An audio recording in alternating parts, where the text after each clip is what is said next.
you're up or down, team up with friends.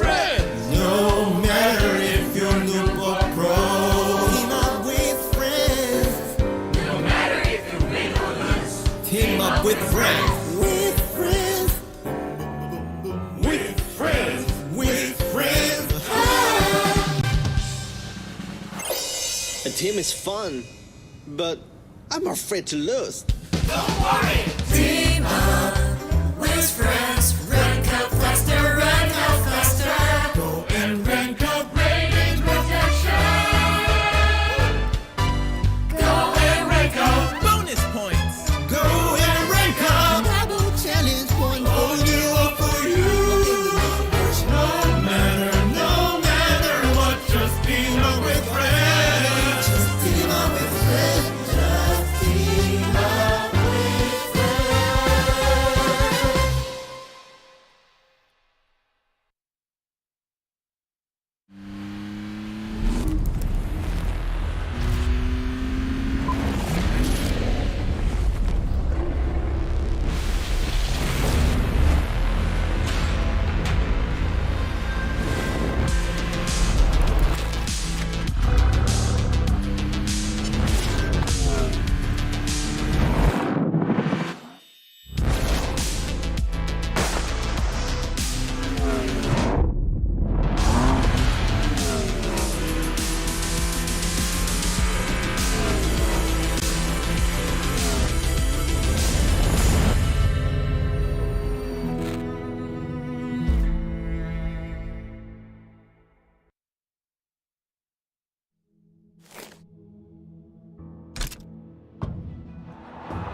Here's Messi, away from 2, 3, 4. The world's best player shows us just what he's about to get. Is this on? Oh, great. Hi, everyone. Welcome to my secret lair. Everything is getting put together right now. Perfect. This here is testing stage that ensures your safety during your ride. They are currently debugging the hub. See how it goes. Boy, it is powerful and agile. Doesn't that just make you want to give it a go? Only after careful inception will the equipment be ready for release. All of this equipment can help you achieve victory. Get ready. Join us now. Disfrutar el juego.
Ladies and gentlemen, welcome back. You're currently tuning in to the official broadcast of the PUBG Mobile Global Championships 2022. And we're currently tuning in to day number 2, or should I say, the last day of the Last Chance qualifiers, featuring 16 teams and only 5 will move forward to the main event, which will happen early next year. And of course, joining me right here is none other than Mafioso from Team A7. You guys know this. They're currently in second place. So you guys had an amazing performance yesterday. 1 winner chicken dinner. And of course, you guys stumbled a little bit on game number 2, but so far overall, number 2, right? So are you confident that you'll be playing well today? And how is the team looking right now?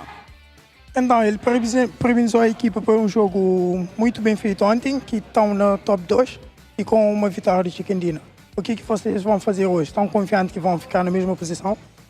A gente está muito confiante hoje, porque a gente vem trabalhando muito para trazer um bom resultado aqui nessa Last Chance. Então, hoje a gente vai fazer o mesmo jogo de ontem e acredito que hoje vai ter mais vitória do que o jogo de ontem. So, yeah, they're very confident for the game today because they'll be playing hard for the Last Chance, and they will try to do the same game as yesterday, but with more wins for today. Wow, there are more wins for today. That is definitely something that we look forward to. And of course, of all the 3 maps that we'll be playing for the day itself, which one is your team most confident and comfortable with? And what problems do you face on the other 2 maps? Or are you just really good at all the maps, would you say? Então, tipo dos 3 mapas, qual é o melhor mapa para o vosso time e qual é o problema que vocês enfrentam nos 2 mapas? Ou se vocês vão de bem em todos os mapas? Acredito que o nosso melhor mapa é Arangel e os nossos 2 piores são São Roque e Miramar. São Roque devido ao nosso spot, que é no centro do mapa e muitos times caem ao redor, pode travar a gente. E Miramar devido à nossa rotação atrasada, que os spots são bem no norte do mapa. So for them, Arangel is the best map for them, but Sanhok, and they have a problem because they land in the middle, and then all the other teams are around them, so it's very hard to fight all of them. And for the last map, they all go for the north, so sometimes they lose some time doing the translation, so they will lose time to get to the center.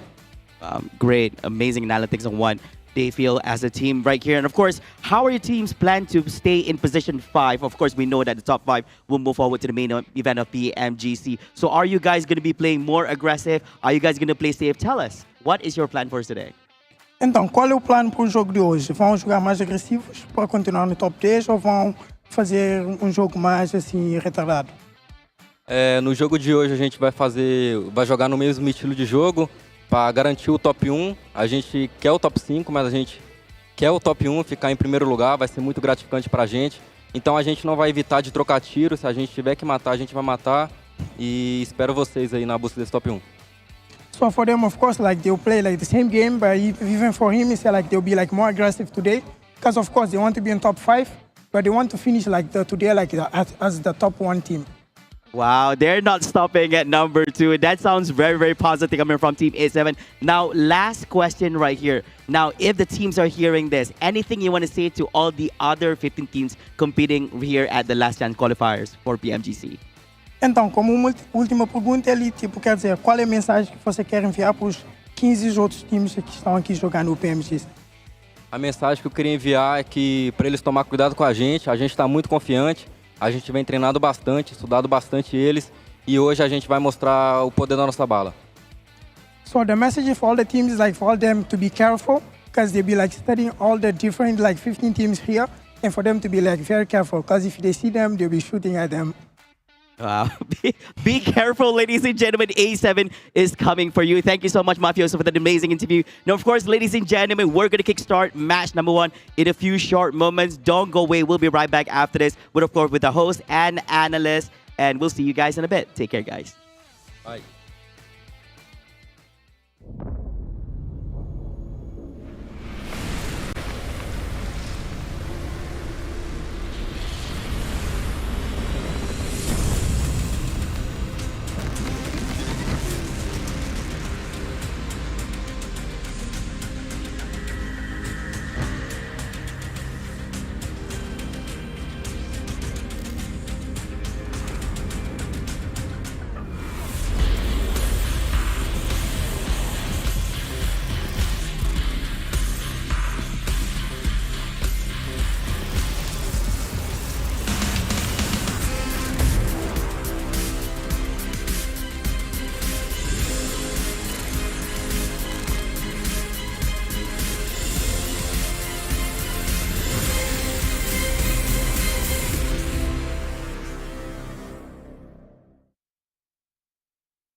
It is the final day of action here at the PUBG Mobile Global Championship 2022 last chance stage. At the end of our next 6 matches, only 5 teams will be joining the rest who have already qualified through into the biggest event of the year, kicking off in January.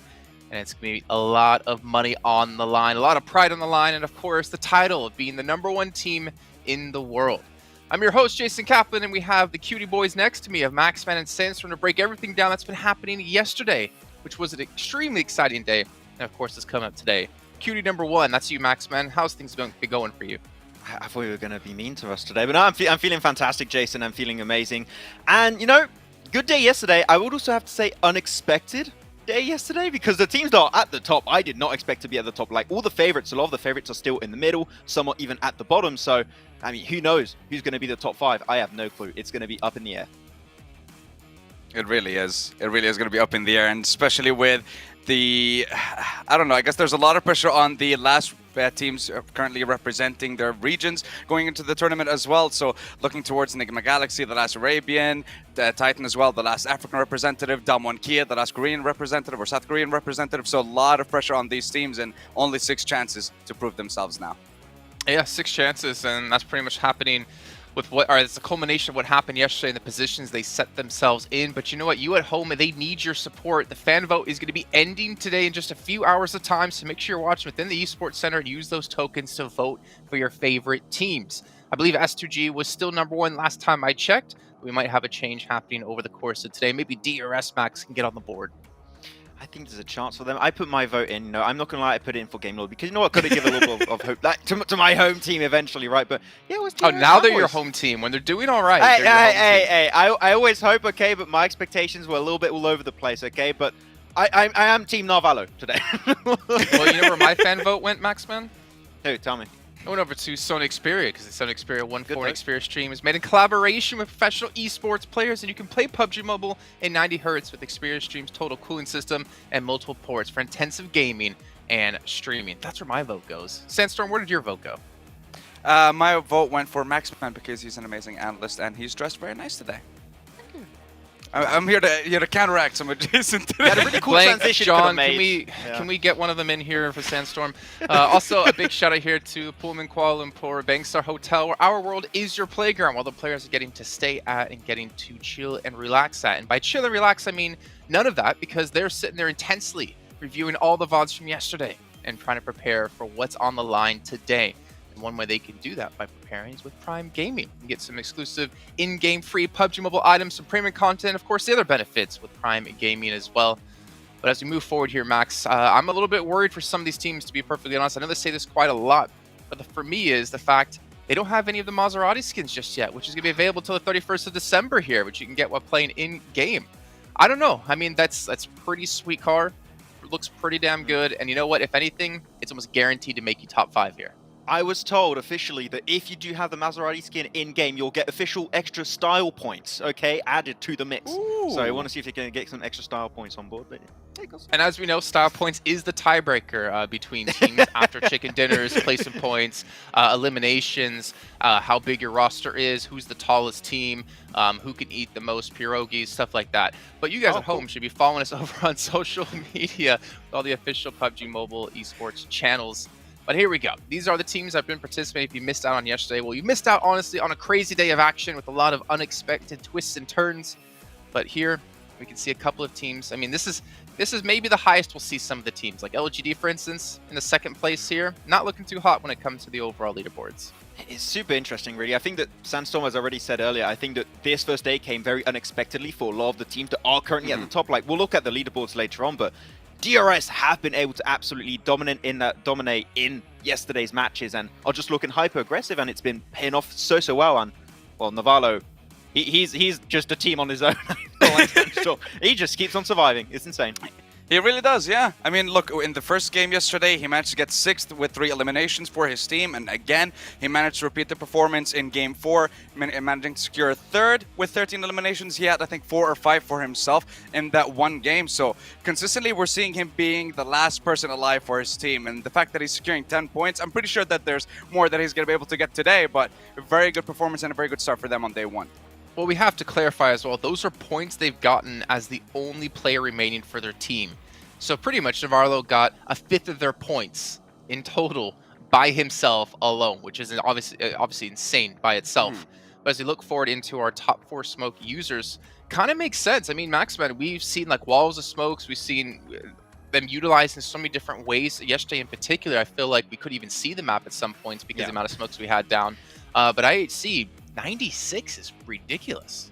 I think that what IHC have done really well throughout all of this tournament so far is that they're really good at using smokes to wall off fights. Like, for example, if the team's on 2 of their sides, they're going to just smoke off one of their sides, make sure that one team cannot spray them down anymore, and then they're just going to put 100% focus on the team that's on the other side where the smoke are not going to hide their vision. And I think that's what they did extremely well on this first game, where they were pushing, I think it was on bacon time, and also negating visibility from Alpha 7 on the side. It just enabled them to make in a second place, but then the DBS, off squash happens, and I don't know what you're supposed to do against that, but not much. Well, I mean, it's obvious, apparently. right, Sandstorm?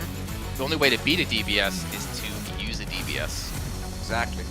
If you can't beat them, join them. And that's what the server has been doing so far. After seeing so many fights being decided by that DBS, like we've seen yesterday in the first game, iNCO versus LGD, just outside of match, and LGD didn't know what hit them at that point. And I think just every single team started to pick it up bit by bit. And I love seeing those close quarter fights with the DBS. You think you have an Uzi? You think you're going to win? No, just get one pump and that's it. You're done. You're dead.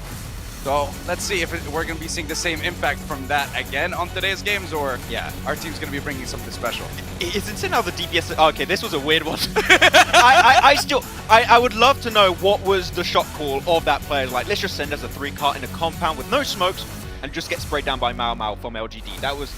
Hopefully we're not going to see that again, but it was also pretty damn funny, and Titan, of course, did not lose that game. But the thing is, the DBS is also being used at mid to almost long range from time to time. Like, it is go really far, so even at mid range, you're not safe. Yeah, there you go. There, right there. Perfect example.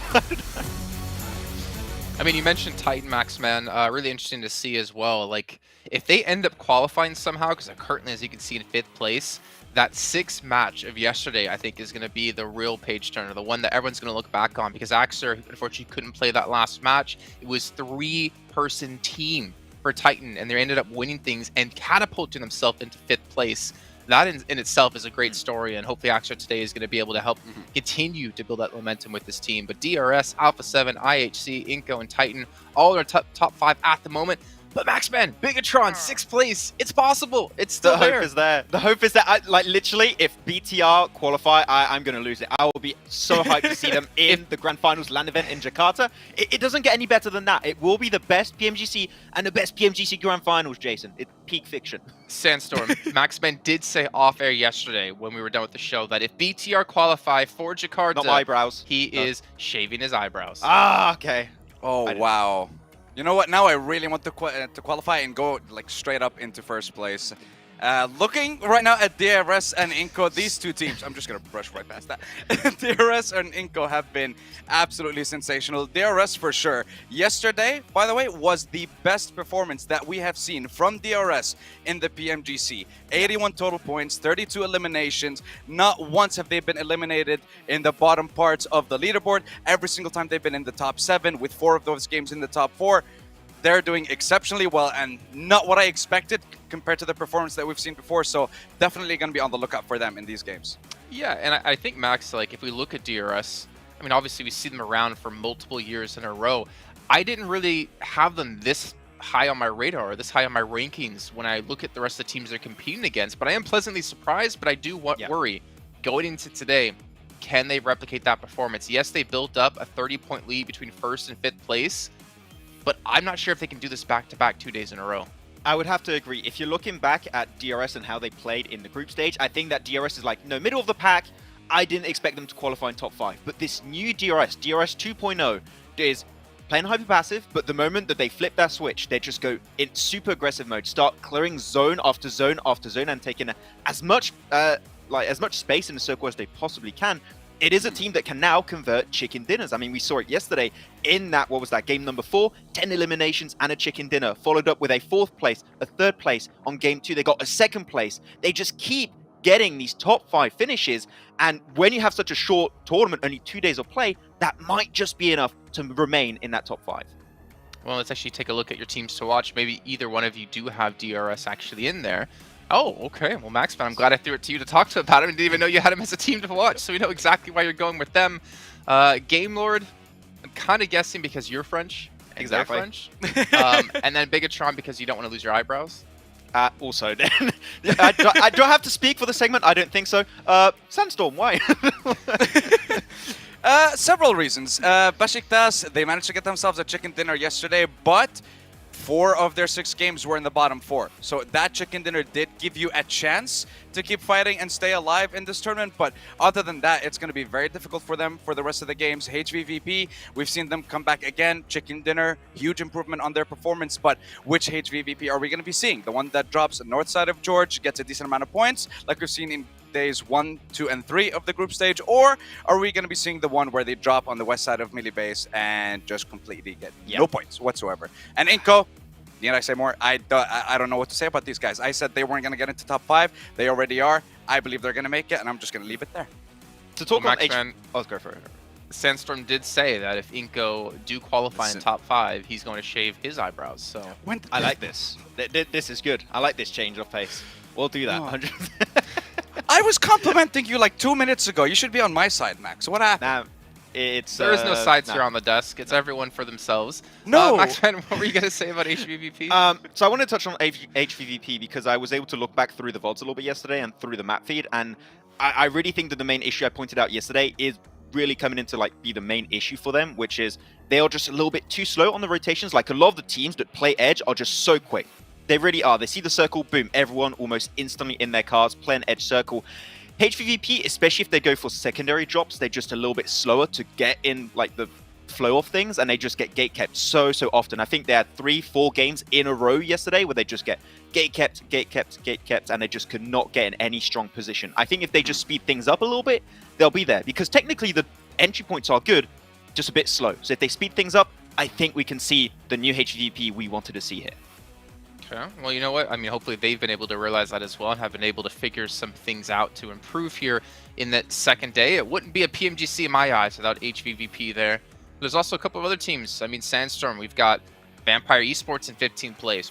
Didn't expect that to happen considering what we've seen from them in the past. Enigma Galaxy in 13th place, Besiktas in 12th place, LGD in 11th, and even Reject Damwon 10th and 9th respectively. There's a lot of these big name teams and big players that we've seen just over the course of this event alone that just haven't been able to perform in that first day. I mean, sometimes it can come down to there's a lot of pressure on the teams. It can come down to not having the international experience in these tournaments, and it can also come down to the fact that we have the best teams in the world, and there's bound to be some teams that are not going to be able to perform on that level. But sometimes we do get surprised with, for example, like you mentioned, LGD. They had a strong start in the group red, and then not being able to make it into the grand finals, struggled a little bit, but they performed very well in the survival stage, which is kind of what baffles me a little bit. Is this the group green effect? Whenever they're teams from group green or their LGD just can't do anything?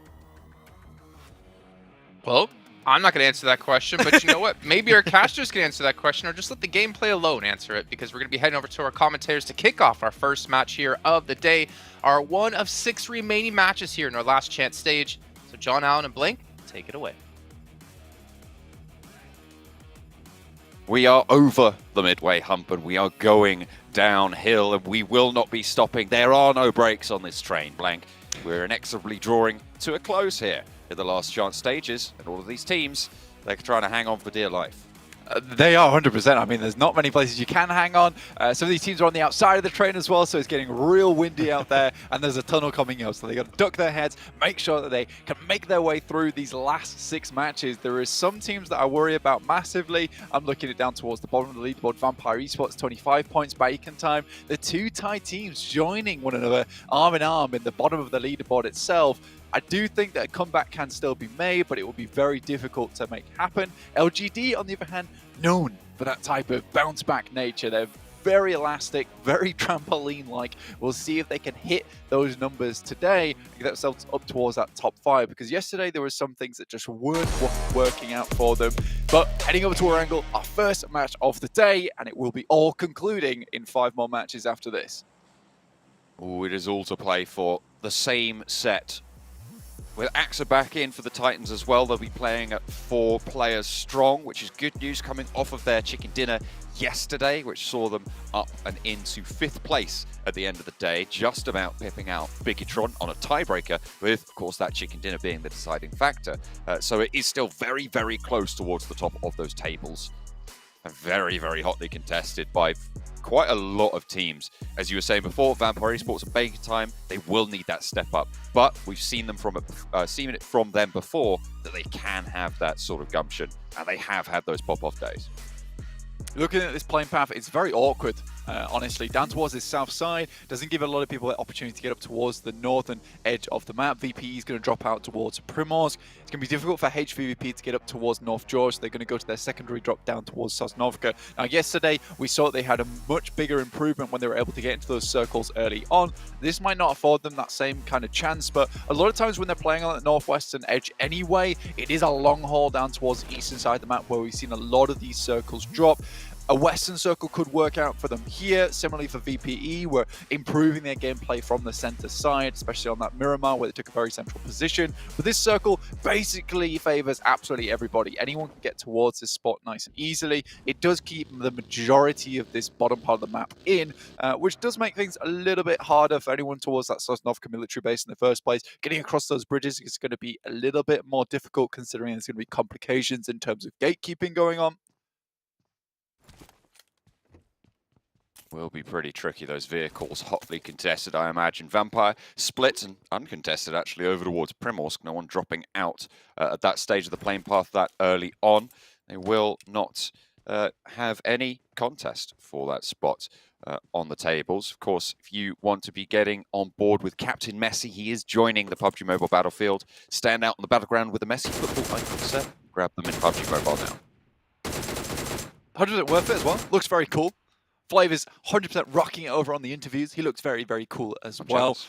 I'm jealous. I'm 100%. I wish I was wearing that today. It would give me the comfort, the ability to take this all the way to the end. In the meantime, Besiktas going against iNCO at the moment. Squash will try and run down one of the players and is successful with it. Looks for one more. Enjoy quite low. Let's get away. Squash able to take down Peace. Almost going for another here. And with this vehicle, he has a really good chance to actually take down the whole team. It's like Zessi does manage to pop the reload there. I knew that these vehicles were going to be contested. I didn't realize it would be full squads contesting for a couple of these vehicles. Looks like that backup did come through. iNCO lose 1. I think Besiktas also losing 1. They will be able to res there as well. So both of these teams fully disengaging from this area and figuring out where they're going to want to go further forwards, because they both now have 3 players alive. iNCO 4th place on the tables. 12th place is Besiktas. Yeah, iNCO's still at risk at the moment, considering their recent performances, which is a case of 2 games has made up the majority of these 54 points. That is slightly worrying, but something that does not worry me whatsoever and makes me very happy, in fact, is that tomorrow, December 5th, we will be seeing 2022 PMGC special crates releasing all the way through to January 8th, so make sure you get your hands on those whilst you still can. But it is all back on this one right now, this match, this day in particular, where we'll be finding out exactly which top 5 teams will be heading through to the grand finals. Honestly, it is getting a little bit scary as we're seeing we have much more info to go off from yesterday. And again, like I was saying with iNCO, 2 matches make up the vast share of those 54 points they have. Now, they could take a similar approach today where, they get 2 games and they're very happy. They see themselves secure towards that top 5. However, this is now the adaptation day. This is where teams have figured out what's going on, what works, and they will have looked at yesterday. They will have looked at iNCO's rotational paths, where they're finding these easy positions to get in towards the circle, where they're sending central as well, and maybe even looking to cut those rotations off or even pick them up for their own. And iNCO, although very good in the macro, decently good towards that end game and picking up a lot of eliminations, usually they do it where they are the 4-man squad. They're essentially taking down 3-man squads, 2-man squads, and it's a lot easier for them to actually hit those kind of numbers that way. This time around, I think iNCO will find it a little bit harder to get those easy positions towards center, and already losing 1 player sets them back at that disadvantage. HVVP on that south side, they did drop out to their backup drop over on the military island, all the way on the south coast. Kitsune looting up on the docks down south. Potential for them to I guess, like boat rotate, but it's more likely that they're going to just take that bridge on the western edge. Down one, central in apartments is a pretty powerful spot given the circle as it is. A lot of space on the northern side of the river hasn't been taken though, Blank. Yeah, I think with the plane path as well, that's kind of a likely thing to have happened here, which is where Severny shooting range all very free. HVP may have made a different call if they'd known that the circle was going to head this far towards that northern side. They might have even taken all the vehicles that they could, considering this lobby is very eastern-centric. A lot of the western side isn't taken up by teams, so they could have easily picked up some vehicles towards that western coast, headed up past LGD towards North George, then had a good game of it. Either way, I think this is the numbers play. This is the one you go for. It's the most consistent. You're not relying on the circles a lot of times. It still gives you a lot of loot. You can get looted early as well. You don't want to be in North George towards that 4-minute mark with absolutely no gear on you whatsoever, and then forced to make a very hectic rotation come zone 2. So I think this is the smart move from them. Similarly, I-8 down towards Sosnovka, they can move out. There is IHC in this area though, so there's a lot of teams all trying to get their way through outside of Sosnovka. So both these teams will have to be a little bit careful. Bacon time at the bottom of the tables right now. Get central fairly early. Currently playing, well, I'd say central. They're sort of on the outside of the center pack right now, but it's a pretty solid compound as well. Nice sight lines out nearby to them. They'll have a lot of rotational opportunity ahead of them, but with how tightly packed the center is, it might be curtailed that little bit. Misery spots Game Lord rotating past. Spots them rolling on into the compound as well. Spots them crashing in. Spots the hop out as well. Spray is not going to be good for the first knock and actually traded off. Narvalo able to get that flush down. And Misery out for Bigatron. Really needed to find that first knock on the roll-up. It was curtains from there. Misery's usually very good at that, which is catching players off guard, but I think that he was a little bit all over the place there, panicking slightly. Maybe holding a singular angle could be good, but I think he was attempting to keep himself hidden from these players as they came in, but there were so many sight lines into that building that it is difficult unless you are prone, in which case you have no real vision other than in being able to hear the sounds of the vehicles rolling up to make that surprise play, and then relying on the rest of the team to try and take some shots outwards. So for BTR, they attempt to go for the sneaky assassin maneuver, however, it does not work out in their favor. HVP now finally making their move out. This is towards that northern side, heading over the western bridge at the moment. DRS left this position earlier on, so they will have to move through them at some point, but the Pachinki's in the way, so there's a lot of spots to be hidden in. The western bridge uncontested. And Vampire, as you said, out of the way. Moving forwards on that western side, Alpha 7 swinging up north. It's a little bit quieter now, but I imagine just on the southwest side of those Yasnaya fields could be a little bit hotter. I mean, we saw obviously the roll-up from Game Lord over on that side, close to Bigatron down on 3. Bigatron obviously losing a couple of players, not ideal, but again, this is why most teams will shift really central early on. I think it's acceptable to play very center on that first zone shift just because you're expecting a circle like this to occur. And then people can start to play edge from here on out. But getting a central spot early gives you a very high chance of getting in towards that area. Game Lord deciding to move a little bit further in, clear out maybe one of these teams. And BTR have to be quick with it now. Obviously getting shunting out of that top 5 placement. 51 points, tiebreaker on the chicken dinner. Going down here at the start of the day would not be good for them. So when Ney goes through the window, it's absolutely perfect. Liquid will be going down first. Oh, another one in through the window. 2 nades, 2 knocks. It's Jen Foster, a third nade through. They will be able to find an answer a little bit. Has the M249, a lot of bullets, but not going to be able to find the second knock onto Victor. Narvalo does fall, but Bigatron swept aside. Game Lord, their bane right now. Very central in the circle as well, and a powerful garage to be able to claim for Game Lord moving into those top 5. Exactly, John. That pushes them up past Titans nicely with 53 points, just behind iNCO at the moment by 2 points overall. That's a 4th place finish. So Game Lord doing a very good job so far. Yes, a lot of these points have been kind of almost saved by Narvalo, able to get a few eliminations here and there on board, which does pump up that totals a little bit. We saw that he got 10 points yesterday. Either way, if you look at that, A 10-point margin underneath them at the start of the day would have sat them in 39 points, would have been in 11th place, or 10th place at the moment. So you're a bit worried about that type of thing. I think that for Game Lord, they're happy that Narvala was able to get as far as he did, but these 4 eliminations and a good first take on the circle gives them a lot more loot in terms of being able to grab the supplies that BTR dropped off the loot crates, and then also have this position to play around with. Bacon Time are starting to roll up on that top side. No real compound for them though, so Game Lords still have this really strong compound towards the center of the circle with high ground to play around with. There's walls around here too, which makes the crash a little bit more uncomfortable. I think maybe BTR just had to be a little bit quicker with those nades, and for Game Lord getting up like that with barely any smokes and then just nading through the window, that shouldn't really happen as often as it did, and I think they were feeling maybe a little bit afraid after Misery did go down how quickly as he did. HVVP now have swung all the way up to that northern side. They were playing on the north edge of the river. LGD were in this position, but the rotation paths from here, they'll be much more familiar with, Blank. Obviously, normally going in from North George, so potentially a little bit stronger. IHC, south side, and going to be corralling on at that edge. They are south of the Asnaya Fields, close by to Titan, who have moved a little bit off of Potato Hill now as the circle comes to a crunch. Aegon XI8 pushing in from that south side will be behind Titan and DRS to their side. That is a nasty shift, Blank. It's hard north, but it keeps a lot of both sides of the river in, and they're going to be difficult choices to be made in the future.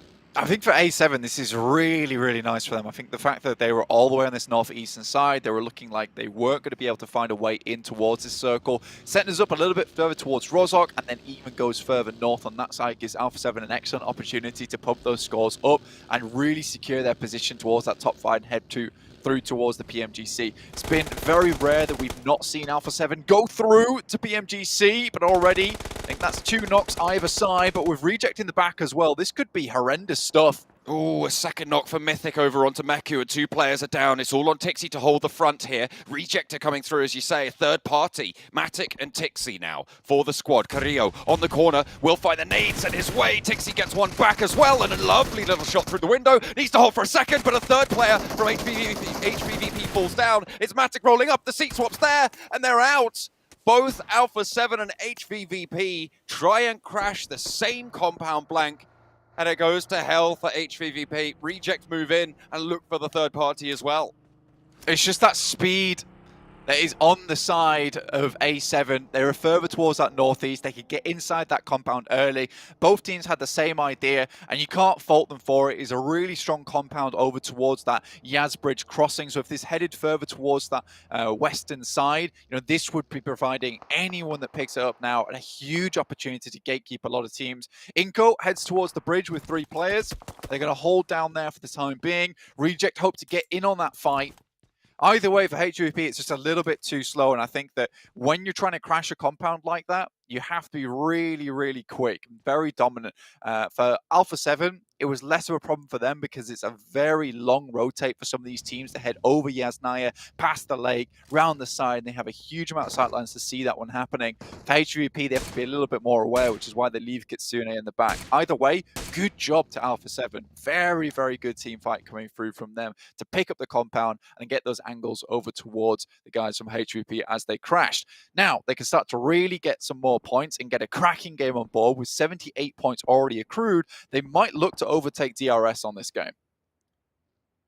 I don't know if it's possible, but I would love to see a replay of the start of that fight, because there were 2 knocks that we didn't see, and the timing was very, very close to both of those teams hitting the compound. Alpha 7 did get there first, just a little bit, but I would love to have seen right at the start when those knocks started to come through. Titan on the north side of the lake now might try and move into the area, and Alpha 7 trying to fend them off on the north edge. Like we said before, this is a very difficult cross down towards Alpha 7's position. A lot of open ground here over towards this pizza wedge, essentially over towards that western side. Another difficult circle comes through. LGD is in an alright spot at the moment, but you really do wonder where this circle is going to end up, because if it ends up right on top of the bridge, it's going to be difficult for a lot of these teams to find anything to work with. iNCO down towards inside the bridge. They're on the bank side. This is hugely central. This is classic iNCO gameplay. LGD really powerful in their position. North Shore very likely that it will be finishing there, but LGD could just sit here and control everybody else trying to make their way across, as can iNCO. Unfortunately, though, Alpha 7 move on out. Nades over the top, Vitali low, Becker at the back. Will be able to stay alive here. Another nade on in to try and pick up the flush. Rez is very, very tricky there. Down one, trying to get across the bridge, shut down. They got XI8, 4 players alive. Currently split 2 and 2. The other 2 players on the east side of Rozhok. As down one sit above them. Vampire, you can see them just about coming over that hill on the western edge. North shore for Vampire already. They're in one of those towers, but they're going to have to move further in. They know Aegon XI8 are here, and they should know that DRS are rolling up on their north side. It's a hard cross here. I think Schweppes is playing this one very, very well, knowing that there's probably those off angles from Aegon XI8. UZM goes down, this from Enigma Galaxy. There's a lot of eyes on this position. Ghost is the only one left remaining over towards Rozhok's side, but should be shortly returning to the fold. Game Lord rocked up. They did take a knock in the process, but are able to get their boy back up on his feet for the time being. That's Akashi over that side. Nate goes through, does a hefty damage over towards Narvalo. Stays alive, however. In come Robs, Victor, and Akashi to back Narvalo up on the hillside. They know there's more players here. They know they have to push further north. East side flank, IHC covering off. Smokes being thrown down for Game Lord to isolate sightlines to create a channel towards the Enigma Galaxy fight. Looking to put nades in that way. Amodi launching them back on over. No one going down just yet. The rest of down one trying to get across. Not going to be shot at just yet, but everybody's turning their attention that way now, as Vampire have to be on the swivel, actually managing to get all the way across. Down one Gaming will stay alive for now. Reiji shots over towards Alpha 7. And Aegon XI8, they're still peppering away at Enigma Galaxy despite being right on the south cut of the circle. This has been a survival game here for Aegon. They know they have some good sight lines up towards a lot of this tree line, so they can just take easy shots and get themselves back into cover. For Freak, though, these are shots you need to hit over towards him, but I think Blade just does not want to expose himself for too long. Currently in 26 points, 28 after those 2 elims. Quite far down towards the bottom of the lobby, looking to put some more points on the board today.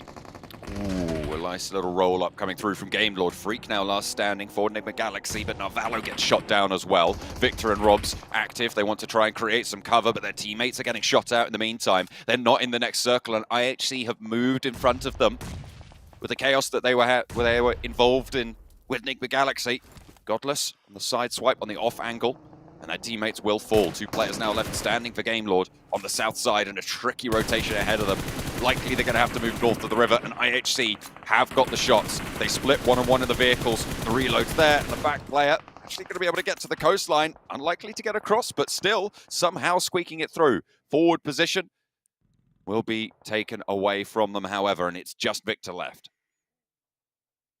Inside the water himself. Chunksy did go down to a shot coming through from Besiktas all the way on that eastern side. They'll have to move further in. iNCO once again find themselves a very troublesome spot, but a spot that they have lived in.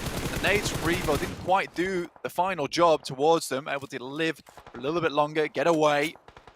I can remain on this bankside, and although it was very rough to play from him earlier, now everyone realizes this is a hot spot.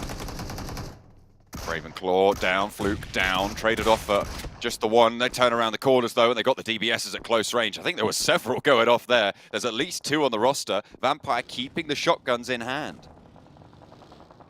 See themselves a little bit safe, but the circle's still enclosing. We'll have to move out from this position, trying to get as many reses through as possible before they start to make that grand dash. Becker just taking shots. iNCO already up to 3 eliminations so far from the waters below. The Sharks looking for a little bit more to chew. Vehicle goes up, so can't sit in that anymore. Nade over the top from Squash as he launches up. Off the bank side. Down one. Really struggling here. iNCO doing a stellar job. 3 eliminations so far. Forest should be spotted. DRS in the meantime, southwest side. Vampire at their back, looking to move up. Schwepp does fall. It's rejected there. On the off angle, should be resable here for Vampire. 4 eliminations already on the game. Reject. Hit the deck from Delta. Neither player going down. That's going to draw some ammo, draw some sightlines away from Vampire on their approach on the southwest side, but the blue zone moving in. Shots from Ravenclaw as they crest the ridge. The backline not safe. Rules repositioning. Ravenclaw cannot risk this peak. Go for the spray that he wants to find, but the nade over the top could be on the money. It's the only one he's got in the pocket. Looks like it's on target, maybe a little bit short there. Will fall just in front of the rock that Delta hides behind. Schwepp swings out wide. Yanti shots over to Reject. They are caught in a trap right now, and DRS need to stay strong. They have to push for a lot of teams at the moment. I mean, VPE is not making this easy, and they're remaining outside of sightlines from the guys of Reject. So for DRS, they just have to push for this team in front. Enigma Galaxy do go down. Besiktas still going pretty strong on that eastern side. DRS slowly being pulled apart here by the nades. Reject, Divine sending stuff over. Killer now steps up, takes down Schweppes, leaving VPE at 3 for the time being, but 6 eliminations already found, looking for a bigger game. iNCO currently dominating from the bank side. Killer last standing now for DRS. They would know pretty much where that position is going to be, but Killer finds another one. Oh, he's drifted over. He didn't get it. Okay, fair enough. I didn't realize the rear axle was only a 90% HP hit, but either way, Vampire take the knock back over to Stone. I think he got the smoke out, has that cover to play around, but Godless threads the needle nonetheless, and IHC pick up the elimination. Vampire, they had a good fight there, but it just came crashing down right at the end with that cheeky little knock from Killer. The double knock, in fact, as well, on the rollout. Stayed hidden for quite a while. Now Vampire down at 1 active, pretty split. Next circle finally takes us to the North Shore fully. Maybe A7 can start to capitalize off the back of this. Titans also currently a 4-man squad. Did take down one of the players coming through from Alpha 7 who was trying to control the river itself in Revo. Very slowly but surely made their way into position. I like that play from Titans. Took it carefully in the meantime. Bacon time in the water. iNCO still dominating from this side. It was one of those pushes where it's like, this might not work out for us for the first 10 minutes, but trust me, lads, we will get some points from this position if we just maintain our lives. At some point, this is going to become hugely contested, and people would just be sending themselves in 3 points for us in the vehicles. Ravenclaw looks to join the players near the rivers. Hasn't committed to it just yet, actually, just finding a spot right near the edge of the circle right now. So for Vampire, they have 8 eliminations, so placement points that they can rack up now as there's a lot of ragtag teams in the river. If they can just stay alive and not get caught up in it, they can ladder up easily 6 to 7 team places here. Teague taking shots. This guy really performed very well through the group stage. A little bit of a slower performance going through on the survival stage, but has made it in. Still had some really big moments. Seems like he's still being that front man for the squad. Though 6 has really caught my eye recently as this backstop member. He's able to get some very interesting little angles, some peaks that's coming through. He opened up the fight here over towards Alpha 7, allowing them to get into a position on the circle. And Titans haven't pushed their luck, actually. They didn't go for the full-on crash over towards Alpha 7. They just found a compound they can play from and decided this is better for them to just stay up as 4 rather than risking the full-on fight, knowing that with this circle, with the bank in play, although it's very risky and horribly dangerous, this type of terrain, they're more than likely going to live for a long while just sticking as 4 as opposed to going for a full-on brawl. Victor trying to survive for as long as possible. Osal in the buggy will be able to bandage up, get a little bit of healing done. Staying alive for now. That south side, you can see just all of the teams who went to the river as a last chance. LGD finally having to leave their stronghold. Besiktas ready and waiting to receive. They won't find a knock just yet. 2 players active, YZ and Suki. Suki already on the high ground. Is still in the next circle and playing around that bridge. Besiktas, though, they know where that is. The nade over the top from Zessi finds the high ground knock, and LGD join the teams in the river crawl. Vampire just picking up more and more points here. I mean, Ravenclaw is in such a powerful position. Yeah, even as a solo from this spot on the side, doesn't have to take many fights coming through from Reject, but what he can do is certainly pick up some good points down towards the river. Might not get a huge amount of placement points here, but any team that he can remove is good news for him. Still has cover from the rock, but Besiktas will have clean lines of sight to this direction as soon as they step up, but they're more than likely going to commit to just going north of the river on this next circle. They have 30 seconds to play. The question is, what will they do with the position they've been given? Zessi actually looks for a swim across. Ravenclaw steps up for more. Spots the 2 players there, but it's just ducking back behind. And yeah, there we go, Besiktas. As soon as he takes those shots, they go down. And it's 10th place for Vampire, which is really unfortunate. Luckily, 9 eliminations on the cards. We'll jump them up a little bit on the tables, but they could have got so much more. There's 9 teams still remaining, and I'm very, very certain that it's going to be much fewer than that. Not very long. And with a lot of the teams already have a fair few points towards the top of the lobby, feeling very healthy. Over the Game Lord currently, I believe that is now Valor in the water himself. No, it's Victor this time around putting in the shift. Okay, Game Lord's going to live for a little bit longer. They're the solo team apparently, and this is good news for them. 6 eliminations, get maybe further into top in terms of placement points. iNCO already, clocking in at 9. They get the majority of the work done towards that first hour of work, and then they just kick their feet up and then rest for the rest of the day until they need to do something else, or at least the manager asks them to go do something. So for them, they're getting their big game in, securing themselves towards the top of the lobby nice and early on, give themselves that buffer. It's a very relaxed little last chance here for iNCO, I'll be honest. This is where iNCO can really put the hurt on and sweep up a lot of these points. 8 eliminations already. I imagine they're going to be able to see 3 or 4 more in the next couple of minutes. Shots over towards Alpha 7 as Reiji backs them off the wall. They've been held in this compound for so long. Blank, remember, this is the compound that they fought HVVP for. Both teams wanted to crash it. And the fact that Alpha 7 are alive this deep in a really strong position, it just makes you wonder what HVVP could have done with it as well. Ooh. This could be a big nade, bro.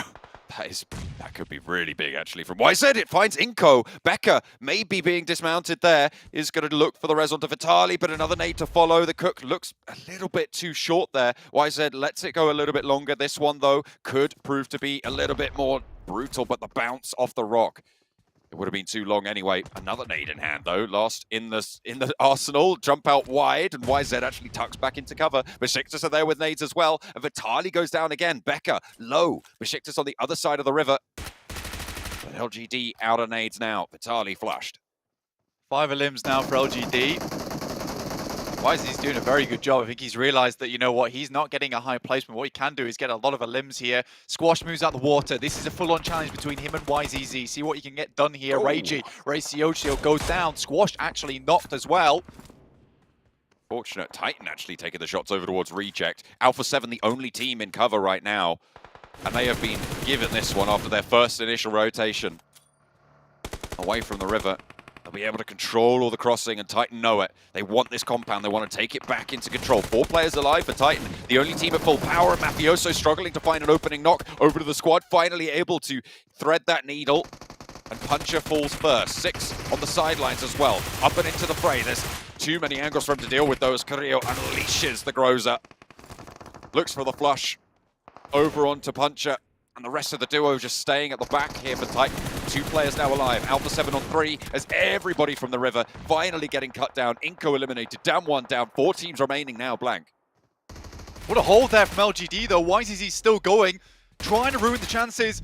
Son HP has to drop in towards the water himself. Most likely will get knocked out here. And LGD, with just YZZ himself, owning the bank, taking all the cash from the vault there and putting it in the elimination points bracket. Looks great news for him. 10 eliminations, yeah. LGD will go down there, but 3rd place, 10 eliminations, a 20-point game for LGD. Unstoppable indeed, but Alpha 7, 3 players, Titan with the 1. Teak, I wonder if they even figure that he could be in here. They've got to imagine he's in the tower, and now he's enveloped by the blue. Wants to bounce a nade off the wall at the last second, but will be denied even that. The point doesn't go to Alpha 7, but they get the chicken dinner nonetheless. And play from a super strong compound. Hard fought for them at the start, but they kept everybody else at bay until to the end. They exerted that control on the Northern Shore.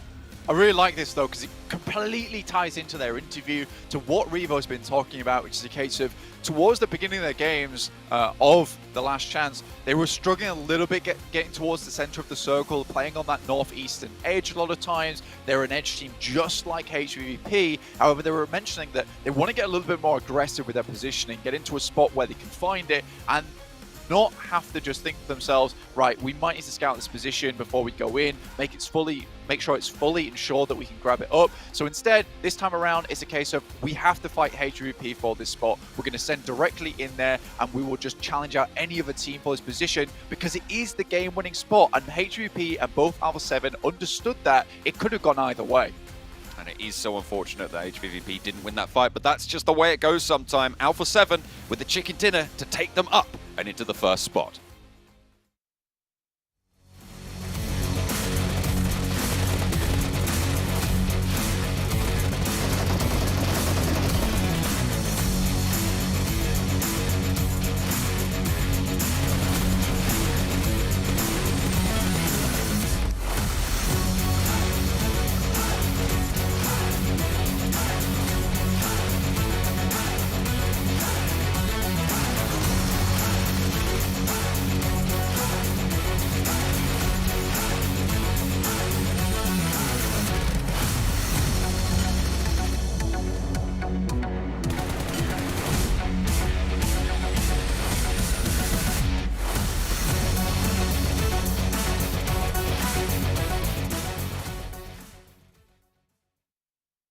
Well, Alpha 7, they came out with the interview saying, if you come near us, we're going to shoot you down. And HVVP, unfortunately, was one of the recipients of this one as they close out the game and get themselves even further into top 5. And I believe even in first place now, gentlemen. This is a fantastic showing out of Alpha 7 as they look to join Influence Chairman over in the finals.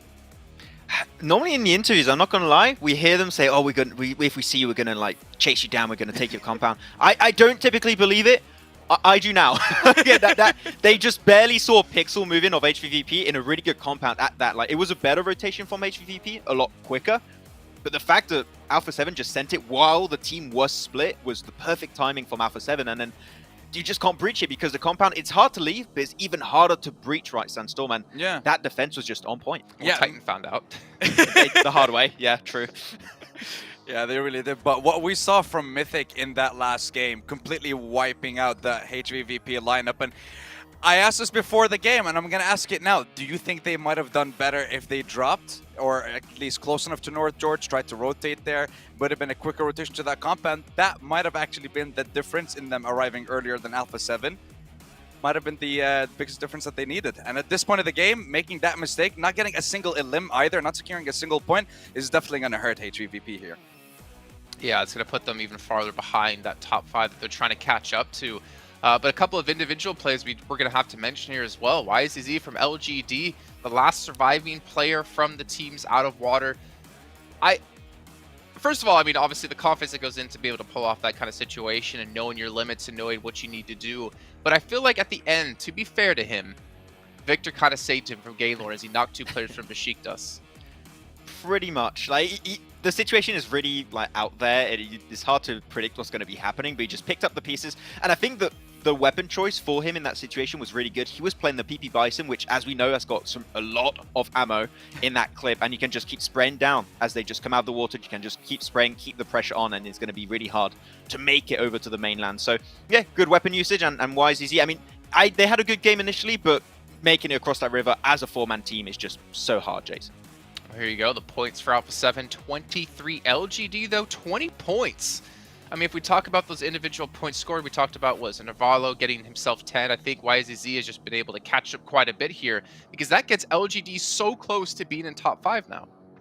I wonder how close it is. I'm hyped to look at the overall rankings, but this is a game that's going to put them in good standing. What's not going to put a few of the teams in good standing, of course, we talked about HVVP, but BTR losing that fight almost instantly to the hands of a Gamelord. That's going to put Gamelord in a great position, and it's fantastic for Gamelord too, because before this game, Gamelord went 8th with 49 points. BTR were just barely above them in 6th place, was an extra 2 points with 51. So now BTR falling down, Gamelord going up again. Well, even Titan Sandstorm going up as well because they got themselves a huge chunk of points as they were already in 15th or in 5th place, I should say, at the time. So we see a lot of movement still happening here, and potentially a lot of movement happening when it comes to our fan vote leaderboard. Remember, I said S2G was first place yesterday, and they're going to be still first place today. However, Okay. Enigma Galaxy getting 5th. Maybe the only way that we're going to see Enigma Galaxy get a top 5 today. How are 4 rivals higher? I don't know how 4 they rivals started are off 5th. higher. Then they were 4th, I think, yesterday. And now they're 3rd. Like, are they going to? Are they coming Okay. for SDG's spot? Is that the question? I mean, we're running out of days. That's it. Today's the last day. We're done. Just 5 more games left. I mean, Enigma's there at least, so yeah, you're happy. Yeah, I mean, Oh, I mean, I thought Sandstorm was going to get a little angry at me for what I said there about the only time we're going to see Nimba Galaxy in top 5. I mean, what am I going to defend here? You give me a reason to defend them. From what I've seen in these games, they don't deserve to get into the top 5. They're just not showing what they're made of. It's not the same performance from last year's PMGC. They were sticking to the heel strat on Sandhawk yesterday as well, so there's not much left to give them at this point. Well, you know what there is left to give from you guys at home? Your thoughts with the viewer survey that's currently happening over in the YouTube chat. You guys can fill it out and give your feedback on the show, feedback on the talent. Maybe you want me next year to bully Maxman even more. Let us know your thoughts, and you know, I'll make that happen the best I possibly can. Or poor Matt, I'm looking at you, and you're like, no. Let's take a look though at what's really important. Excuse me, today, the overall rankings. Top 5 is what's all about, and we have seen some movement. Alpha 7 sneaking way into first place. We can see Titan Gaming as well has moved up, but Game Lord 2 points behind top 5, and even LGD now just 10 points behind top 5. That's the thing, right? When you have only 12 matches to perform to be in a top 5 position, every single game you could have a completely different ranking for these teams. Top 5 teams remain the exact same, but just the placements are a little bit different. But I've seen HVVP slip down a little bit, and down 1-2, like 2 teams that I thought, yeah, they're going to be top 5, should be pretty easy. Struggling a little bit, and Vampire had a good start, but they got gatekept by Reject really hard this game. It's still 19-point difference from that 5th place spot all the way towards 12. So even teams like Besiktas have a chance to bring it back. But again, these teams at the very bottom of the leaderboard, they need to start bringing it early on in the day. So they need to bring it in game 8, game 9, of course, in Miramar and Sandhawk. If they're not able to perform in these 2 games, then the last 3 games of the day, we're just going to be focused on the top 5 teams and maybe up to 8th, who is going to be challenging for those top 5 spots. Okay, well, going into our Miramar here, what about your teams to watch here? Let's start off with you, Sandstorm, since I usually start Maxman. You can see your teams, the Galaxy, Bacon Time, and I got an I8. Okay, let's hear it. Well, with Egon IA, these guys, I mean, they showed us something special on the very last day of survival stage, but we're not seeing any of that in today's games. They were very late on their rotation coming out from the military base, and when we saw them going into Zone 2, I believe Zone 3, 2 or 3 of the players had like 3 bandages and no stims. They were running out of meds, so those late rotations are hurting them a lot. Bacon, one of the top performing teams on Erangel as well. We didn't see them do anything in the last game, didn't see them do anything in day 1. So the reason I'm focusing on these teams, they're at the very bottom and they need to perform and they need to do it now. Otherwise, their journey is done in the PMGC. All right, well, looking at your picks, Maxman, I can see a certain team in there that you said you would not predict at all today, or at least as a team to watch. LGD, interesting. It's not my pick. You told me to pick it for you, Jason. I took it for you. I took Besiktas and Vampire. I didn't hear Jason do that. I was going to say I've proved we didn't record anything, unfortunately. But yeah, LGD, I mean, they were in a position that was not great before this game. They were in 11th position, and it was said, right, also that they only have a certain amount of games where they can potentially hope to be back in a race. Thanks to the performance of YZZ, they're still in a position where they can compete. They're still clearly in a position where they can be in the top 5. And as we know, Jason, they are a team that are really good at playing on Miramar. So if they can get himself maybe their very first chicken dinner of the last chance on this game, this would put them, normally push them up even in top 5. And top 5 obviously would make them extremely happy, but the problem is they are running out of matches to do so. There's a lot of other teams gunning out for that position as well. So we're going to head on over to our commentators, though. You know what, for Maxman? You can throw it on over to John, Allen, and Blake here for once. Okay, John, Allen, and Blank, take it away. Oh, you're so lame.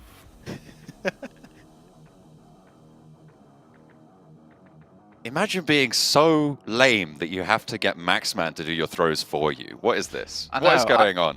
You know, I particularly liked when he stumbled trying to get Max to throw to us in the first place. And then Max was just like, you know, take it, boys. And we did.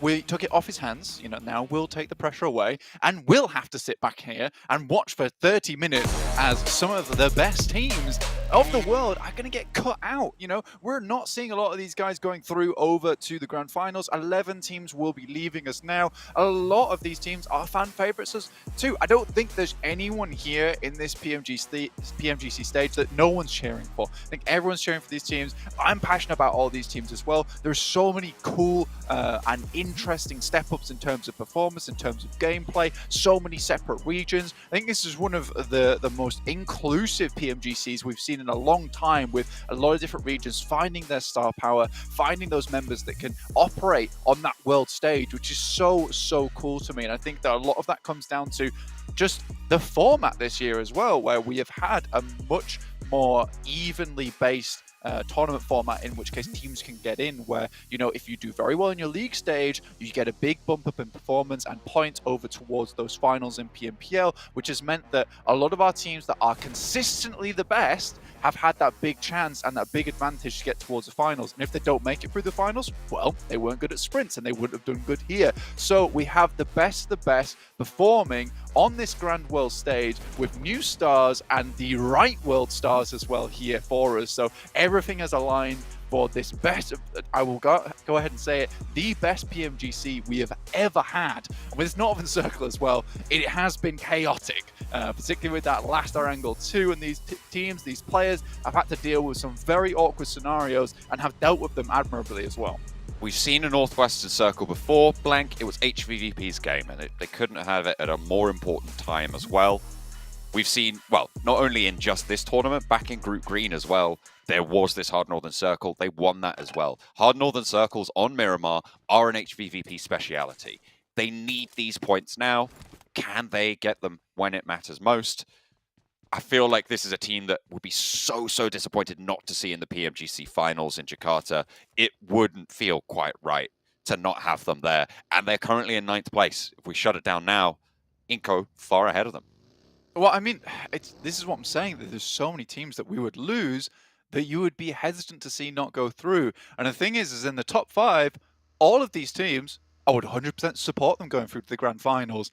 I would also be 100% sad if we didn't see the likes of BTR, HVVP, Damwon, Reject, VPE, Aegon, Nigma, Bacon Time, Besiktas. There are so many teams here. You just name the whole table. Honestly, all of them. I would be so sad to see all of them go out. So every time someone bumps themselves up into the finalist position towards that top 5, I'm happy. I'm happy for them. I'm also sad for whoever drops down. It's terrifying. In the meantime, you could be very happy at home because you will be rewarded with a PMGC special crate from 2022, and that releases tomorrow. It's an early Christmas gift, guys, don't you worry. And it doesn't end on Christmas Day either. It goes all the way through January 8th. So if you missed it, you were spending time with family, maybe you were trying to put that phone down at those meals and you were spending with all your friends and family as well. Perhaps you can pick your phone back up again once it rolls around 26th and realize that the 2022 special crate is still here. Sat in the corner of the party with your phone, getting your PMGC crate going on, thinking they don't know I've got my PMGC crate. They're one step behind you. Don't worry, you'll be. You are the pretty cool happy cat with that. in Exactly. that scenario. You are the cool cat, indeed. I don't think anyone wants to be called a cool cat these days, sadly. You're a cool cat. Thanks, bro. I appreciate that. See, I like being called a cool cat. I'll take that one. In the meantime, a lot of these teams will have to be very cool indeed, because the pressure is on, massively so at this point in time. Some of these teams would like to get some more points. For iNCO, I said, you know, they clock in at 9, they get the majority of their work done early, and then they relax the rest of the day. You know, they're efficient workers. You know, they're smart at working too. You don't put the effort in where you don't need to. But for iNCO, that last game maybe wasn't the most productive power hour we have seen from iNCO Gaming during this tournament. 63 points, 9 points found that last one. Usually for iNCO, they're looking for a big game in terms of, you know, we're nigh on the 20 to 30 point mark, which really does see them safe. 9-point game, that's underneath the average that you would need to be hitting to make towards that top 5. Currently, they're right on the cusp of 63, and Gainlord is hesitant to let up right now, getting a lot of points every single game here on forward. Towards the start of last chance, things looked a little bit rickety for them, but the boat has been patched up. The raft looks a lot more safe and secure, and I think that Gainlord does have a chance now to get towards the grand finals. iNCO did send very central very early. It's what they do. They are now to the northwest of water treatment, pretty much slap bang in the center of the circle on this position. We'll be joining the likes of Gainlord in that middle set. Enigma Galaxy as well, crunching up on the south side of Crater Fields. Damwon Gaming a little bit behind them on the queue. Alpha 7 pushing in from the northeastern side. Torre Hamada right now, currently on the east cut of the circle. And will be pushing in from that eastern edge. A lot of teams looking to start to move in, especially teams on the southeast. DRS, chief amongst them, Puerto Paraíso, currently still being looted up by them. It's a bit of a long run for them to get towards the circle itself. Interesting stats towards the beginning of the day was the amount of smoke usage that we saw. IHC absolutely being dominant in terms of that position with 90 smokes thrown over the course of yesterday, which is a lot going through there, which is nice to see. I think that when you look at that kind of number, it's a bit terrifying to some of these teams. And that's 16 per game on average, which is nice. You know, you always want to see that kind of number coming through. Damwon making it to a compound underneath Game Lord. Again, very, very central, very early. 6 minutes into the game on Miramar as well to get to a central position. That's really quite snappy. It means you would have left your looting location in that 5th minute. And if you dropped out late as well, I mean, you're going to be fairly minimally looted. So a lot of teams getting out of the way. But look at that, level 3 helmet, level 2 vest, level 2 backpack. Pretty decent on those meds as well. Game Lord seem like they've managed to find a good spot. Absolutely. HVP on the other hand, up towards La Cobreria, decided not to head down towards Crater Fields as of yet. With this being further out towards that eastern side, I think that for HVP, it's more of a priority to them right now to be picking up loot in the early game towards that first 7 minutes, get themselves nice and geared, rather than trying to take up that ridge side, which requires a lot of time and resources to be put into that. You need to be early up that side too. So I think for HVP, this is not a bad idea to be picking up loot now, understanding this could be a very hard eastern shift on this next circle. In which case that ridge side doesn't become very valuable anymore to you whatsoever, because you have to come down off it. Let's remember that. If it's not definite on that position, when you are leaving that spot, you know, you're having to grab vehicles and send off the top side, more likely teams around this area will be spotting you and taking shots. And I think even going further beyond that point, yesterday and throughout Group Green, this is a position that HVP found so many points from. I think everyone's aware that this is happening now and will be hesitant not to be looking up towards the skies, towards those eagle perches that HVP have been taking up so often. So changing up the pace, changing up the game is essential for HVP.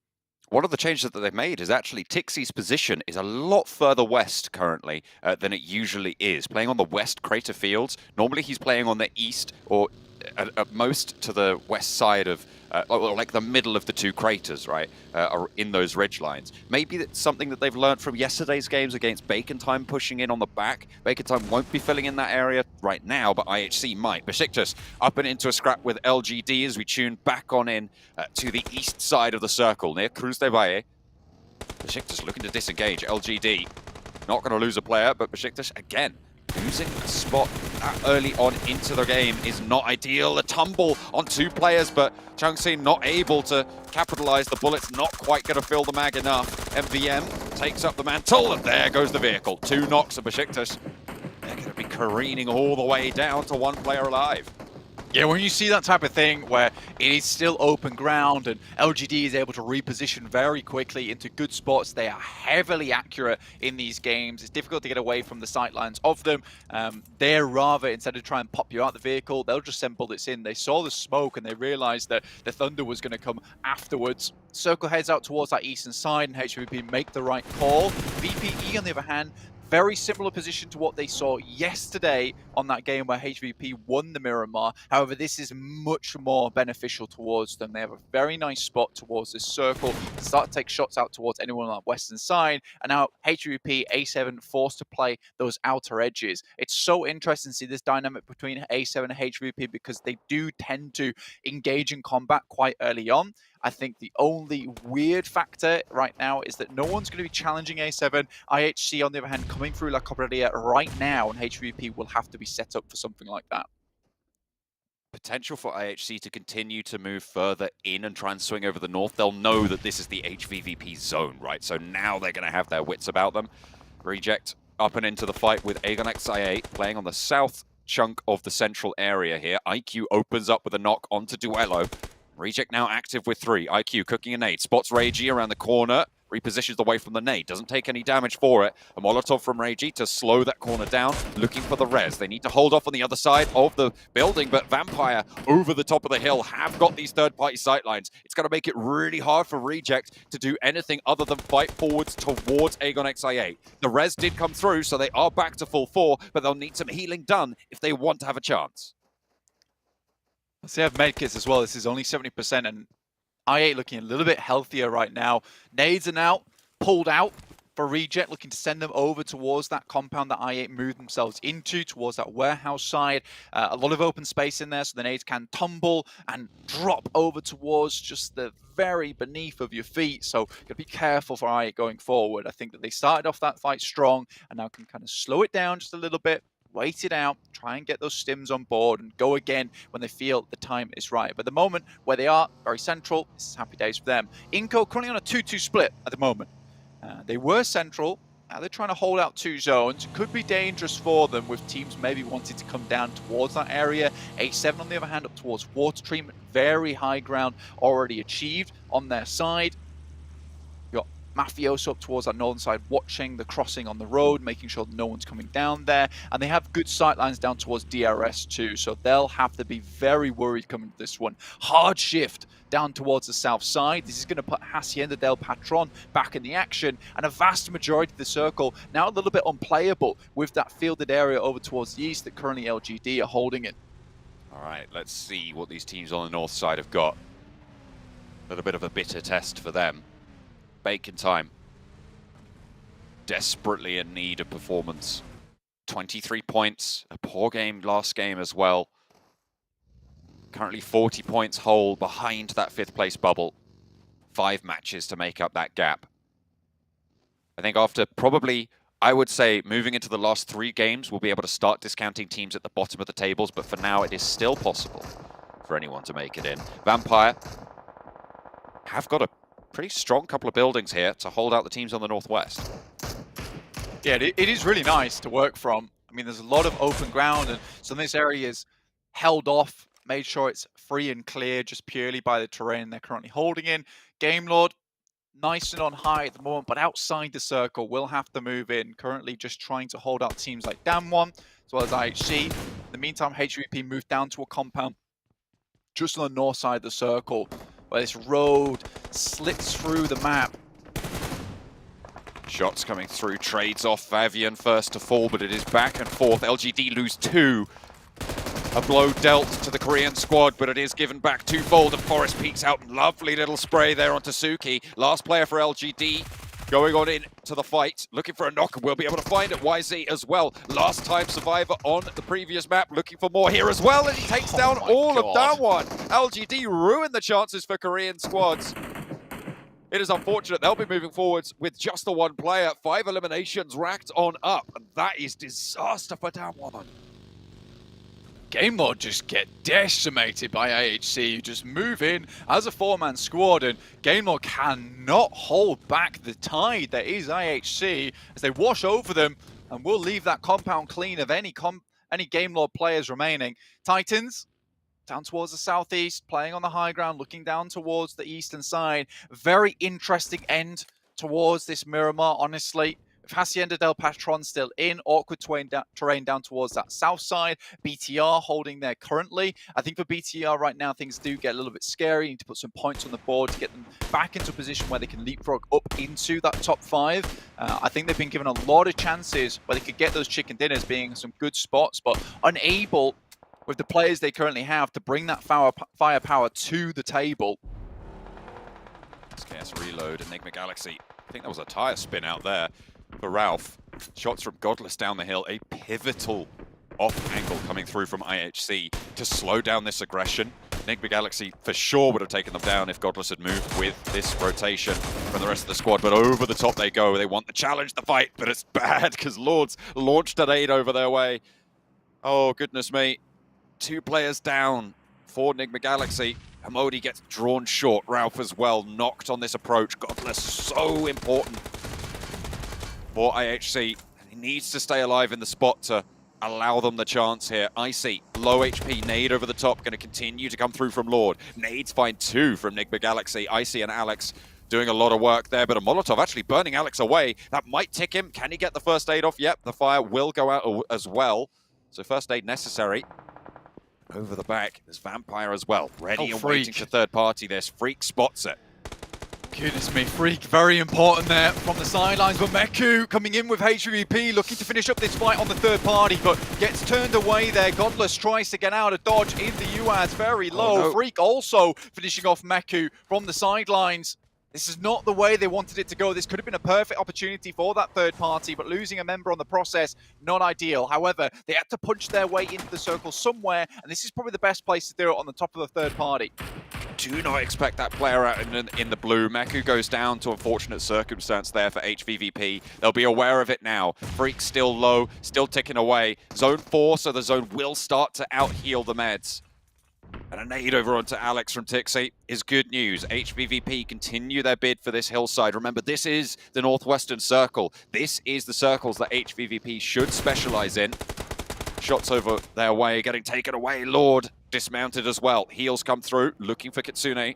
As Tixie roams the hillside further. Freak disengages. He's moved on up and out of that blue zone position. The flush comes through. HVVP, 2 eliminations to show for it. Yeah, I mean, that's a really good opportunity. Learning from that last game in the case of, look, if we need to punch in somewhere, we need that battering ram to do it. And we cannot have 2 players behind us watching out in towards that circle, towards the zone. So they wait until it encloses just a little bit more before sending outwards. I think that you don't expect Freak out in the blue, like you say, in which case they do lose a player in that process, which is absolutely fine in my opinion. But now at least they have a position to move in towards the circle. Yes, Aegon and Reject are in front of them. But there's definite possibility to pick up a position that Freak's currently playing in over on that western side. And it's better than nothing. It's behind that big ridge line as well to the west of Aegon XIA. You can see that's exactly where they'll go. It's fully covered, and they can play on the other side of the circle. Ghost, if Tixie had gone down there, that would have been disaster. So definitely necessary for that one. A nade over the top. Not going to land in the building. Will have spotted the arc, and Tixie going a little bit closer to it. But Matic somehow lands that nade across the road. Nick Galaxy take the tumble. HVVP up to 3 eliminations now. They can control this side, but Godless from IHC is still there. Is still in the shack that proved so dangerous for Nick Galaxy. And when you hear that third party and you don't see an instant flush on the second, that you should know that there's at least one other player hovering around this area. But for HVP, again, this is a solved scenario right now where they're on that western side. They don't have too much to worry about. I think for Alpha 7, this is going to be a very difficult push down from that northeast edge unless they get a circle shift up towards them, which they do. It's a lot easier now for their side. But HVP have to continue onwards. Their march is made a little bit more difficult by the murky swamps of that I-8 position, as well as Reject in front of them. It's going to be difficult to get through there, and it might just be a case of waiting it out. Matic knows the position of Godless, just waiting for him to peek up for just a little bit. He has to move out of this position. So for HVP, should be another secure elimination unless the players from I-8 can pick this up away from them. Godless might try and take a challenge, maybe just look for a cheeky little knock. Smoke is there. But yeah, you've got to imagine this draws to a close fairly soon. HVVP can swing down to the south side of the ridgeline, but then they're directly challenging Bigatron's sightlines coming on through from that southwest side of the circle. Bigatron been fairly quiet for them at the moment. They have been playing near the urban environment, near those buildings, and it's very unlikely that teams are going to be rotating in behind them. They can just chill out for a minute, but they will need to figure out where to go from here. It is so difficult now to get past this position. Looking for Godless, an ideal scenario, pick up that elimination and maybe think where to move next. I think crashing down towards I-8 spot, not the greatest of ideas. We're heading further down towards the south. There is warehouses down there. Finally, he goes down to iNCO. A very long distance shot. iNCO, by the way, spot where that is. That early rotation from iNCO still very much paying off. It's working out yet again. Team in 5th place right now. I mean, it certainly is doing wonders for their table standings, Blank. Yeah, and they went for a 2-2 split at the beginning as well. I mean, they lost a player, able to get the res up, but they secured 2 positions around the map. VPE tried to pick up the other, in which case they immediately regrouped towards that northern side. So they're securing positions within the map at the moment. Yes, it's not the most central position, but it is somewhere to play from. You have teams like DRS, Titans, BTR, all with difficult decisions ahead of them trying to move downwards. I do respect the hell out of A7's current predicament because they're up towards this northeast side. They've already sent 2 players up playing as front men for them, trying to allow the rest of A7 to get through. They send up in the vehicle, and slowly but surely, they have just pulled each other towards this ridge side under the cover of each player. So sending up one towards the ridge side in Carrillo, getting Mythic up there next, and then allowing the rest of the team to move to them with the cover of those two players in that position. So a very, very slow, tactical, but successful push coming through from A7. It's likely, though, with this ridgeline right in front of them, giving them the majority of their cover right now, they're going to have to fight Vampire or choose to go for iNCO instead. So it is a squad fight in their very near future, Blank. Could be very, very tricky. Aegon, X8, and Reject have been sharing this compound as well on the western side for a long, long time. I mean, they both just realized that this is a strong spot, and it would be unideal at this point in time with the amount of low ground and flat grounds around them to go for a fight. Very easy third party on the cards for them. DRS trying to pick up that position behind the guys from A7. Rules gets there, will be dispatched. Unsure about that rotation. They knew Alpha 7 were up on that cliffside, and it was a completely bare knuckle push. Just going straight over towards it. Luckily, they do get knocks back over their way, but DRS have lost 2 in the process. 2 of their players going down. Leaves only Gianti on the reses. Delta still on this hillside. And only the one that is really resable in this scenario, Alpha 7. Fortunately, losing Mafioso, so they are going to be nerfed down to 3. Rules falls, and they pick up a point for it, but you don't want to be losing players when that squad fight is so close on the doorstep. Bacon time, now an opportunity to pick up some big points here. Very central spot, nice high ground to play around with. A lot of buildings to cover, to hold on to, but also a lot of little bits of cover that they can hold on the sides from. And I think that's the major thing that you have to concern yourself with here on Bacon time side, is that there's hills going up this position. It's hard to push onto it without vehicles, which will really expose a lot of players coming up that way, in which case Bacon Times can kind of isolate and consolidate their forces onto one spot. DRS moves up, and A7 so far taking a lot of damage from them despite getting the initial knock over their side. DRS have had them on broadside with very little cover for a long, long time, and now Alpha 7 are feeling that punishment, that pressure pushing on in. Revo takes the challenge, hits the drop shot for 1. Carrillo wants to try and keep the squad alive as it's only now him and Revo standing, but only the 1 for DRS as well. Gianti falls back, regroups with a nade coming over the top. That's a Molotov to slow things down, and a nade set back their way. I think that's coming in from iNCO across the way, or even Vampire just over that ridgeline. The res gets off for Gianti. Revo stays alive as well. Now can Carrillo find what he's looking for? Can he get that knock? Because they're all grouped up. Vampire as well could find it if they launch the nade in the right direction. Vampire just slowing this fight down, making it so hard, lines them up, hits the deck, cannot stay exposed for too long, and it's iNCO to take shots over towards DRS as well. Look at the fire coming in over the heads of Alpha 7, suppressing DRS, and there's the nade they were looking for. Revo takes down DRS, now they can turn their attention to iNCO. The second place team going head-to-head with A7 at the moment does get dispatched. A really good regroup, and this is where now Bacon Time have to consolidate. And the hill that I was talking about that Titans have to push up towards, they're one of the 4-man teams in the lobby. This is a push they can make. It's a little bit difficult, but they are held short here.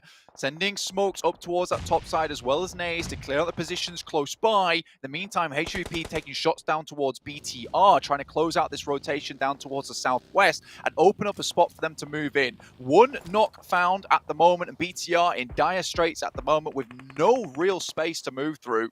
HVVP just about using every single inch of that ridgeline that they've been given. They know where BTR now, but Matic's moving slowly, speeds up a little bit as soon as those bullets start to land. Zuxi traded off as Tixie's on the ball. Liquid looking for answering shots, but Tixie does get knocked in the process.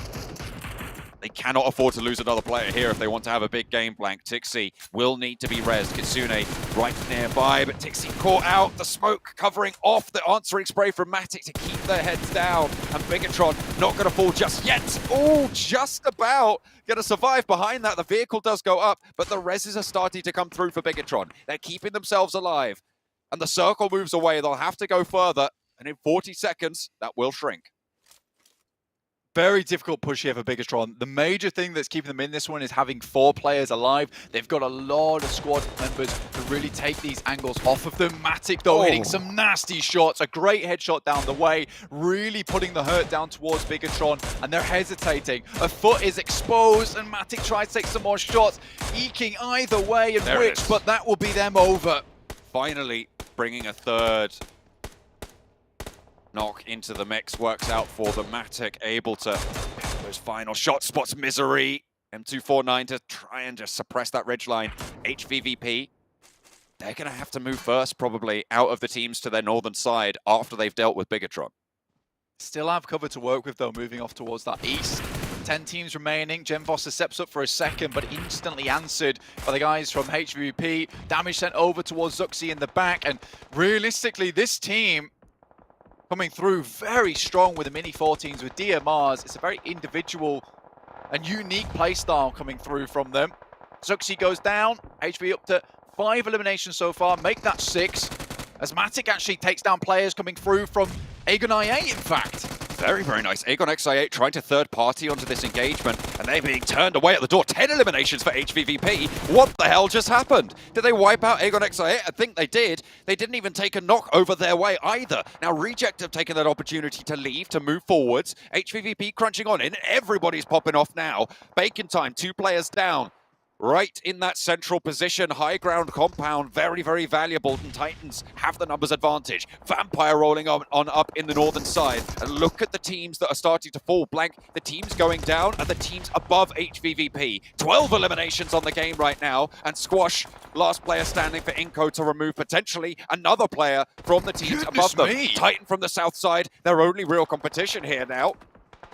And what a bloodbath on this northern side. Finally, HVVP turn up the heat. They make it work, and they're turning their attention to Reject. 13 eliminations, Vampire looking across the ridge, iNCO down, and yet more teams fall ahead of them. This is a cataclysmic performance coming through from HVVP as they just ruin a lot of these other squads' chances. They have that position. I8 crashed directly on top of them. Remember, they had 4 players, and HVVP send them packing. And now they have great sightlines over to everyone in this area of the map who are all squashed into a tiny space, have to fight off against one another. Sure, there's really not much cover whatsoever for the guys from HVP, but they're making this happen. We'll have got a nice little bit of a resupply on Aegon I8 before they had to move forward a little bit more. These DMRs, the M4s, working out very well for HVP on these long-range fights, these long-range engagements where some of these people in the lobby, they're prioritizing having the DBSs, having the UMPs over the DMRs themselves, but a few nasty little headshots coming through from the guys from Matic as well as Kitsune. Disgusting stuff. Oh, Titan, they're going to have to leave this position though. HVVP need to time this perfectly. Puncher just hits the branches. They're getting cover from it. Reject looks for the spray to light it up, and Matic goes down. Vampire are taking their turn as well at the batting post, but with 13 eliminations, if they can just survive long enough, they have done so much to put a dent in that gap, and the teams ahead of them falling like flies. iNCO already down, take C, laid low, and now just one player. The IGL Kitsune for HVVP stays alive. I think he might just be in the next circle. Which teams can survive the oncoming onslaught?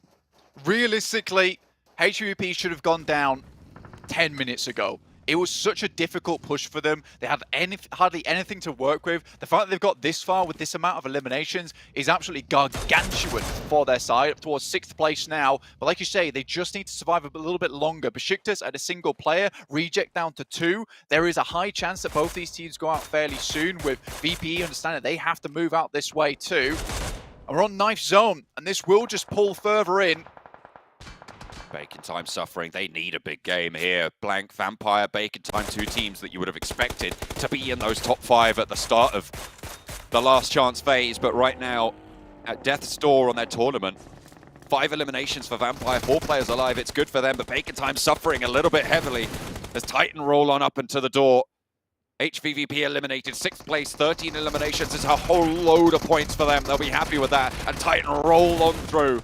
It's breakfast as Bacon Time chowed down on by Titans.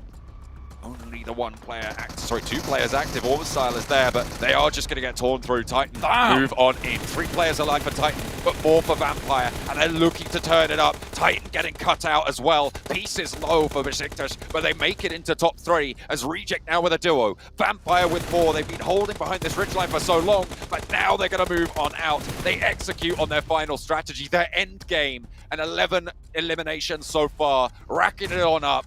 And Peace, the last player to stand in their way, will be bringing in that 12th point for them, and a chicken dinner for Vampire. You can see the elation in this squad. From the bottom of the tables, a necessary time to stand up.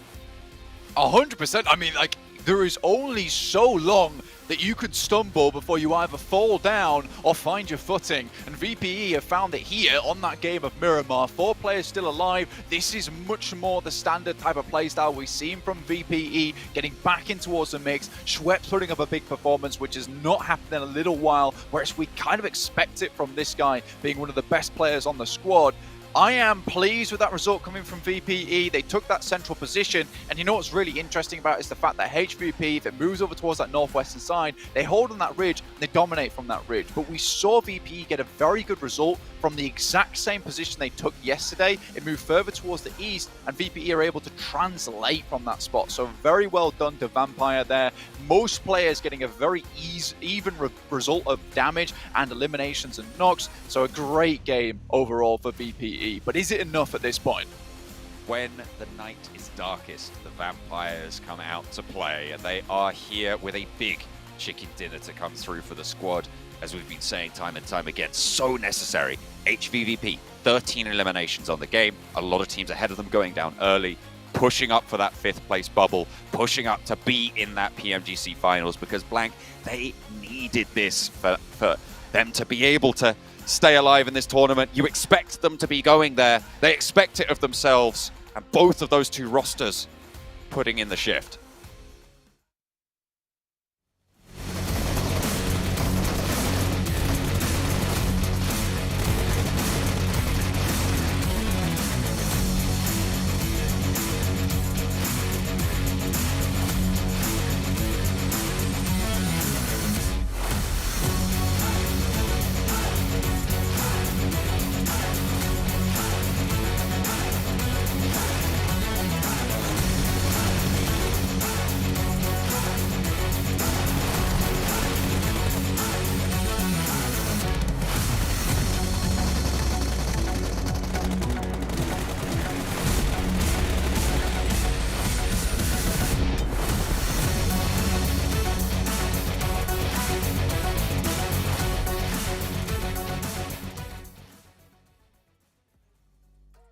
See what that win meant to Vampire Esports here, getting them back in the running for top 5 to potentially keep that door open to get into the PMGC Grand Finals. 27 points here picked up from the team.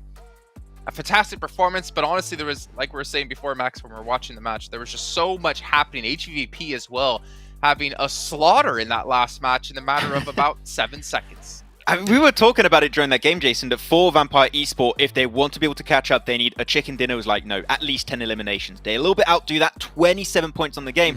And this just gives them, I think, a glimmer of hope that they desperately needed, because things were looking so grim for them before this match. But those mini 14 fights, Sansa, were just amazing from Flukev and Stone. Like, these guys are on point, and of course, Schweppes being Schweppes, he's just always going to pop off. Yeah, it wasn't just that, by the way. It was also the fact that a lot of the teams in the middle of the leaderboard are also getting eliminated. Teams from the bottom are performing, so now it's going to be very, very close. But Matic and what he did to IA, what he did to Reject, what he did to this entire lobby this game, even holding on to or closing on BTR, not allowing them to move for such a long time. So much damage from him, so many elims. Very great game for HVVP. But if I'm being honest, this is the second time that we're seeing them on Miramar get gifted the first, second kind of zone. A lot of pressure is alleviated from their shoulders. So I want to see them perform, like you mentioned before, Maxman. I want to see them perform the same way iNCO would if they weren't gifted the zone. Where is that performance from HVVP? I do have to agree, but in general, I think that this is them willing to be just a little bit quicker on their rotations, even in zones where they're very familiar with, and I think that that's just a great change to what we saw from them yesterday.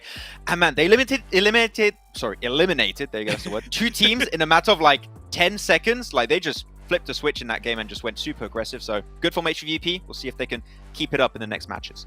Well, you know what, Maxman? I'm going to flip the switch here and send us to a quick break while we get things ready to go for our 3rd match of the day.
Welcome back, everyone. As again, we finished off our second match of the day, but we still have 4 to come, but only 4 matches left to go, which that means the top 5 teams at the end of the day will be going through into the PMGC Grand Finals, where other teams are already waiting to participate over in Jakarta in January. But before we can even hop into our third match, which of course will be on Sandhack, I want to remind you guys once again about Sony Xperia 1.4 Xperia stream, which was made in collaboration with professional esports players. You can get 90 Hz in PUBG Mobile. Xperia streams total cooling system and multiple ports for intensive gaming and streaming.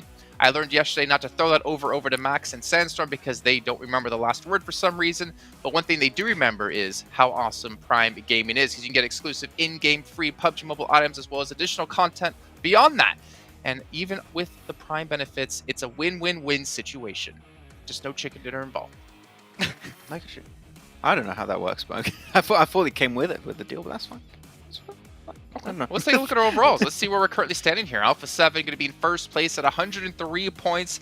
And we have seen Titan move up to third, but there hasn't been a shift at the moment in our top 5. However, HVVP, Vampire Esports, Game Lord, they're coming.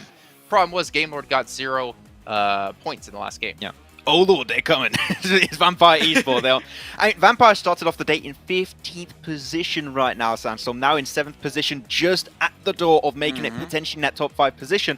One other just even average game would be enough, but we know the competition towards the top is just so tough right now. All the teams are taking down one another. It's a tough position to be in, but at the bottom, it's looking a bit grim for the teams right now. It is looking grim at the very bottom for Bacon, Egon IA, and for Enigma Galaxy. But for Damwon Kia, it is about 15 points for them. Where realistically, we're looking at LGD, even Besiktas, 56 points, 10-point difference from them, and 5th place. But realistically, 5th and 6th place, I think, are the one, or 5th and 4th place are the ones that are going to be open to, let's say, competition or contest right now for the top 5 spots. Alpha, DRS, I'm not sure anyone's going to be able to take their spots away with only 4 games left to go. And the way that Alpha's been looking and the way DRS has been playing, very, very passive early on, just making sure they survive into the later stages of the game. It's going to be very interesting to see these last games for sure. Yeah, you have to imagine that if you're the likes of one of those 2 teams, you just don't even care about playing super aggressive. You don't care about winning matches. All you care about is just surviving to the late game, right? Try to get as many points built up just from placements alone. And ideally, no one should be catching you. But let's see your 2 teams to watch here and see if any of those teams could potentially catch up into our top 5. HVP, Vampire, Alpha 7, Maxman. A little bit of a cop-out answer, but you know what? I gotta respect it. It's fair. I feel like if I pick any team outside the top 5 right now, I'm just going to bring bad luck to them right now. I've done it for BTR. I've done it for Game Lord. Like, it's got to end right now, so I'm just I'm going for the good HVP top and answers. VP aren't top 5 though. Sorry, the teams are like not in the race right now. Okay. That So yeah, sense. we're close to top 5, yeah. Looking over towards you though, Sandstorm. Again, 2 teams in top 5 at the moment, and HVVP. Talk me through it. HVVP, because I want to see them perform again without the zone giving them a huge advantage at the very beginning, and especially when we're looking towards Sandhawk, these guys need to perform a little bit better. And when I'm looking towards the rest of the teams, Titan, just consistency is there for them towards the end of day 1 and slowly getting themselves in those top 4, top 5 positions multiple times. So pretty good for Titan. And DRS, keep up that passive play in the early stages of the game. Get yourself as a nice cozy position towards the end, and you should be perfectly fine and ready for the grand finals. Well, I have read the script here, have learned that HVP will get a Northwestern Island zone. Let's see if it's going to work out for him, though, as we head over to our commentators to kick off the 3rd match of the day. Going into match number 3 with Sandhawk at the door. After this game blank, I'm thinking that we're going to be starting to see some teams really kind of cut off from the top of the tables, from that bubble position. Blank won't have been able to hear me as I was saying that, but you guys on stream will have been able to hear you, hear what I was talking about. After this game blank, I was saying that we're going to be starting to see teams cut off from the top 5 bubble spots. That is correct, John. Thank you for consolidating that into a nice, concise point for me to understand and then reply to, which I will do right now. Oh, we are, good. yes, 100% going to be seeing some of these teams being cut off towards the bottom side. I think for Enigma Galaxy, IA, Bacon Time, if they do not have a good performance here that sits around about 50 points, it's going to be very difficult over the next 3 matches at the end of the day to actually hit up towards that top side lobby. Certainly possible with this type of a sprint format, and particularly with the way that the lobby lobby currently is, quite evenly split all the way down to the bottom. There's still a chance. I think iNCO right now is that team that everyone's gunning up towards. Right now, HVVP is currently tied with them at 66 points. That tiebreaker currently being the placement points they were able to accrue on iNCO's side. 38 eliminations, but only 28 rank points there for HVVP as opposed to 32 on iNCO. They do need a little bit more. However, iNCO so far have been struggling to find that golden kind of opportunity they're able to find in the past couple of days, where they were getting those big points, getting those big numbers put up. HVVP currently third highest eliminations in the lobby. 44 for Alpha 7 and IHC on 41. So they have definitely had an impact, I think it's safe to say. See if they can do so again. But iNCO, that central style, working out for their placement points, which after all is that tiebreaker position as we come close to our first circle coming through. Wait for that one to hit. Obviously, iNCO were on board with them right now, needing to put up a good performance at the moment in 5th place, right on the edge of being knocked out here. VPE, things looked very dire for them. I think they were down towards that 15th place position at the start of the day, now up towards 7th at the moment, which is incredible to see for them. 62 points, looking to get up towards the top 5.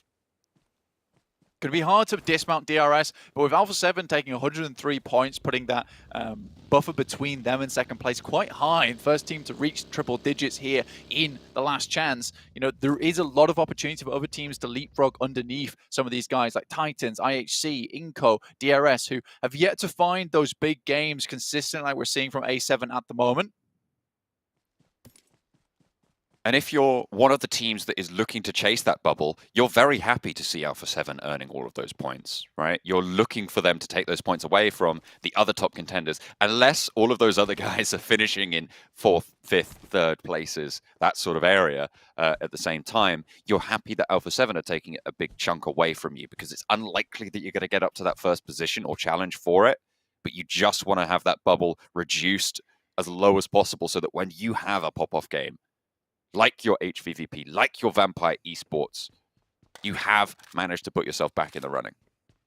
Soka heads up towards the northwest side. VPE, HVP, not happy yet though. I think with this kind of circle, we've seen a lot of times it head over towards that eastern side, making that crossing from the northwest infinitely more difficult. I think with the way that we see this lineup from Besiktas, A7, Reject down towards down 1, which almost makes this semicircle that encloses around the northwest island, is so hard for VP and HVP to leave that island without having to take some very early fights in this game. And we know with the way that we've extended how long these games actually last for. I mean, you used to see Sandhawks finish around 21 minutes sometimes in very hectic scenarios. Now we're usually looking at that 26-minute mark where the game comes to a close. So very interesting stuff in terms of the amount of time that you have to spend getting through a lot of these engagements. And it's no longer a case of you get through that one engagement and then you can just kind of wait out towards the end of the game. Those 5 minutes may seem like a very short amount of time, but when you get to those final circles, 5 minutes can be the difference between a 10th place and a 2nd place. Very early move from Reject up to get that crossing. 3 players already all the way over there. Duello still as a backstop, but this is a central lobby, and slap bang in the center is on that northwestern island. Game Lord rotating around the northern side with a boat, likely to make landfall to the west point, just west of Hartin, on the north side of that island. They're giving the rest of it a very wide berth, though. You can see that they're not going to take any sort of chances whatsoever. In the case Besiktas are holding on that northern side, but they are moving down south towards that bridge. Vampire looking to try and control that crossing, but they've allowed Reject in on the south side into one of the strong compounds on the northwestern island underneath those cliffs that HVVP will be looking to exert control over. Yeah, getting here early is a little bit of a Hail Mary, honestly. It's one of those positions that gives you a lot of comfortability. And iNCO were looking for this as well, it seems. You know, hoping to sit out the majority of the game. And with Reject already being in that position, goodness me, now iNCO's in a really tough spot because this entire macro decision, this entire push from them gets sent away, and they're left feeling a little bit questionable where they want to go next. That confusion starts to set in. Where do we head towards? Which positions can we take on the map that haven't already been taken? And I think this is where it gets very, very different for iNCO, considering a lot of teams have made that analysis, watched the VODs from yesterday, done their homework, and realized that iNCO are just finding good spots in the circle early on in the game, which could work out towards the end game, and then just sitting there. And more often than not, they're finding those spots. You can see that confusion really coming back to bite them because they are just circling, and there's no longer anywhere for them to go. Dogs of War of HVVP smell the cordite on the breeze underneath them. They're looking for those sneaky little shots. You could see just peeking in and out. Matic wants to get any sort of information, probably more valuable at this stage than the eliminations, because HVVP already have a high expected value point scoring position. Have to see where the next circle does go, but at the moment it is very much in their favor. Game Lord made net landfall on the northwestern point of the island west of Hatin, and they are now land fallen. Duello finding Squash, and again, Reject exerting a lot of control for getting here very, very early.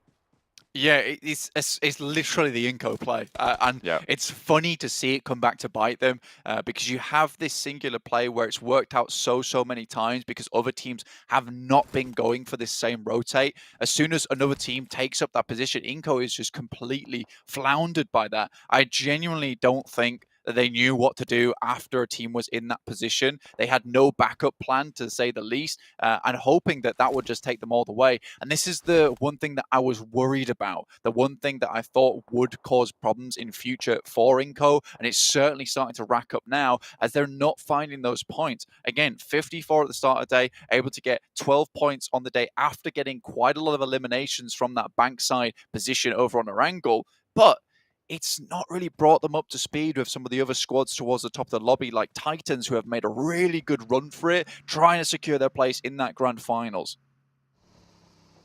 If you remember, Blank, we were talking about where the bubble is looking to be at the end of today, as Lord takes a tumble. We were looking at how many points were able to be earned in the survival stage, where they all played. Oh dear, we'll talk about that shift in a second. But where we're looking at that bubble being is on that 10-point average line. At the moment, a lot of teams are falling quite far beneath that at this stage. So we might have a reduced bubble at this point. But Blank, tell me about this shift, because it is quite dramatic.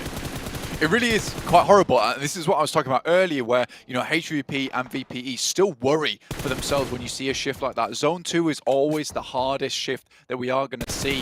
So it could really go anywhere a lot of times within this circle. Heads hard up towards that northeastern side, which sits us on that bridge. Now, a lot of teams at the moment, again, prioritizing those central spots, have almost ruined themselves by taking these positions down towards the south side of the mountain. I think you're going to be struggling for a lot of them. Titans, on the other hand, who have yet to move, actually secure themselves a good spot within the lobby if they move in the next couple of minutes, purely because there's so much open space on this eastern side. It could be west, it could be east, but if you're on the western side, you're in a world of hurt anyway with the amount of teams already here. The iNCO duo sending as fast as they can towards the water and trying to potentially play underneath that bridge. That worked out for them in the last game, so why not? They have managed to pull up on that west side of the bridge that connects the Northwest Island and the mainland. So open though, that crossing. Yeah, it really is. I'm surprised they even got that far, to be fair, as a duo. But once again, Vampire play on the hill to the northeast side of the HVVP mountain. But this time around, HVVP move in nice and early to get a little bit of a foothold to give them a route in.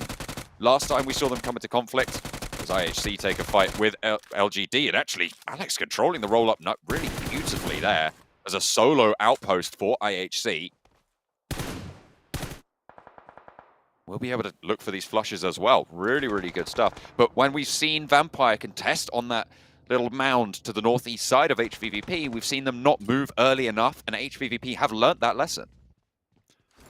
Absolutely. I think getting up towards this position gives you a lot of high ground control. I think for HVP at the moment, those elimination counts are really giving them the majority of the points that they need. And I think it's this point in time where this circle isn't always going to favor us, but what we can do is we can shift from this mental play style of, look, we have the circle itself, so let's just continue to sweep. We'll play that 2-2 position. When they don't get the circle like this, I think they just have to completely start thinking about, right, we have to go into full elimination mode and start bringing out the big guns and just taking as many shots as possible. Because if we can clear out teams, we're technically clearing out space. And I like that from HVP. IHC rolling up, pretty much completely destroying the rest of LGD, who were at 60 points and they were bringing it back. But after this unfortunate loss, going down in 16th place now, which happens more often than not for LGD, a very streaky team. Some games they look like the best team in the lobby and maybe even the best team out of PMGC.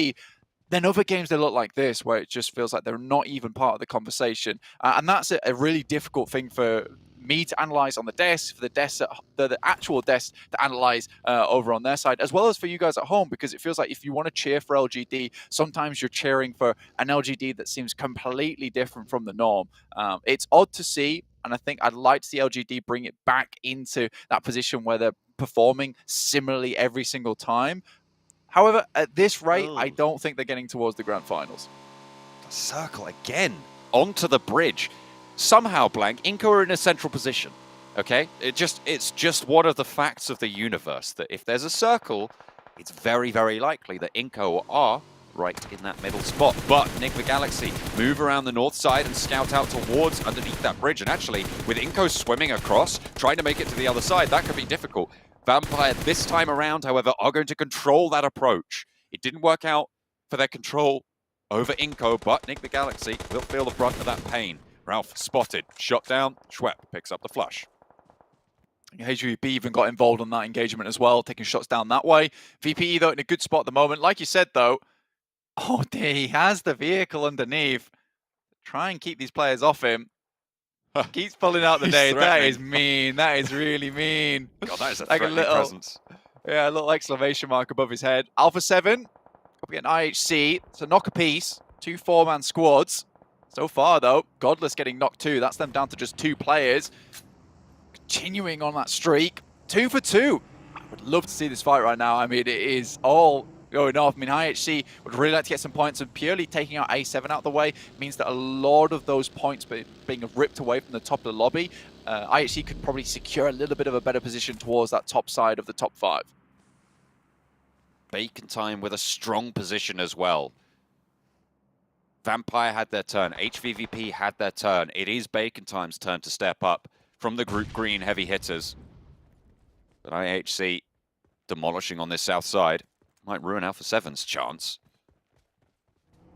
You don't want to let IHC be getting these points if you're chasing for that bubble either, because they are much more within reach than Alpha 7 are. So you do want to root for them. DRS rolling across the top of the bridge. Nobody else had this idea, Blank, but it seems like nobody else had a good idea either. Into the back of the pickup, and they'll be playing with the cover. I like that a lot. It's like everyone's, we got to go underneath the bridge. And DRS is like, why don't we just use the bridge what it was made for? Let's just go on top.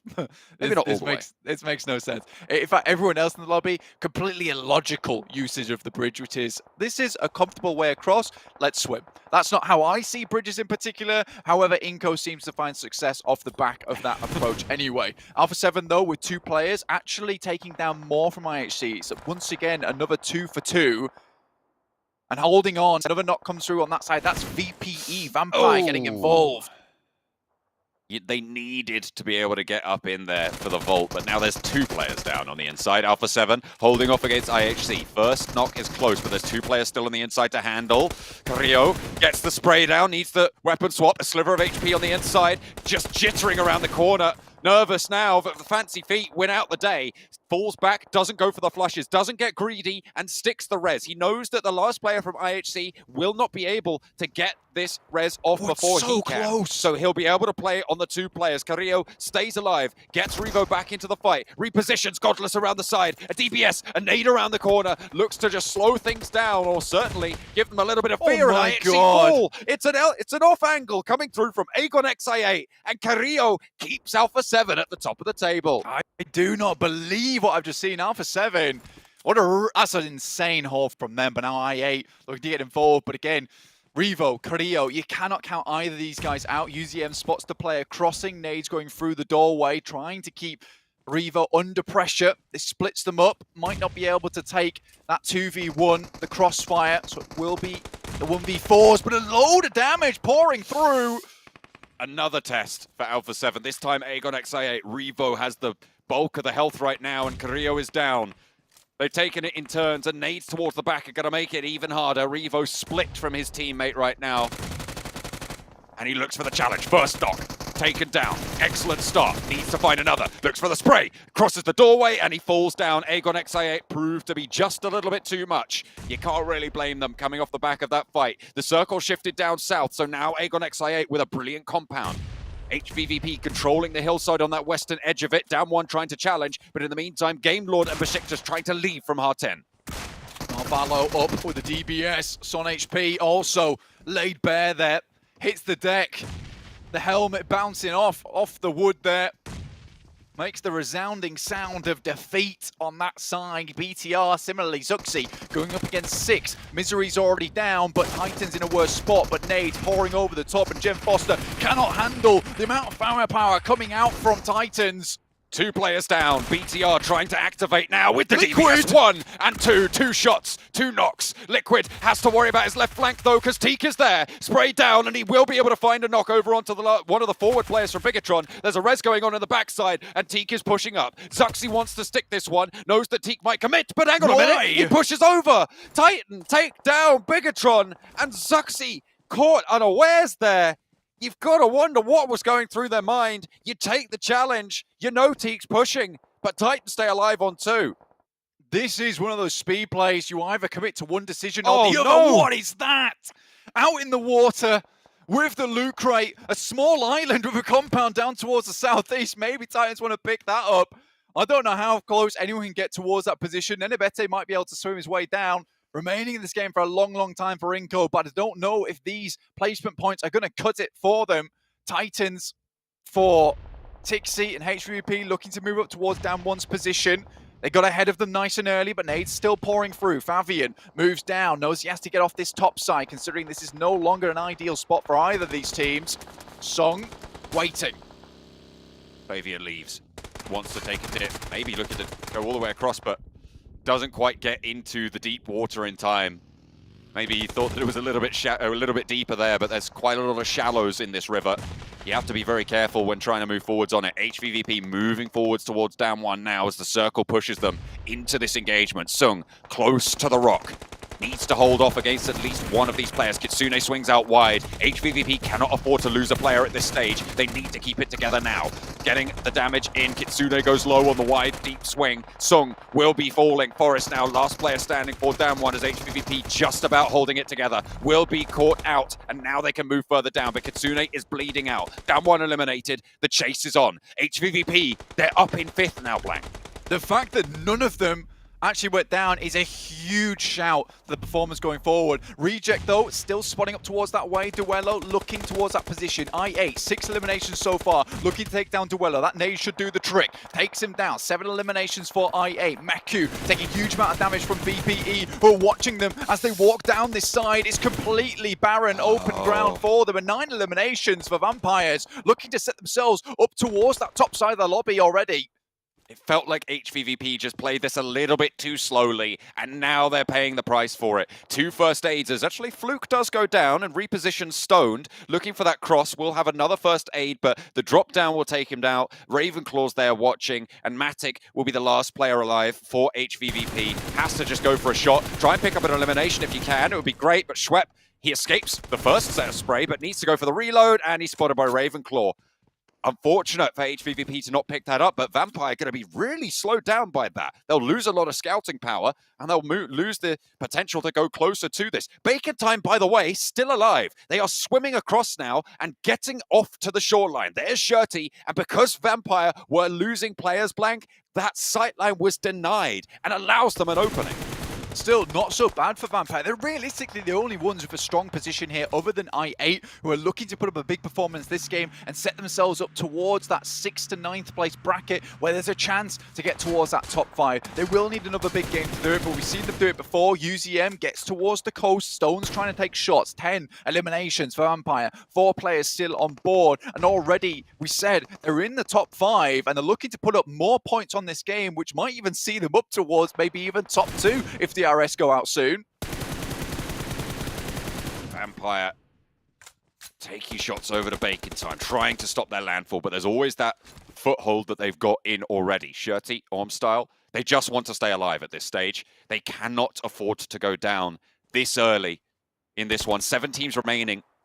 Going down at this point would pretty much cut them out, the top 5 entirely. Big Galaxy take the tumble. Vampire really striking out, not only for the top 5 blank, maybe looking to try and jump up to compete with Alpha 7 after this one. Absolutely, this is what I'm talking about, is that with that amount of eliminations here on Sandhawk and so many more available eliminations for them, this could be a gigantic game for these lads. Oh dear. You can see these guys are just trying to get onto the edge of the rock, because I think in certain cases you can actually start punching. It's very unlikely you're able to hit it, but it's very dangerous being close to these players because there is a chance it happens. Everyone just chilling on this side, forced to take a breather, but they will have to move out from the side of this rock soon. Bacon Time would look to get close, but unlikely, as Aegon with 3 players now have to pick up as many eliminations as possible, deny them from VPE, but a great start from Vampire. They sink the fangs in. Vampire need to push though. They are the ones outside of the zone right now as Aegon XA8 take the coastline. They're playing off some of the very little pieces of hardcover. There's quite a lot of trees which cut off a lot of angles and a lot of sight lines, and Vampire are going to use that. They're going to put these nades over the top as Fluke enters nade range. A lot of damage sent. Ghost taking the knock, and that's actually going to go over to Shirty. From that coast side, he did move up. Orb style on the forefront as well, able to take shots from behind this rock. He's not in the zone, sure, but he's going to play spoiler to all of this engagement. Bacon Time, 4 eliminations now on the game. Shirty moves out wide, wants the challenge. 5 eliminations on the game. Schwepp falls as well, and Shirty moves into position. Fluke behind the rock, cannot step out because IQ's there, and the blue zone's pushing Vampire in. AQ maybe going down to Shirty here as he moves into the next circle. Bacon Time start to go up on the coastline. IQ down, and Fluke now takes the challenge. Shirty's there, and the Mike Ruzi gets a good spray. Takes down the 4th position for Bacon Time as 3 teams remain. 6 eliminations, but Orm Styles here as well, looking for Schwepp in the back line. Ice gets up into the fray, but gets knocked back immediately. Shirty is down and into position. Comes Gianti from DRS. A last stand for DRS towards those top 5 positions as he crawls on forwards. Vampire down to 1, DRS on 1, and Bacon Time looking for the res, but can they get shut down? No, the nade is not loosed. A 2-player potential, but Fluke in a 1v1 standoff. Can maybe pick up his players, but unlikely to peek out too soon. Circle will move both these players in. I think that Bacon Time have more time to play with here as Shirty gets back up on his feet. That is a great molly. Will push them out to the side, but it's not quite enough. Doesn't do the damage, and there's a nade coming back their way. Another Molotov for Fluke gets sent, but nade doesn't hit. That was so important. You've got to hit that nade. Shirty behind the tree has the cover. 5 first aids will be able to heal. There's a nade in the pocket for Fluke. He needs to get a knock here. Noise is low. Healing off of the backline, but we'll be able to get it off. Peeks out wide. Shirty goes down. Fluke for a challenge, and Vampire fall. It's Bacon Time. We said they needed it now, Blank, and they fire out from the water. They emerge victorious against Vampire, who are weaving their brutal thread through the cloth of fate. But this time around, it was not to be. Still, a big game for both of them. Bacon Time absolutely drenched coming out from this game, but the heat rises from them. You can see the steam pouring off their heads because that was a firecracker of a game coming through from them. The fact they were able to live out for so long and hear the shooting and take the opportunity to get to the coastal side, understand exactly where that hard cover was, that is very good knowledge of the game there coming through on Sandhawk, picking up that match. And VPE furious with that result. Those extra 3 points for the chicken dinner could have set them in a secure position towards the top. I am astounded by that game. It could not have been more difficult for a lot of these teams. HVVP also, again, it's that slow play style, that careful play style that has rewarded them so much in the past, which is coming back to bite them on these absolutely hectic circles. That hillside that they had to push off from is really one of their sticking points. On Sandhawk, they've died to it twice now on that very specific rotation. They just haven't been able to figure out how to play it, it seems, but they'll have to get a little bit further. What a way for Bacon Time to close things down as well, with a pretty healthy elimination count as well coming through. 31 points at the start of the game. They'll have a whole lot more than that now.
I really don't know how to start this segment here, gentlemen, because that was the wonkiest zone, the wonkiest finish out of Bacon Time, but it's a delicious finish nonetheless. 25 points for the team who desperately needed them.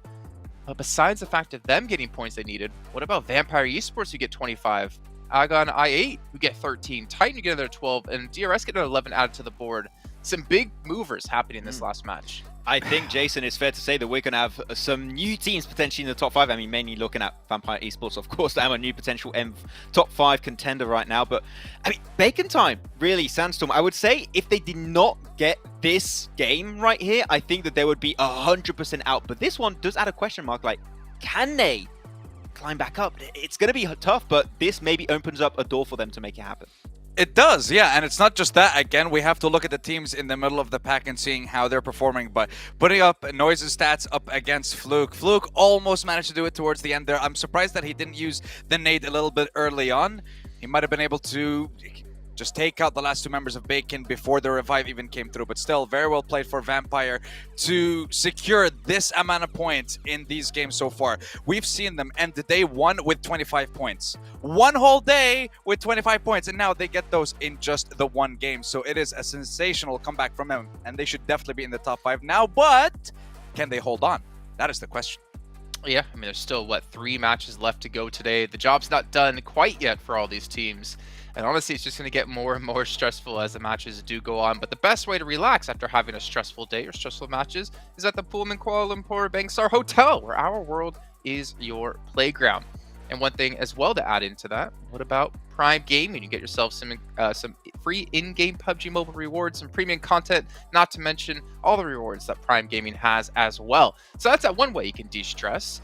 But they can't do it just yet. They still have the final matches to come. But what I'm mostly curious about is when we get to there is those overall standings, because teams, they have to have an idea of where they're currently in the rankings. They have to know how many points they need or can afford to lose. And right now we have seen Vampire break through 4th place, moving out iNCO out of top 5. And it's so unfortunate too, because iNCO had a good game plan. It was, we're just going to go play center, we're going to get in a good position. Unfortunately, the center was on Northwest Island, and you know what that means when you're on Northwest Island? HVVP. And they learned that one the hard way, unfortunately, that game. So yeah, iNCO a little bit of a tough game this time around. We'll see if they can adapt, but Vampire finally able to breach in this top 5 position. It is looking great, but that's the thing, Sandstorm. It is so close towards the top between all of these teams that at the end, these top 5 teams can be completely different in the next 3 matches today. Yeah, I mean, if you look towards the second page of the leaderboard, Besiktas, LGD still definitely have a chance in making it towards the top 5. And again, it's just the one team that they can actually compete with, because when you look at 4th place, there's a 30+ point difference between them, or around 27 to 30 point difference. So it's going to require them to have a performance this game and then get another big performance in the next game, which of course, is going to be very unlikely for a lot of these teams. But for Nigma, for Aegon IA, and for these two, definitely 100%. Unless we're seeing triple chicken dinners from one of these teams, I don't think they're going to make it, and it's pretty sure that they're not going to be in the top 5 for now. I'm sure, Max, you saw something there that's kind of scary for the sake of your eyebrows. Bigatron. Not looking good here. I mean, as you're just talking, Sandstorm, about needing to have 2 or 3 chicken dinners in a row, Bigatron need at least 1, I would say, for them to be in the running. They're starting to fall by the wayside here, and it seems like Alpha 7, IHC, DRS, Titan, they're looking to lock in their position even further. I mean, if you're Alpha 7, you should know in the back of your mind, 1 more win, and we're through. Yeah. 1 more really good game, we're through. And they can almost taste PMGC. What does it taste like? I don't know. But they can taste it. Probably like a really good ice cream. I don't know. I'm just trying to imagine. A really tasty chicken. That too. I don't know. We're going in a weird direction right now, Jason. Save us. Save us. I mean, I understand, Maxman, ice cream is your favorite treat. But, you know, it's my treat, seeing you guys' teams to watch. Let's take a look at what you both said. Select, iNCO, Titan, LGD. Okay. iNCO, IHC, and Bacon Time. Okay, so let's go with the LGD pick first of all here, Maxman. You did say earlier on you wouldn't pick them. I picked them for you, and then now you're picking them. So I don't know what to believe anymore. It's not been working out. I didn't pick them. They're not able to perform. And I agree, especially with what Blank was bringing up during that game, which is sometimes they can look like one of the best teams in this PMGC period. And sometimes it just seems like they're entirely out of the conversation. And it feels like that's what we're seeing from them right now. We had that glimmer of hope from them yesterday. And now there's just nothing to show for it. And unfortunately, it seems like the further we go into these games, the more desperate it feels like they're trying to play. And it's just a desperate play style is not working for LGD. It's not working for BTR. We need to see a change of pace. And if it doesn't happen, I think it might just be too late right now. Okay, well, speaking of too late, Bacon Time, is it too late for them, Sandstorm?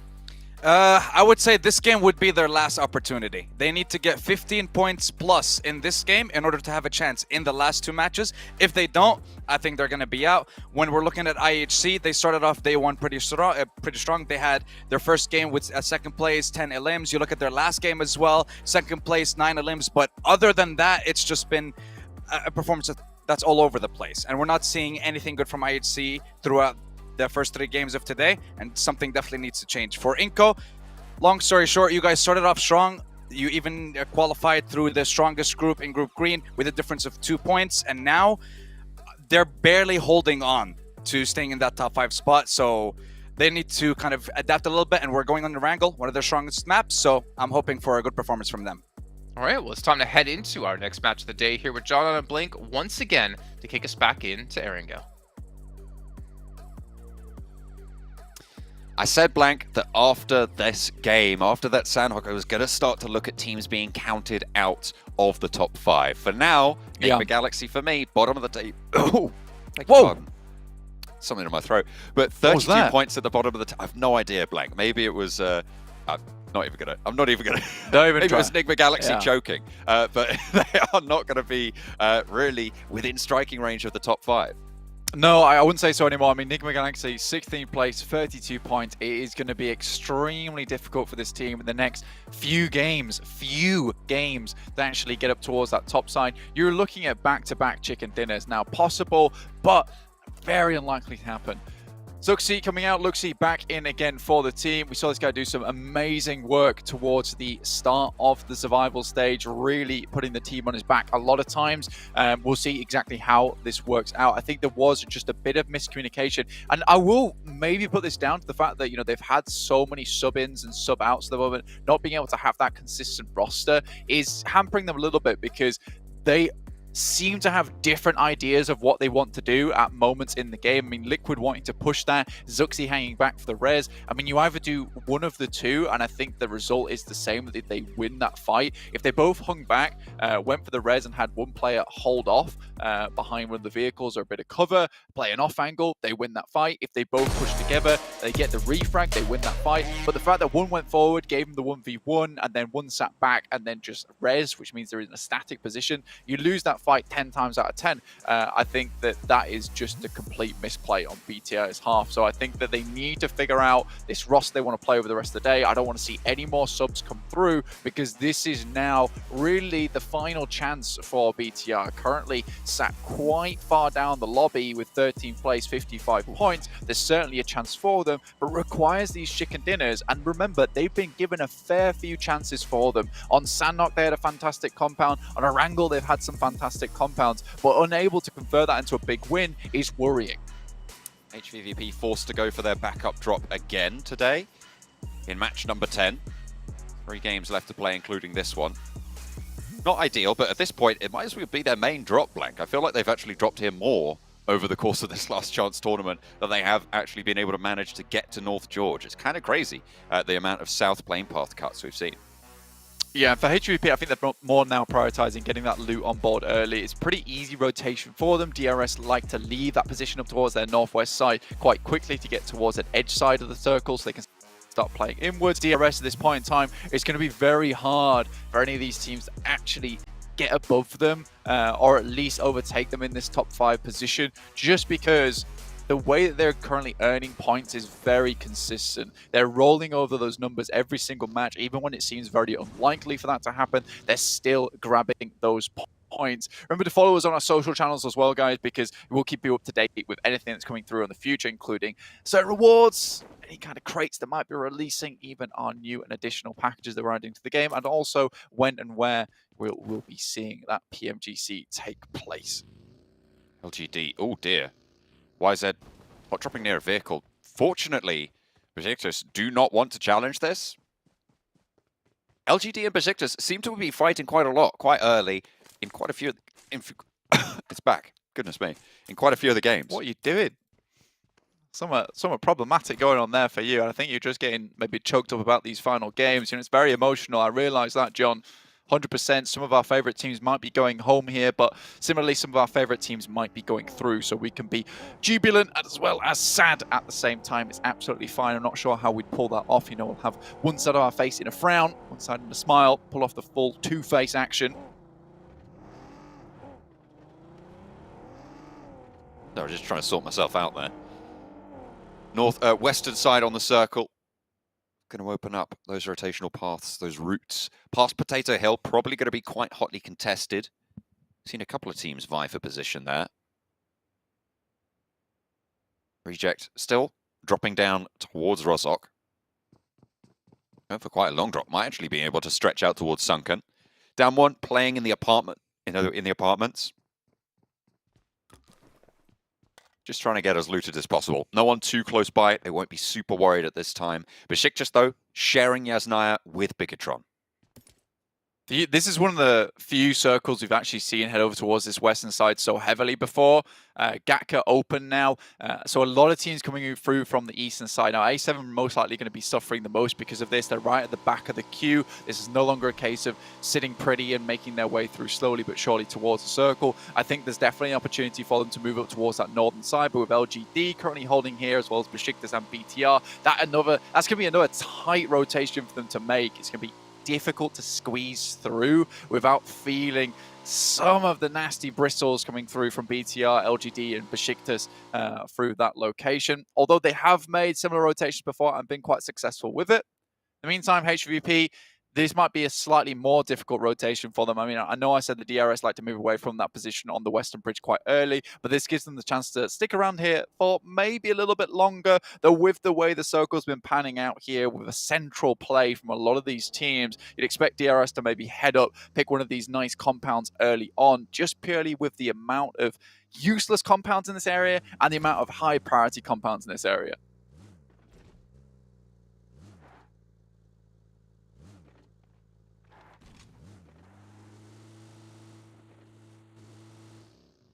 DRS.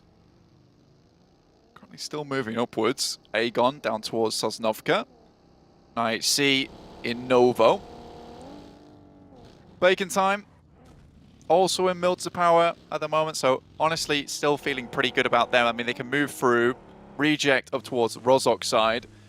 Enigma Galaxy in Pachinki. A very typical position for them, a great spot for them to kind of ladder out on this game, try and climb up those rankings just a little bit. Considering they are so far down, though, we did say this is kind of a point in time where we feel like that is them just confirmed knocked out. Again, it would require a 30-point game to sit them steady with 10th place. But remember, that is profit they need to find on top of those matches as well, because most likely 10th, 9th, 8th, 7th, all going to find some more points this game to try and see themselves upwards. iNCO, for the first time in a long time, now knocked out from top 5.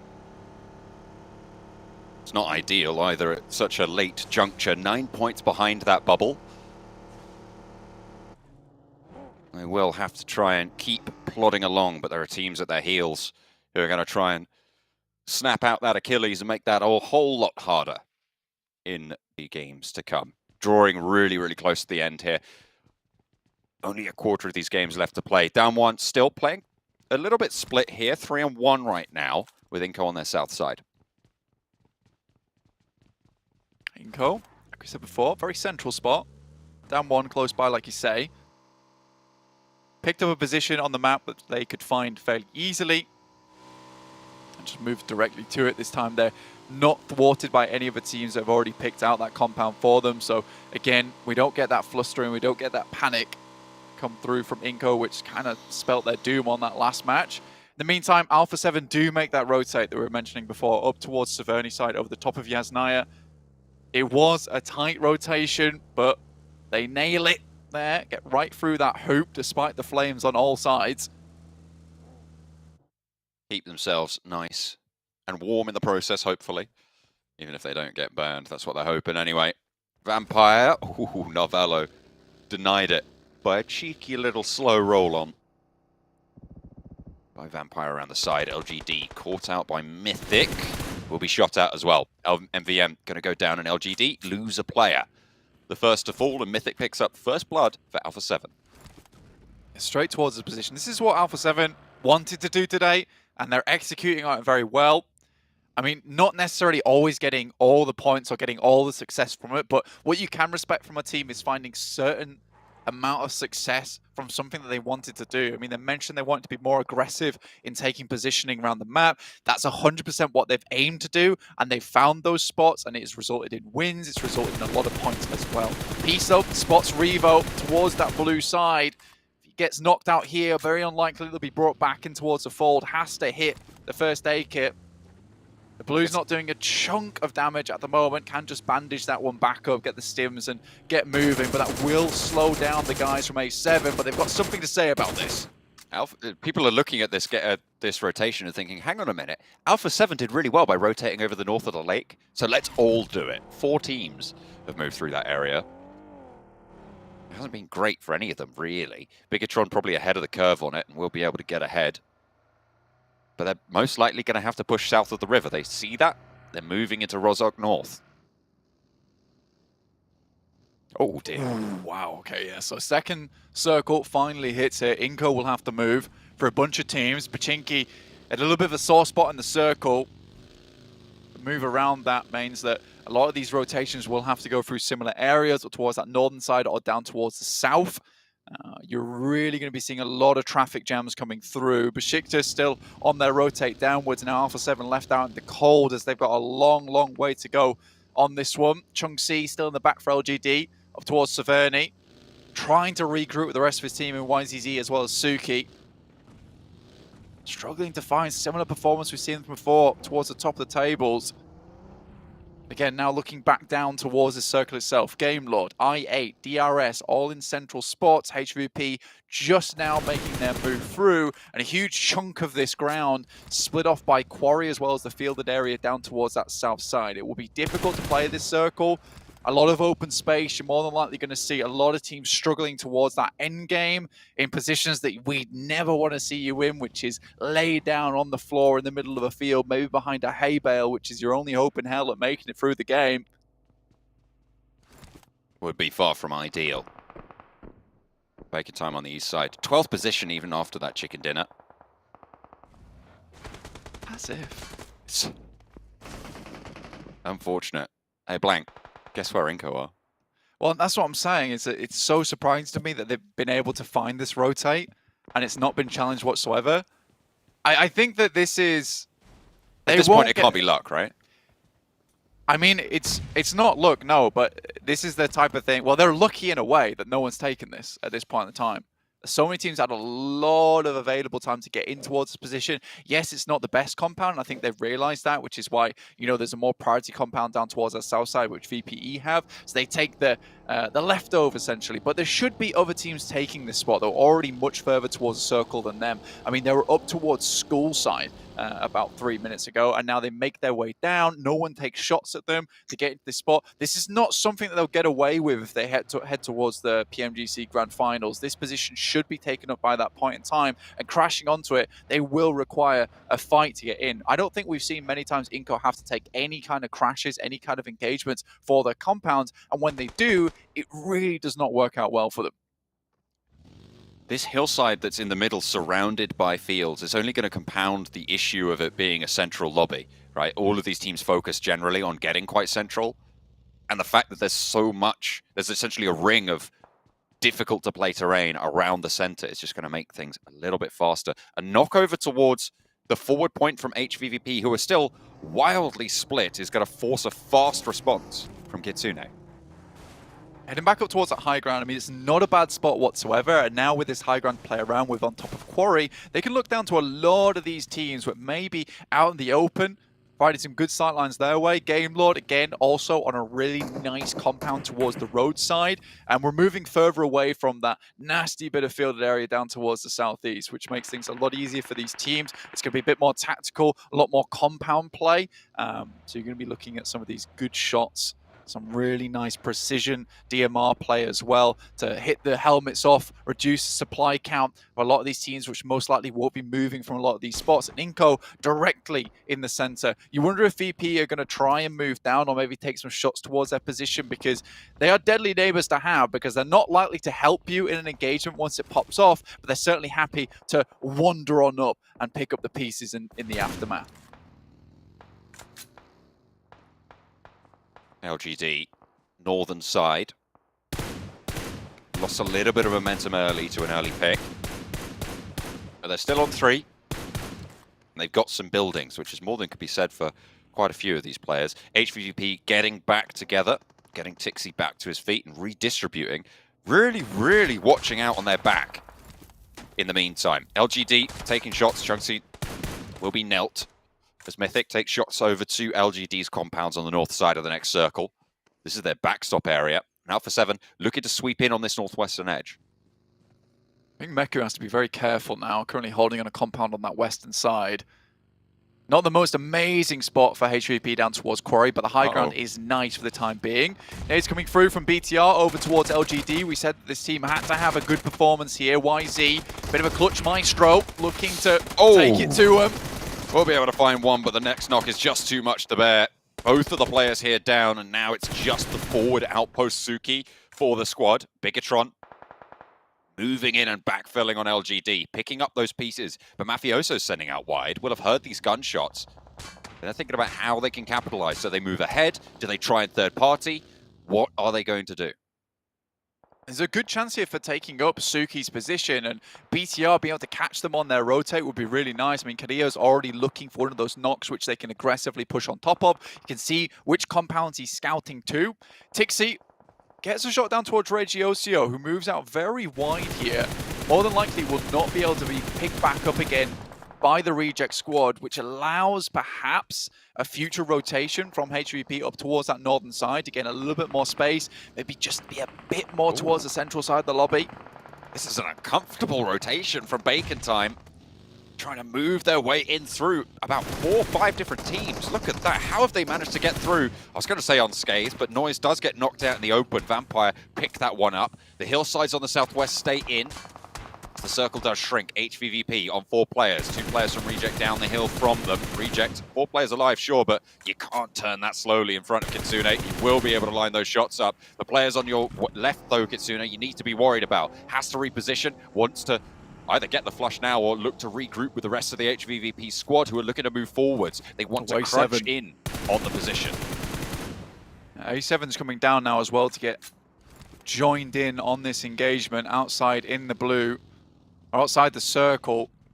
And now HVVP's been very cautious about any of these third parties. Regroup with Meku is very good that they held him in that position for a long time, allowed them to have that anchor point to come through to. Suki is put down immediately, and LGD's hopes to get towards that grand finals getting ever slimmer as we go through. 2 more games now. We'd have to have a killer LGD performance to get towards that top side. Titans also taking shots there. I think that's from one of the remaining members up towards that hillside, down towards the south.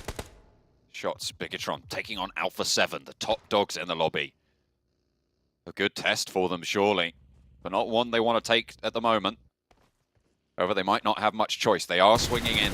They're fully committed now. Luxy caught out there, but Mythic's position known. They can start to put nades in on this forward position. You can see Liquid and Misery immediately pushing through. Gen Foster on the off angle to catch those rotates out, but could go down and could be disastrous. Carrillo lights them up, looks for 2, and he stays alive.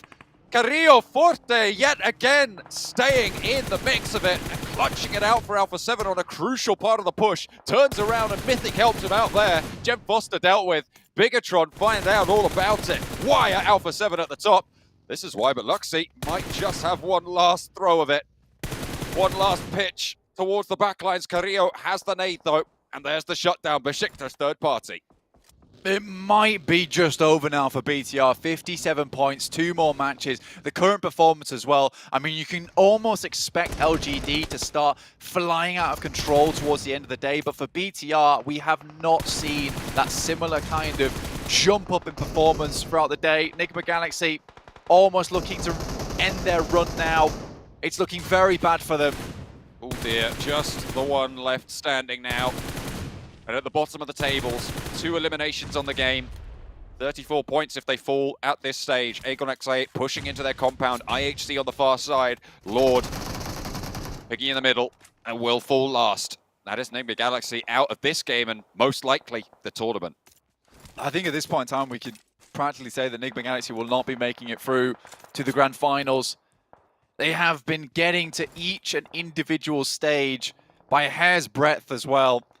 I mean, it's a congratulation they get this far, but I do think that at some point, it did have to come all crushing down around them, purely just with the gameplay we've seen from them out this entire time. Kitsune Matic, still far away from the team, looking up towards Alpha 7 and Reject spot. I mean, it would still be a 2-2. I think that at the moment, HVP are really trying to clear this western side as best as possible. And with Alpha 7 on 2, with Reject a little bit diminished as well on 3. Probably really quite reasonable. Besiktas have the third-party angle, and if they can clear this area, that's really, really solid for this next circle shift. It would be gorgeous for them. They still have to deal with Alpha 7, and they never go down easy here. But finally, one player is removed, just Mythic remaining. HVP do not want to lose another player in this instance. Going down to 3 would really diminish the amount of power that they can bring towards the end game of this circle. With so many teams coming from the east and high ground they can control, this could be a really good game for them. IHC out in 5th place, at risk of being overtaken by HVVP now with the strong position they hold on the eastern side, western side of the circle. Really not ideal, but you've got iNCO, Game Lord, Besiktas, Reject, all also looking to leapfrog you. So not only could HVVP do so, but the rest of the lobby as well. Difficult to hold on to short. We'll have to see just how far HVVP can go on their strike. Dixie moves forwards. Will have seen Mythic going on in, but Mythic has a nade of his own, puts it right on the target, just about sidestepped by Tixie, opens the door, he's out the front, and there's the light up. You're not going to survive there. Not on a wide peak, not when you've got shots coming in from the high ground as well. Tixie shuts down Mythic and Alpha 7. Really good response there from them. Now they can start to focus up towards Reject spot. Perhaps even Besiktas, who are trying to move down from that northern side and clear out this space. Down 1. Felt like they could go further, but they have slipped and slipped and slipped. Down towards 14th place now, 54 points. It's a team in their prime as well, Blank. They have had really solid results over the course of this year. They have been just increasing in pace, but might draw short at this final juncture. Down 1 though, still taking the fight against Game Lord. 4 of them alive. Narvalo swinging around wide as they move up towards Aegon XA8. Losing Robs early though, and in the blue zone as it closes means that you're not going to get him back up. Narvalo knocks down as well. Game Lord getting slowed up. 8th position. They're 65 points to Elims. Blank, this is a team that is competing right now, and they're in a fight with 2 others. Aegon XI8, they're further out into the blue, but Titans are ahead of them, and they're taking the shots, landing them where they need to. Akashi, last standing for Game Lord. Akashi has to make this happen. The Akashi assassin, as we used to call him, surviving so long into these games, picking up individual eliminations where they could, but honestly, I think for Game Lord, there's been a strange occurrence of events at the moment where the play has just not remained as high as it used to be. They certainly were better than this in the past. I don't think it's a case of the lobby getting better. I just think Game Lord has gotten worse over time. It's sad to see, considering how cool of a team they were. They still have a chance, though. 67 points at the end of this game.